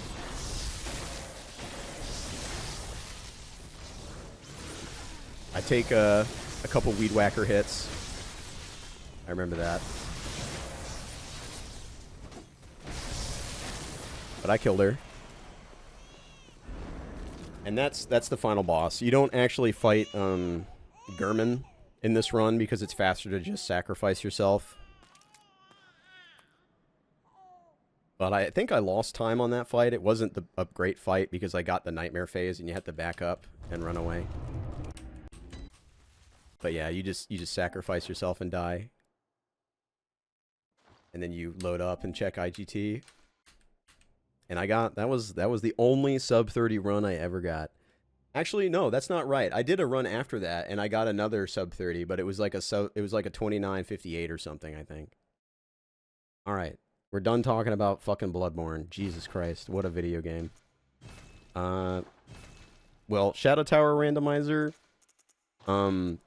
it's not really finished, so there's not a whole lot to say about that. I couldn't actually finish it because the logic isn't done, but I like Shadow Tower, and if the randomizer does get finished, maybe I used the wrong settings, but I just used the default settings, and they didn't work. It was not completable every time I tried it. So hopefully that gets finished, or I learn how to actually use the tools. But Dark Souls 2, Scholar of the First Sin. Don't play Scholar of the First Sin. I would say play Vanilla, and play the DLC in Vanilla. Unless you can only play on console. If you can only play on console, the only way to have 60 FPS is to play Scholar, and in that case, I think it's worth it for 60 FPS. Alright, now we're gonna get into the Mega Man stuff. So, Mega Man 64 is the version of the game that I had growing up.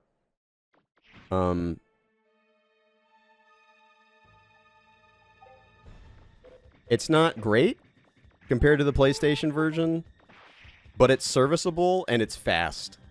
That's the main positives. It's pretty damn fast compared to the PS1 version because the loads are slower.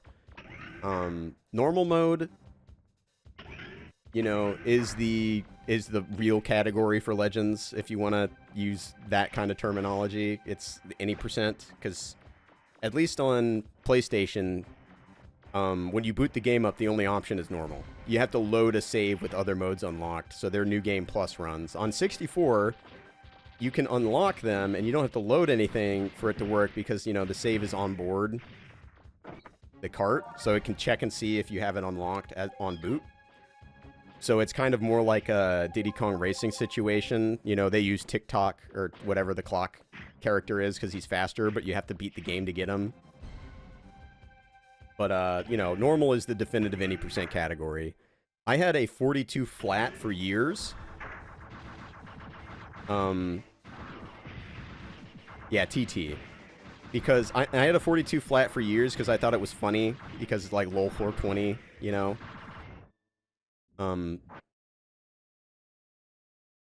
But I decided that, like, you know, this is probably the last time I'm going to come back and play the Legends series for speedrunning. I've been speedrunning Mega Man Legends since 2013. And, of course, it hasn't been, like, the whole time. I haven't been running it the whole time. You know, I've taken massive breaks, year-long breaks, multi-year breaks, like 3-year breaks. So, but I've come back to it, and, you know, every time I come back to it, I try to get a record, and, you know, I try to improve my times and stuff. So, I've got a pretty long history with this game, and, you know, this is probably the last time I'm ever going to run Mega Man 64 is these next 3 runs, so it's nice to, like, have that feeling of conclusion and have the runs be decent, you know? But this game, it takes a lot of time to get good runs, and, you know, I'm just not good enough at the game for it to really be worth it, and I don't have the kind of brain or nervous system to really run this game at, like, a super top level. I think it's important to know your limitations.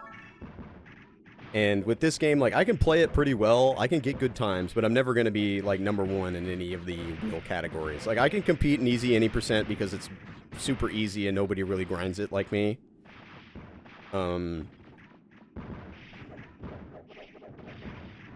like, normal and hundo, I'm never going to be, like, top level. But it's fun, and I like the video game. So, it's cool, but I kind of want to be done with it, if that makes any sense. So, I'm probably not touching 64 for, like, grinding purposes. Like, maybe I'll do races if the community starts doing races again at some point. I'll probably do them. But I'm feel satisfied. I'm feeling satisfied. Like, once I get my Hundo PV on PlayStation and I go and do easy any percent and normal, I'm probably, you know, never playing them seriously, like grinding them on stream again. I've put my time in.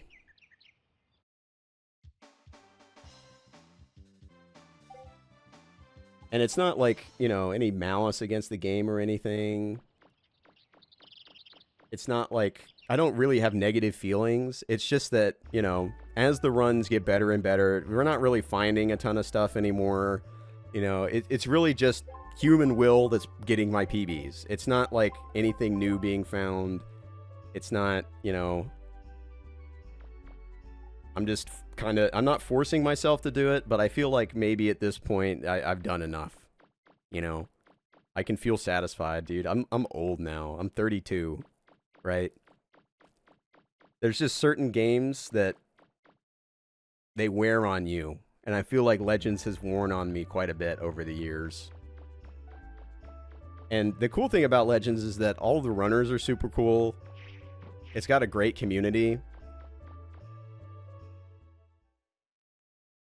So like that's really awesome. You know, I've met a lot of really cool people. Yeah, and I'm going to be honest. I don't want people to like feel sad. I don't like talking about this, but every year my fibro gets worse. It's not something that's going to get better, you know. And more really intense games wear on me, on my nerves. It's not like something that I can just not have happen. And Kingsfield 1J is the best example of a game that really just wears me out at like a physical level playing it. And Legends is another one of those because, you know, it's hard and I really want to be good at it. You know, I put the time in. I've given a lot to the game. You know, I've given a lot to the game. And it takes a lot of effort to go back and do it again. Every single time it's harder. And maybe, you know, in the future I get on like fibromyalgia medication and stuff, and it actually works in a way where I feel comfortable speedrunning doing it because, you know, I've taken like Lyrica and stuff, and it made me lose sensation in my hands in a way that made it difficult to play at a top level in any video game. So I just don't take it, and I take good care of myself, and I exercise, and I try and keep it under control. But the fact of the matter is a degenerative disease. You know, eventually it's just going to become worse.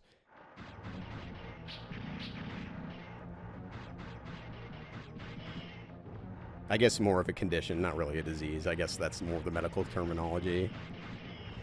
But it's, you know, it ain't free. Like, everything's got a cost. And putting hours and hours and hours into Legends, you know, to get like a 2-second PB in a category I don't like, right? Eventually it's just not worth it. Although I do have fun when I do it, and I like the grind, and I like pushing myself and all that, and I like overcoming my own weakness and adversity and stuff, you know.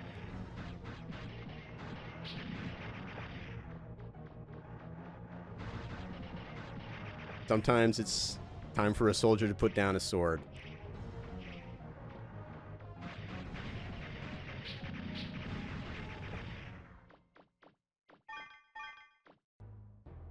But this was a pretty nice run. I don't do the crazy strats in normal, and not really crazy, the standard strats.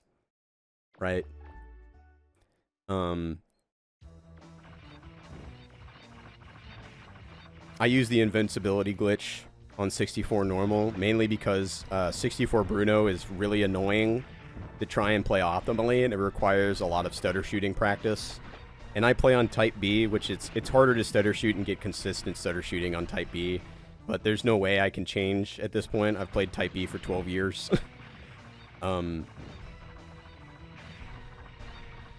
So I don't do that strat because I'm just not good enough at stutter shooting consistently to get it tons of times. Like, I can get it maybe half the time, but I'm not going to throw away a normal run to Bruno over like 5 seconds, right? It's just not worth it. And my goal was to just get a decent 41. I wasn't looking to like get a 41 2x or whatever. I would have been happier if I got a 41 3x, but this is a 41 47, and that's good enough for me. And of course, I got a bad moral wolf. I'm not allowed to have good moral wolves.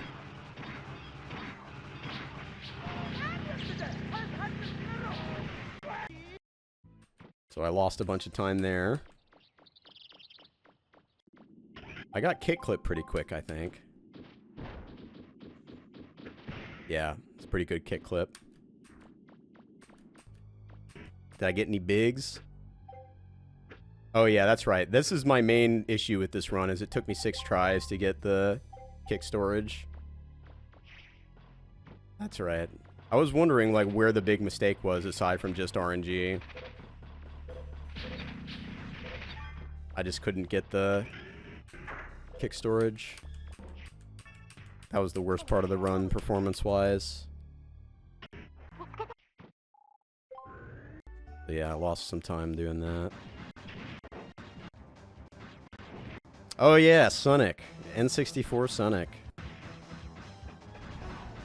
I came up with a really good way of doing this.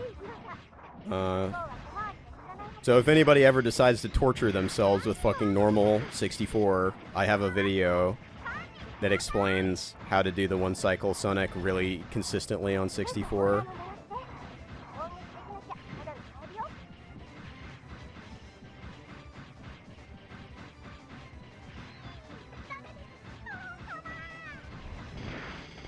Got him with the last bullet. That was a little iffy.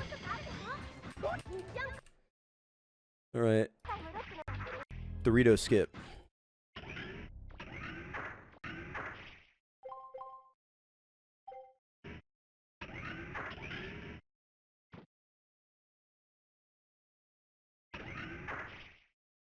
Not bad.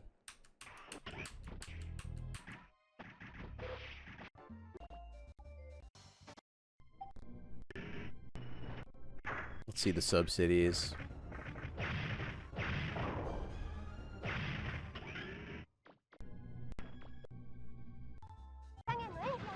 Good bash luck. Got the cycle. I think I had a kind of shitty Fokker as well.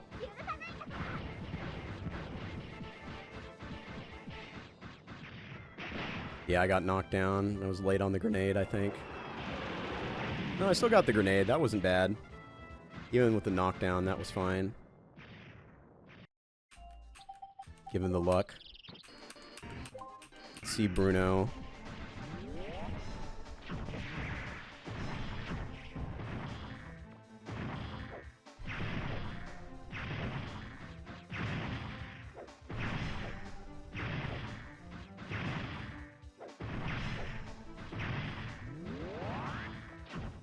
I didn't get the bonus buster shots, that's why I didn't go for it. Otherwise, I probably would have there, because I had good health damage. So I used the hyper card on Bruno, basically, so I can finish him off with grenades. And because I do that, I need to recharge the grenades at data anyway, so while doing that, I do the invincibility glitch. It doesn't lose that much time. And it's way easier on Bruno and Juno, obviously, because you're invincible. But, you know, it is kind of lame. Oh, yeah, this is before I learned the new strat. Or not new strat. New strat for me, the swag strat.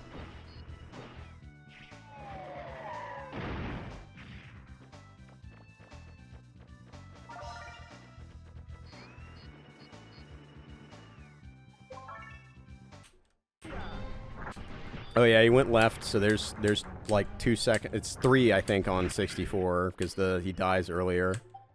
I still golded it, despite getting bad luck. Grenades. Alright, let's see the sub-cities. I'm always curious. I don't remember exactly what happened. The sub-cities are hard. Oh yeah, I got unlucky.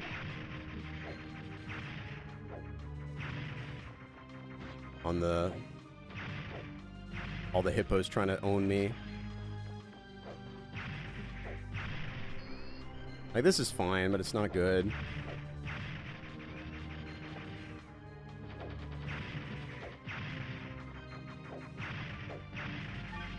Yeah, that's fine. Probably lost a little, right? Oh, I saved some. Yeah, my N64 times are just not great.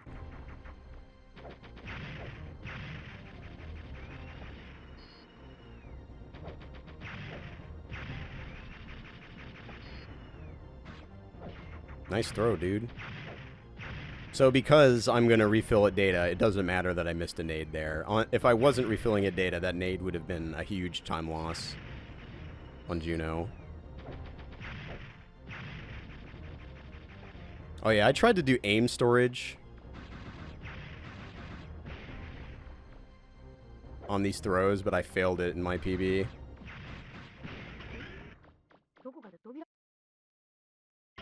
Because you can't buffer the up look. It's like frame perfect on if you press down in R2 at the same time. Alright, Juno time. Let's see the Juno. Not that it really matters because he's invulnerable.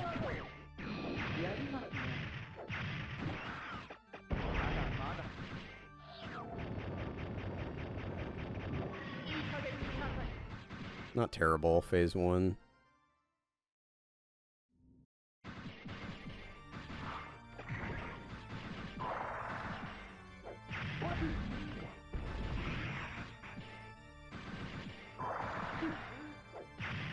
I'm trying my best to stutter shoot.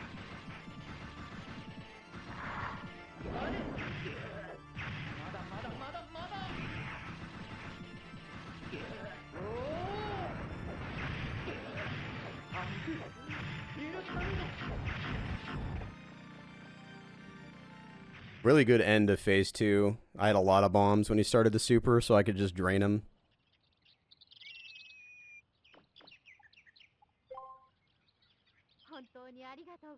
Alright. Now 64 hundo. Gotta scroll it down. I got this PB way easier than I'm gonna get the PB in PlayStation because... Oh yeah, that reminds me. I gotta do that black frame removal thing before I go to bed today. We gotta get through this. But yeah, hundo...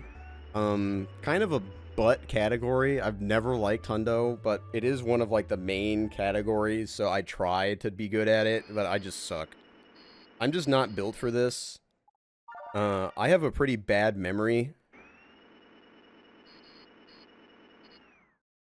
And, it's like, I just have to look at notes the whole time, and I just don't like that. And it has the shitty mini games, you know, it's got a bunch of RNG all throughout it.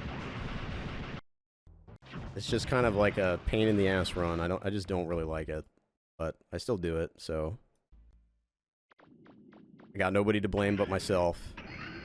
But 100% is, you know, you get all the items, unique items. You don't have to get all of the energy canteen stuff filled. You don't have to open every chest if it's just got money in it, so.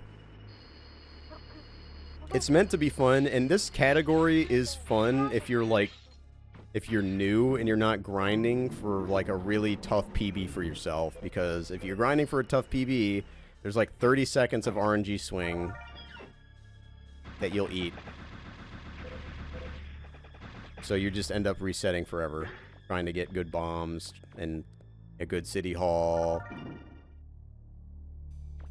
You know, and trying to, and at the very end, of course, you still have the sub-cities, so you could get an hour in and just get fucked right at the end. It sucks. But, if you don't care about all of that specifically, there's a lot of really good movement. If you're just, like, if you allow yourself to have fun while speedrunning, this is a good category. If you're an idiot like me, and you judge your fun and your, you know, endorphins... why am I running there?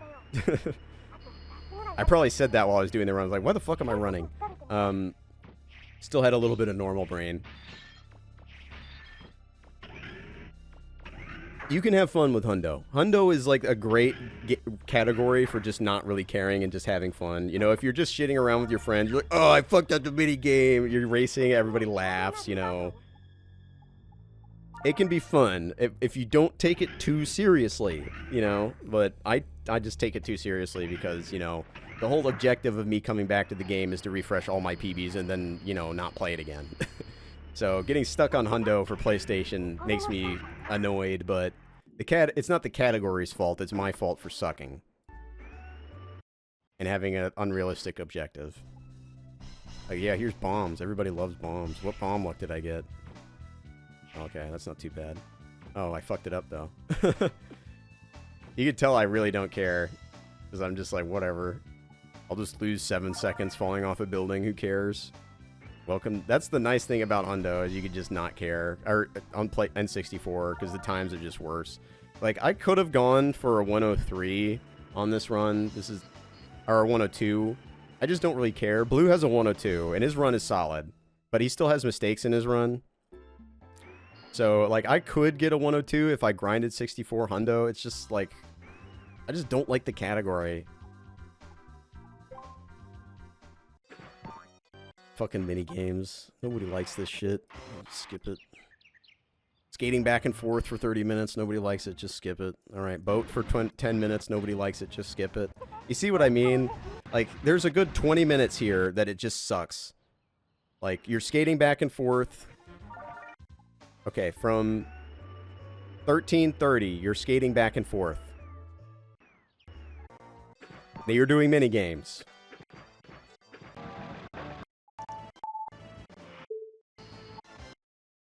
You're skating back and forth. You're on the boat. It's literally 20 minutes of nothing interesting.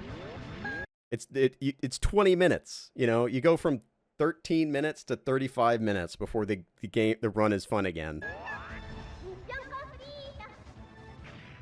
This is what I mean. It's just mind-numbing. It's mind-numbingly boring to run. And the RNG is so heavy that you just have to do it over and over and over. But once you get the Jun, like, the rest of the run is pretty sick. There's a couple instances of just skating back and forth after that, but it's fine after you get the Jun.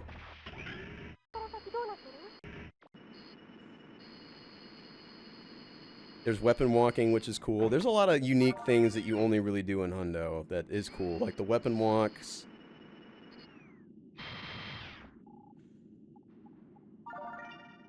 Get to go into certain areas of the dungeon you don't go into in any other runs. But I don't know, it's just not worth it to me. Like, the extra stuff you do is in certain places and nice, but all of the other extra stuff you get, like the fucking kid quest, Flustered Man, you know, like, who cares? It's not fun or interesting. Like, Kingsfield Good ending, you get like 3 other bosses you don't fight in any percent, right? It's like a completely different game, and you're seeing interesting stuff with cool strategies and gameplay that you don't see in any percent that's extra interesting. Like, this part's cool, but, you know, who the fuck cares about turning in a bunch of shit into the museum? You know what I mean? I'm gonna get knocked down here, yeah. This is a pretty butt run watching it back. I'm glad I didn't play it more, though, because I would have disliked it even more. What kind of bash did I get?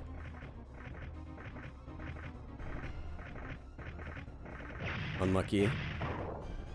Did I get the bash cash at least? No.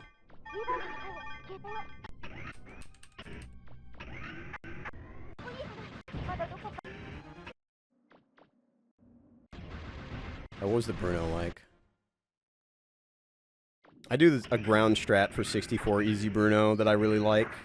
I used to jump up on the box. I came up with a way to, like, always have the missiles hit the box, but I really prefer the ground strat now. Where you just roll the green snot balls and then just aim and shoot. It's a lot more reliable to me than getting up on the box on 64. The box is needed on PlayStation, though, because the missiles come out so late. What was the Sub-City like?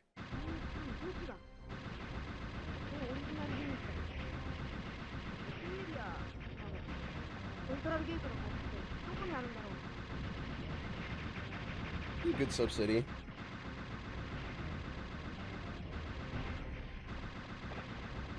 Yeah, that's fine.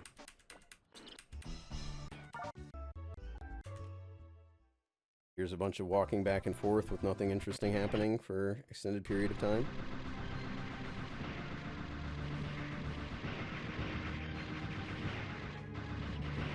Okay, well, I didn't get screwed over on the sub-cities, that's good.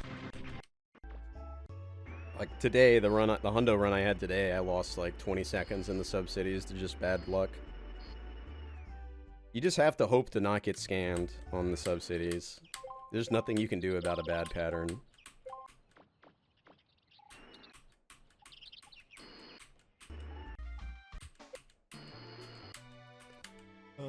5 minutes of talking.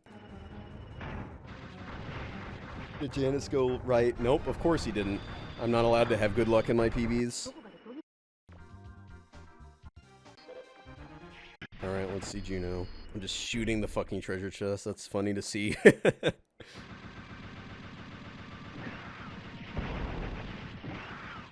Double jump. Triple jump. Bad phase 1. Quad jump, dude.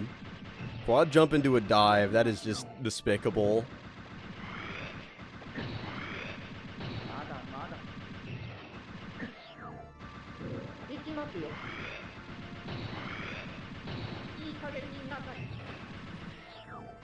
Slamma?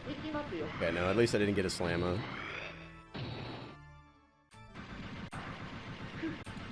Let's watch it. I don't want to skip through it.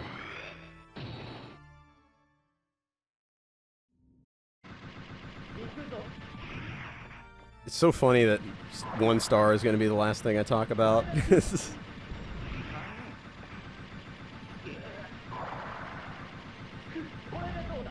It was not a bad Phase 2. I wish I got more Phase 2s that were good. I haven't gotten a good Phase 2 on PlayStation yet. Okay, no, this is not good either. At least I got a super when it mattered. Sometimes you get a super so late it doesn't matter. It helped a little here. Yeah, I golded it anyway with that shit, Juno. Alright, now. Easy any percent. This is the main category that I ran for years. When I was a one game, one category runner, this is what I ran. Like from 2013, I think I ran Shadow Tower 1 in 2015. But like this is the main category I ran for years and years and years. I don't know how many records I've had in this. Let me go count, I guess. I don't really like doing this kind of thing, but I'm gonna do it anyway because this is like the last time I'm running this category for the most part. Let's see. I'll look at 64 easy any percent. First record in 2014. I improved the record by 1.5 minutes. Then Arch got the record. Then Blue Metal got the record. Then in 2022, 8 years later, I got the record. So there was an 8-year gap between me getting the record on this version of the game. In this category. So 1. Then I got the record again after that one, 11 days later. So 1, 2, 3. Then Blue got the record. Then I got the record again about 6 months later. So that's 4. Then Blue got the record again. And then I got the record, like, a year later in 2014. Then Blue got the record by 1 second, and then I took it back with this run. I often will complain about how I feel like I never get good luck when speedrunning in a way that feels almost cursed. I don't know how to explain that sensation, but I feel like if it's anything aside from a guarantee, I'm never getting lucky in my PBs. This is the one exception. This run, I played poorly, but I got so lucky it didn't matter. And I am paying for it cosmically to this day. It's too good, it was too lucky. Because there's times in this run where I'm like, it's over. I just played like shit. And then the game just like handed it to me.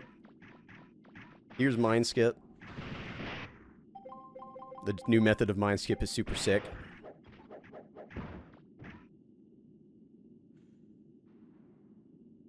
At first, when I first learned Mind Skip, I'm trying to remember when I first learned it. I think it must have been 2022. Let me look at PlayStation. Okay, no, it was 2019. It was 2019 when I learned the Mind Skip.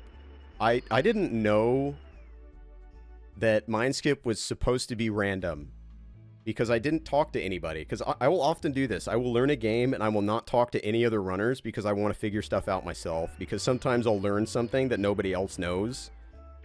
And I can be like, hey, I found something, you know. I did that with this game. So I learned Mind Skip without talking to anyone. And I got really consistent at the old version of Mind Skip. Because I didn't know it was really supposed to be random. So I just practiced it forever. Until I got really good at it. And then the new version of Mind Skip comes out, and it's just better in every way. It's faster, it's easier, you know, it's consistent. So it's not like I miss the old Mind Skip. I just, you know, when you really are good at something and you spend a lot of time doing it, it's kind of sad to see it get outdated, you know?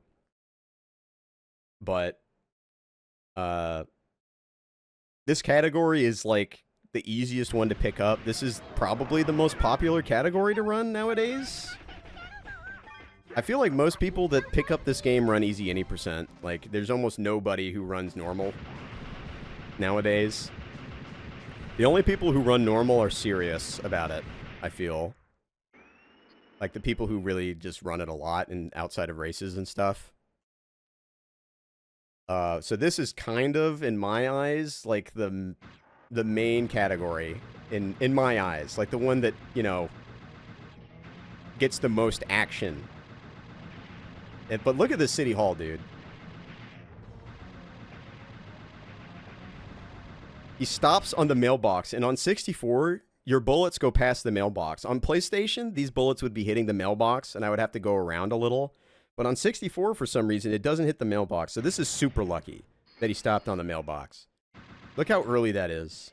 You can tell from the blimp cycle how fucking early I was. Crazy City Hall.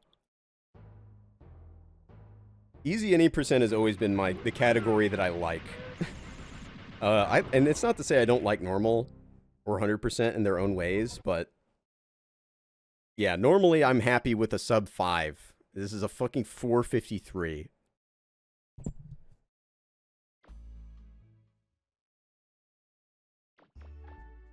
So, kind of an insane beginning for me.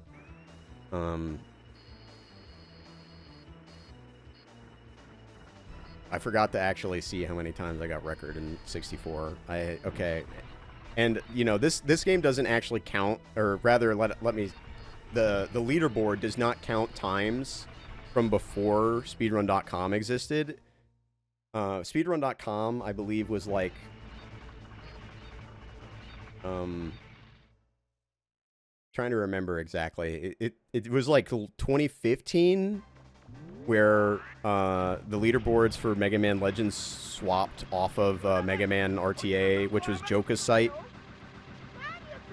to speedrun.com. And when they brought the times over from MMRTA to speedrun.com, they only brought over people's PBs. So my entire run history from before that switch was destroyed except for my PB. And my PB at the time was not the record. So, like, if you look at the Easy Any % 64 history on speedrun.com, there's, like, multiple runs that are just not on it for me. Because it didn't, you know, those were on MMRTA. They weren't on speedrun.com, and they weren't migrated. So... the only one that I submitted over there was the one that, like, I went back and got was the one that was the record. And I went back and submitted that, like a year ago. Almost 2 years ago now. Just to make sure it was known that I had the record back then. Because otherwise it would not have been there.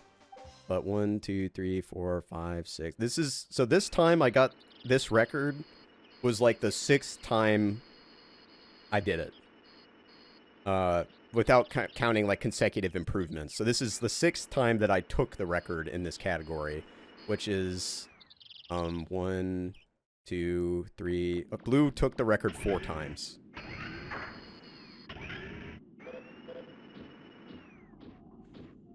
So in this specific category, I have taken the record more than anyone else. Which is kind of like, it doesn't matter. This is like, who cares? 64 easy, but I could feel good about it at least a little bit, right? Did I get any bigs? No. It's kind of scary to go for bigs on 64 because of the lag. Yeah, no bigs. Solid Cardin still.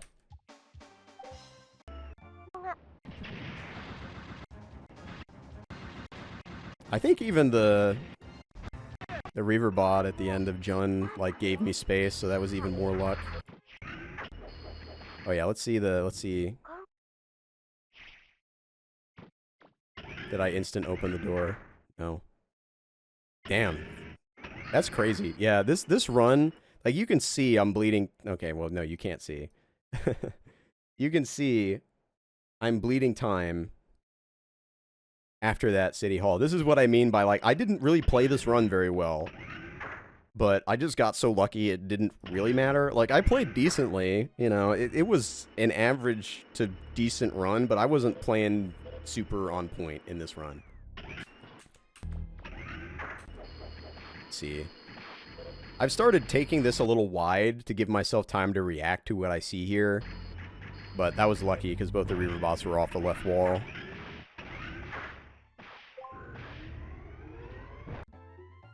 Lost a second in there because it took me forever to get the angle.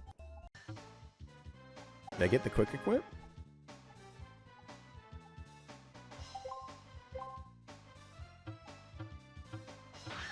Oh, I did. Good. See the bash. I think I got lucky. No, I didn't. Oh, wait. Maybe you do want the triple dash. I don't remember. I think the triple dash is good. No, it's not. Never mind. You want them all to breathe fire, basically. So that's the one instance of, like, bad luck in this run. And it's not that big of a deal. I think Fokker cooperated as well. It wasn't like... I didn't have to do anything crazy on Fokker.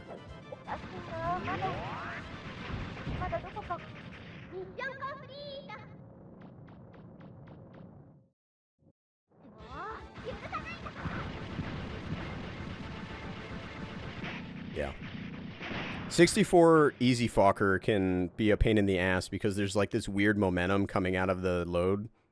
So you can't do the standard just aim and turn thing because you'll get like really bizarre aim storage and your aim will be way off. So you have to quick turn and then aim, which gives Fokker enough time to mess with you. Let's see, Bruno. He's a good Bruno, yeah.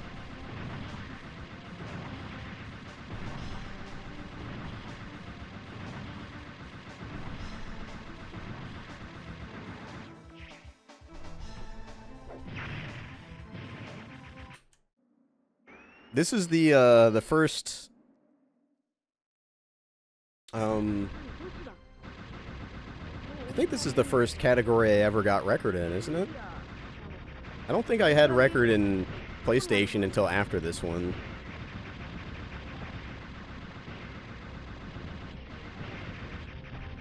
A little awkward. I'd still take that any day over the fucking hippo being behind the building. God, that just pisses me off whenever it happens. Solid.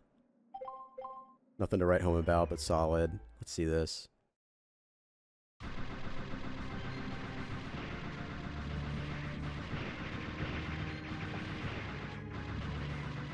Yeah, ate some there. Not ideal. These guys all lined up, though. The main issues that you can have in this sub-city, I'll just name them here, is this hippo going behind the building here. That loses a ton of time.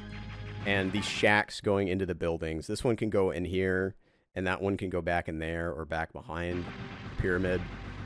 What you want in easy any percent is all of them to line up in a way that the moment that this one dies, the busters are going into the next enemy.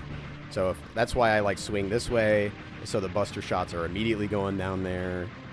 You kind of want the last one to die to be the hippo, because he has a death animation, and that can let you get to the door as it opens. Because if you kill him early, it doesn't really matter, thinking about it, because the door will just be open, but I don't know.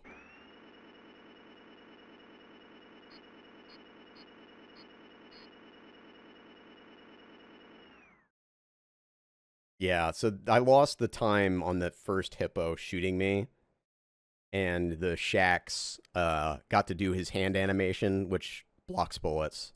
That's where the time loss there was, but that was like execution problems. I could have dodged the bullets, and I could have not messed up. But in this run, this is like the one PB I've ever had where the fucking Janus goes right. And I got a couple instas as well, so that was fast. Got a gold. And then, dude, there's no reason why I should have gotten the Juno cycle that I got in Phase 1. You guys are going to see what I mean.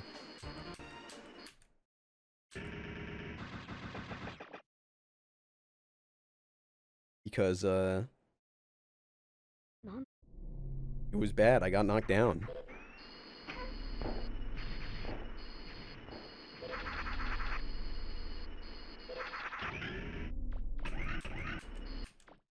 Just watch it. You'll see what I mean. So on 64, allow me to explain. Juno does a spinning laser attack. And those spinning lasers on 64, you have to basically be right next to Juno to not get hit by. So I had to dodge backwards for the jump. So there's no way I'm going to get close here for the spinning lasers. And tell me here, which direction should you hold to dodge the lasers? Because this is when you need to make the decision. I can't see, so I pick right.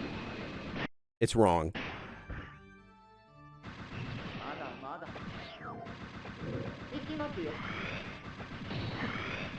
But the cycles are so good. Like, I actually don't lose a cycle here. So, because the pattern was so good... Oh, his HP is covered, sorry. Let me show you again.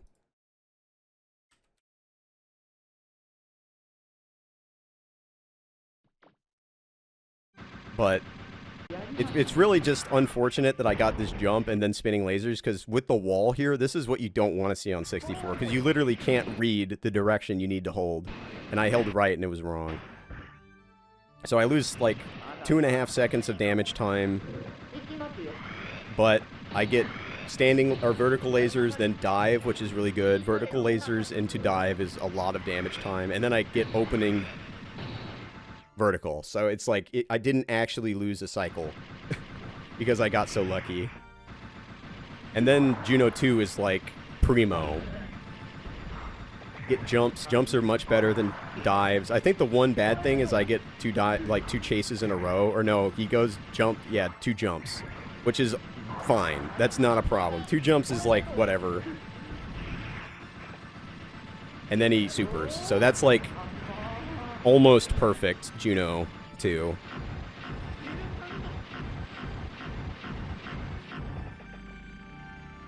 So very, very, very lucky that I didn't lose time on Juno 1, really.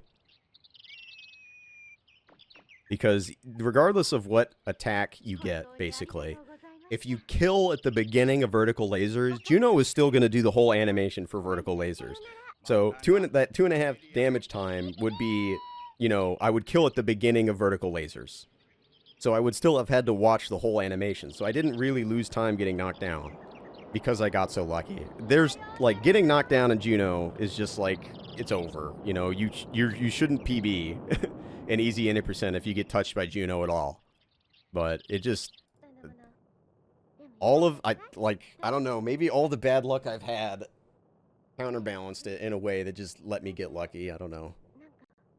But yeah, I mean, I think Blue has a 33-39, so this was record by 3 seconds. I think Blue will beat this pretty soon, and that's fine by me. You know, after a certain point, like back in the day when I lost a record, I would like, I don't know, it made me get excited and like, I want to go back and, you know, compete, or if it was at the end of the grind, it could be kind of discouraging if I lost it right away. Like, there's 2 times I got a record and Blue beat it within the same day. You know, after that happens a certain amount of time, you just stop giving a fuck, right? Like, you realize that none of it matters, right? It's more about your experience with the game and the community pushing the game forward. You know, you stop caring about the ego shit when it comes to it. You're just happy to be a part of it. And that's kind of how I feel about Legends. I'm just happy that I've been a part of it. All right. Now, let's talk. Let's do 1 star. Of those who don't know, there was recently a new way to skip the 30-star door in SM64 discovered. The old method was SBLJ. And SBLJ is still faster for most people if they can do it really fast. Like, I'd say 95% of people who run 1 star are going to do crack slide, which is the name of the new technique. For those top 5%, like, SBLJ is better. You know, it can be a little faster, but it's less consistent, I'd say. Crack slide is just good for most people who want to run 1 star. So when it was discovered, I've always wanted to run 1 star, but I just don't like SBLJ. Yeah, I was wondering what the 3 was. Say hello to the kitty for me. I've always wanted to run 1 star, and crack slide being discovered is like, fuck it, I'll do it. And my goal was to get sub 8, but I didn't quite get it. I don't know, I might go back to it still, but I'm pretty happy with my run. It's just really hard to get a really, really, really good SM64 run, because it's a very difficult game, obviously. Like, I never thought, like, I want to show this. I never thought I would be doing this version of Lackey 2 Skip. This version of Lackey 2 Skip is genuinely difficult, and I'm fucking doing it, you know? Like, I'm kind of impressed with myself with this run.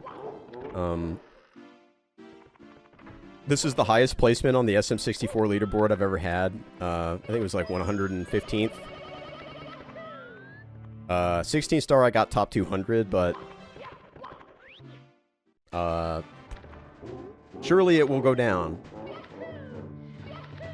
But while he's being yahooing, we could talk about Dark Souls 1 item enemy randomizer. I had a great time doing this. I honestly want to do more stuff like this. I know it's like the meme that speedrunners retiring just do randomizer and nobody likes it. You know, I know that's like the long-running meme. But I'm going to be honest with you, like, doing randomizers is just way more fun. It's way more like junk foody fun. It's not as satisfying as getting a good run in a speed run, but it is just like entertaining. I want to do more, but I don't want to spam them or anything like that, so maybe the next time I do one, I'll do Dark Souls 2 randomizer or Dark Souls 3. Yeah, I mean, it's fun to watch, and it is fun to play as well. That's the main reason why so many speedrunners have stopped doing speedruns to do randomizers. It's way better content, and it's fun, you know? People like it more, because watching speedrunners... Every speedrunner becomes a philosopher, you know? This is something that I've noticed. Everybody's, like, questions reality and perception and existence when they're on the fucking grind. When you're doing a randomizer, you're just having fun. You're not thinking about the heat death of the universe and how you have to race against yourself to beat the game before you get too old to do anything, right? You know, you don't have to think about any of that shit. You don't have to think about competition. You don't have to think about your own ineptitude. You don't have to think about why you fucked up so bad and why you're an idiot and you're stupid. You know, you just play the video game and you have fun, and it's different every time, right? That's great. So let me explain Crack Slide. This method I do is like the slower method, but it's very easy to do. Very easy. I'm doing air quotes. It's very easy compared to SPLJ. So I grab the ledge over here with Mario Cam, and while the camera is shifting, you jump and press tap left. You see that? Tap left. Pull yourself up. Backflip. Punch twice to get into position. The camera will shift behind. Then you do a backflip and hold forward with Lackey 2 Cam. And what I do is I do C up Mario Cam, and then I do 4 C lefts and then C down. And that gives this camera, you hold up, and you go here, and then while you're holding up, it'll put you to the door. You get the text, you hold down right, you press C left twice to get the camera here, and then you do an AB kick through the door. Me too, Cypher. But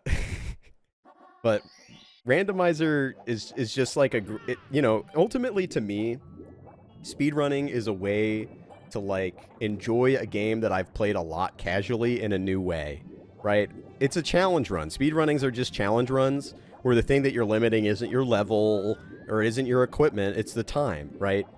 It's really like the most pure challenge run in my mind. And, you know, randomizers are kind of challenge runs. Nice swimming, dumbass. So it's kind of like similar. It's just like no hit is kind of in the same kind of deal, you know?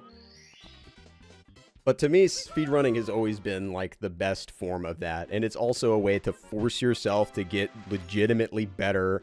And you have a yardstick of other runs to compare yourself against. I've always been kind of competitive, you know?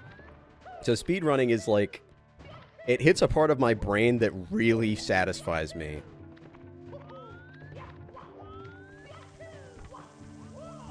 In the way that, like, finishing a randomizer, I'm not going to feel satisfied in the same way as, like, you know, getting a PB that I've been grinding for weeks. That was the main mistake of this run, by the way. I didn't roll out there, and I missed the dive cycle. I still get the wall kick cycle, though, so it's fine. I just lost a little time. Got a good rollout, but then I touched the wall and lost my speed. Long story short, you know, I don't see myself pushing the way I have in speedrunning the last few years like this year. I think I'm just going to probably do more fun stuff And if I really feel the desire to grind something, I will still, but I don't know, I'm just getting old. The FGO finale. I'm not going to talk about this very much, except for the fact that I'm just fucking glad it's over.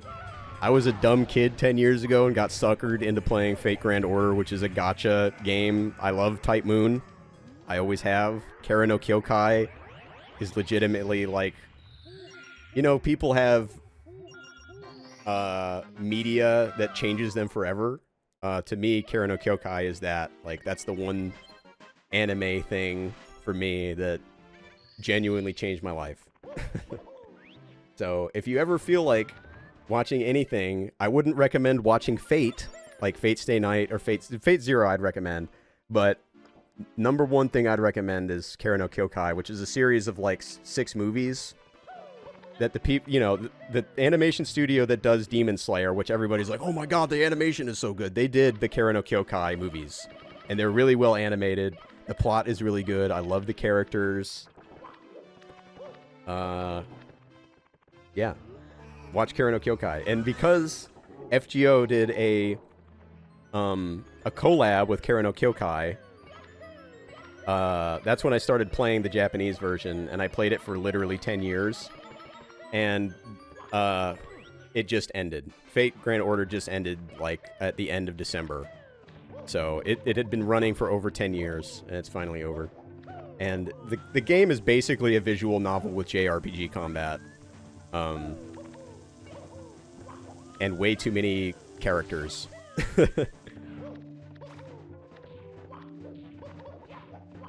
Yeah, that's another great thing about speedrunning. Is, like, it gives you a reason to really dig into a game and figure out how it works and poke and prod, and it encourages game science. Well, it's not end of service, like, it's still running. It basically, FGO has had 2 parts, and part 2 just ended. And they don't, like, part 3 is not gonna be a thing, I think, on the same client.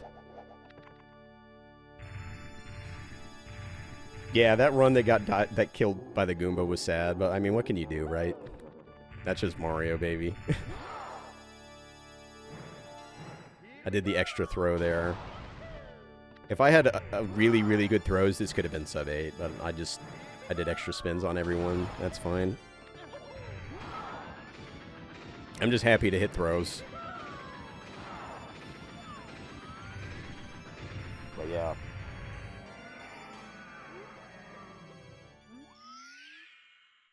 Well, that's it. There's nothing left.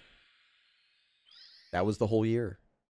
You know, we forgot to talk about Verho. Verho is a first-person Kingsfield-style video game that I thought was pretty good.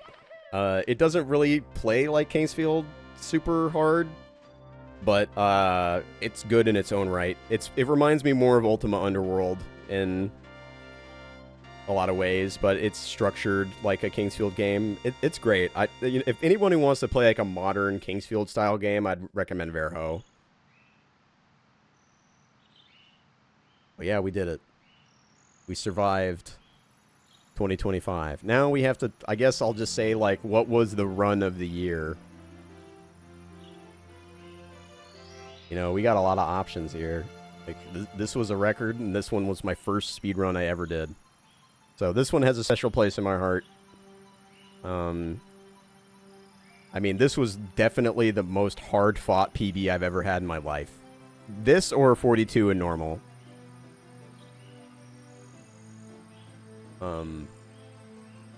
I mean, getting sub-hour in Eternal Ring on PS2, this was also a hard-fought PB over the course of multiple years.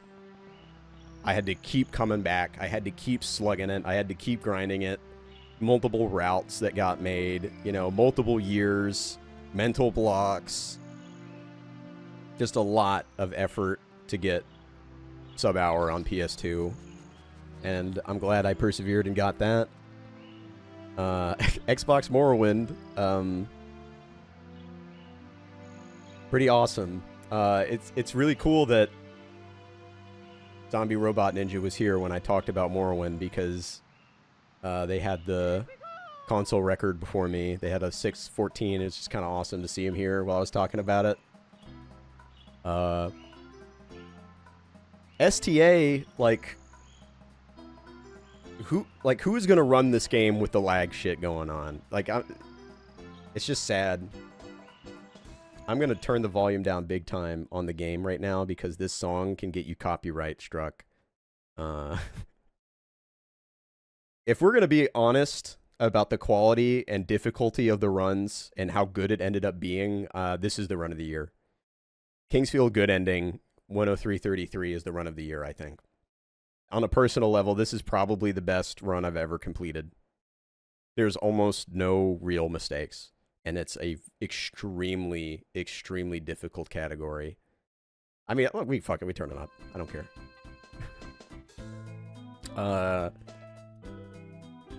Spriggan Lunarverse, do not play this game. Don't play it. Do not run it. Maybe play it, or for like a level or two. Don't play it. Do not run it. It sucks. Yeah, that's the reason why a lot of PV videos people upload don't have the credits anymore. I mean, this is a pretty important run because this took the second of last of Kellot's records from him. The only record that Kellot has left is Kingsfield 1J. So that's a pretty important run, even if it is like I had platform scam. This is another big one. This is like the first Kingsfield, or rather Demon Souls run to break the top 10 in like 3 or 4 years. And nobody has done it since, too, so it's like 5 years now. PS3 Demon Souls is pretty dead. Most people play on emulator, or they play the PS5 version. But I think if we gotta pick a run of the year, it's Kingsfield 4 Good Ending. When I was grinding that, I was really getting desperate. Sometimes a game starts to get to you, and I really try to prevent this from happening. I try to avoid games that make me sad outside of running it. And when it starts happening, that's when I move on. Kingsfield 4 Good Ending was starting to make me feel sad in general. You know, it was like I knew I could get a good run. I already had the record, right? So it's like I could have walked away at any moment, but I knew I could get a better run by minutes, like multiple minutes. And the beginning of Kingsfield 4 Good Ending is just so hard with the double Guardian skip. It just takes forever to literally get anything going. And then when you get something going, you just die to some bullshit, or you die to the Fire Genie, right? So it took a lot for me to stick with it, but the results were really great. I like Arx. I'm glad that we were able to make it into a real speed game. That's my main thought on Arx Fatalis. I'm glad that the console version is now like a legitimate speed run and not just like random nonsense, you know?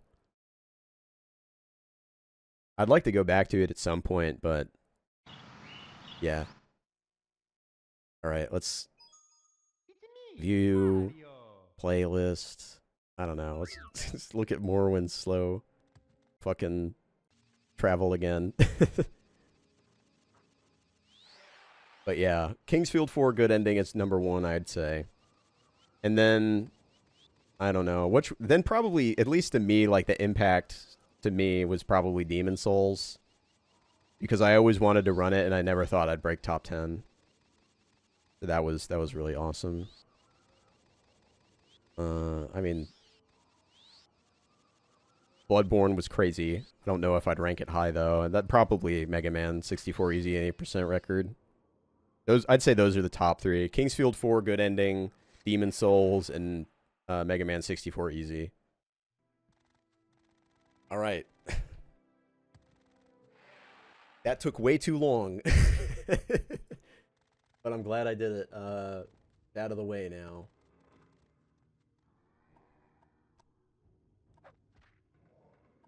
Let me see if I can find a link to post.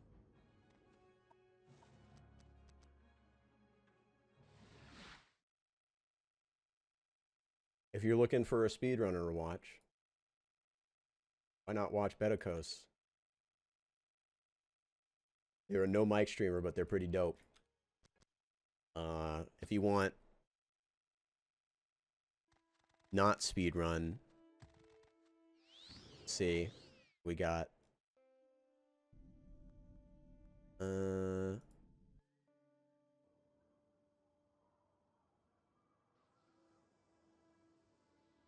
VAR playing